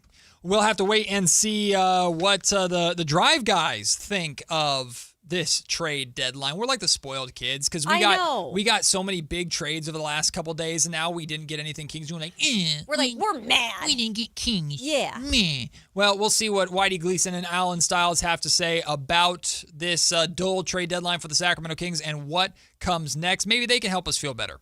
Or worse. We'll find out next. Crosstalk with the Drive Guys is right here on Sactown Sports. Listen to the #1 sports lineup in Sacramento. The Carmichael Dave Show with Jason Ross, Matt George, and Kayla Anderson. The Drive Guys with Kevin Gleason and Alan Stiles. Every weekday live and local 6 a.m. to 6 p.m. Online at SactownSports.com or download the app right on your phone. Your #1 source for all your Northern California sports. Sactown Sports 1140. This is the story of the one. As a safety manager at a manufacturing plant, he does everything he can to keep his coworkers safe. From finding ways to reduce risks to keeping safety supplies in stock. And for that, he relies on Granger. Granger offers a broad range of quality products and next-day delivery, so he can always play it safe. Call 1-800-GRANGER, click Granger.com, or just stop by. Granger, for the ones who get it done.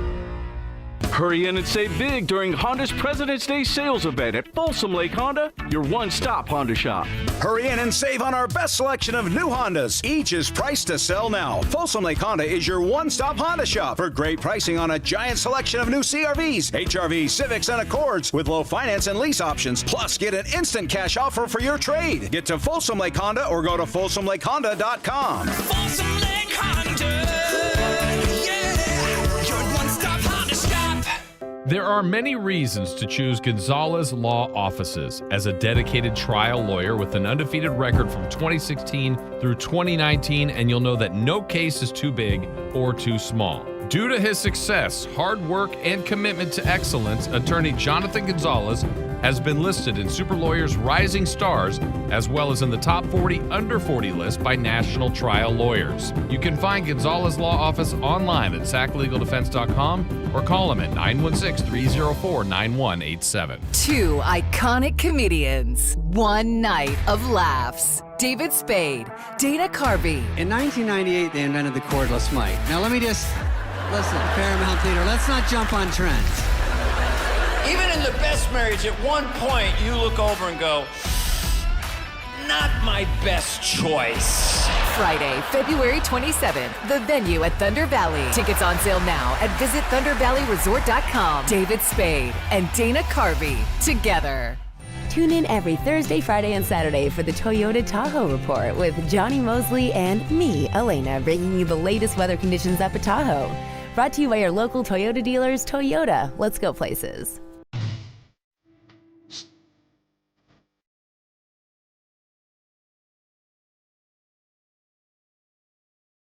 It's Matt George and Kayla Anderson on Sactown Sports 1140. Do we clap after today? Oh, It's like, Hey. yeah, okay. Hey. Kind of a slow clap, How right? was your trade deadline, Whitey? It was a little underwhelming. Yeah. In fact, the great Jerry Reynolds just called me a few moments ago and he said, "Hey, good luck to you and Alan today." Oh. I said, I am not coming on. Yeah, he's like, You're on your own. have fun. Yeah. Yeah. Who's the spy you're working with today? The undercover agent? That's what I said. Yeah. We were talking about Inspector Gadget during our crosstalk, and I was like, she looks like she's working on Inspector Gadget. I've also got Carmen Sandiego today. Oh, okay. where- McGruff in the world- crime dog. Oh, McGruff the crime dog. I don't know what that is. I mean, the one day I You don't decide know? not to wear a sweatshirt, and just I have to stay warm still, so I'm going to wear coats Yeah. later.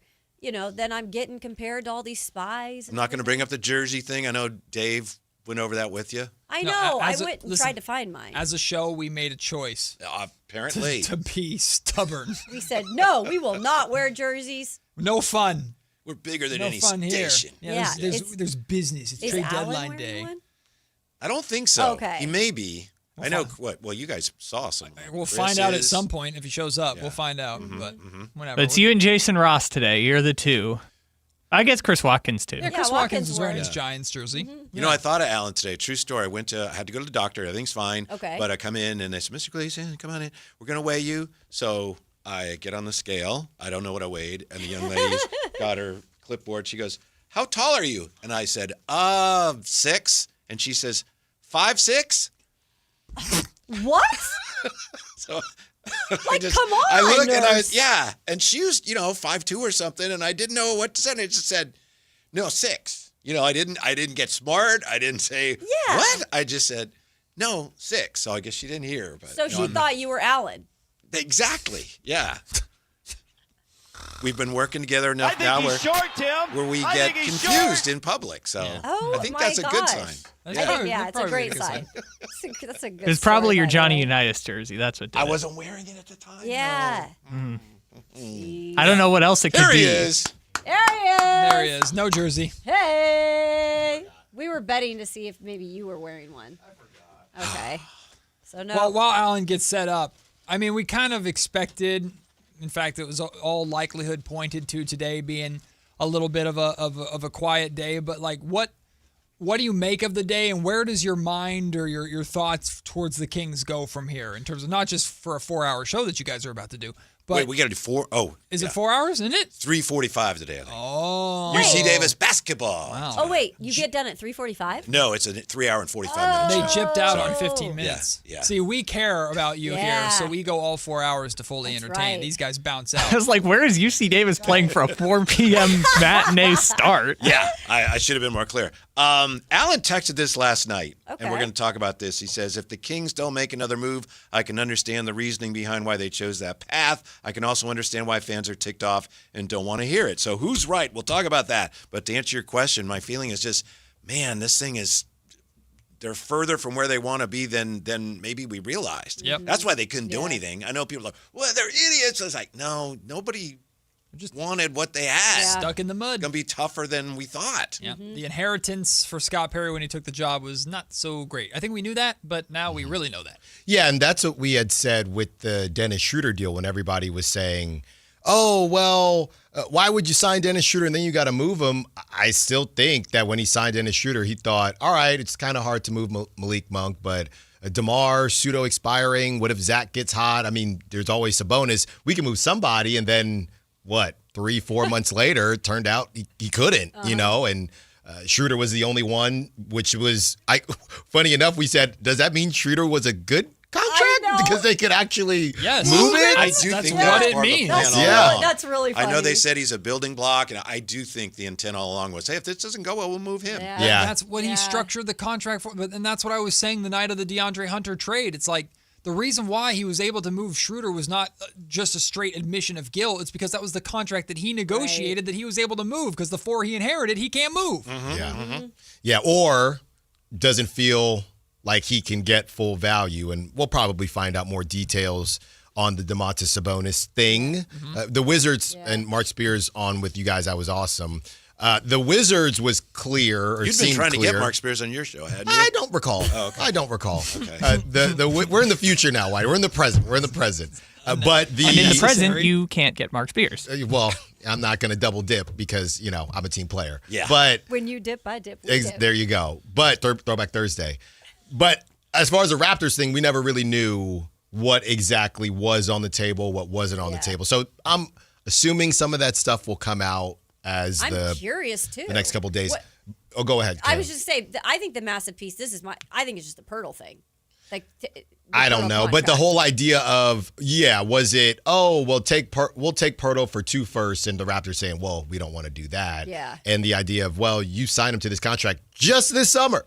Yeah. You just did it. So we have that little Kings TMZ action going on with Malik Monk and the Warriors. John Dickinson came out this morning and mentioned how maybe the Warriors, I don't even know if he used the word maybe. I don't think he did. I don't think we don't do that. The Warriors It's pretty straight weren't up. part of the idea of the Warriors not being high on Malik Monk was obviously the 3 years, but also his perceived hand in the removal of Mike Brown, which I found extremely fascinating. So John Dickinson, who is very familiar with the Sacramento area, of course, He's at all the Kings games. yeah, or a lot of them. Whitey and I's former colleague. So he's going to join us at 5 p.m. to break down how much that actually mattered. Because I do think if you're the Warriors, that's stupid.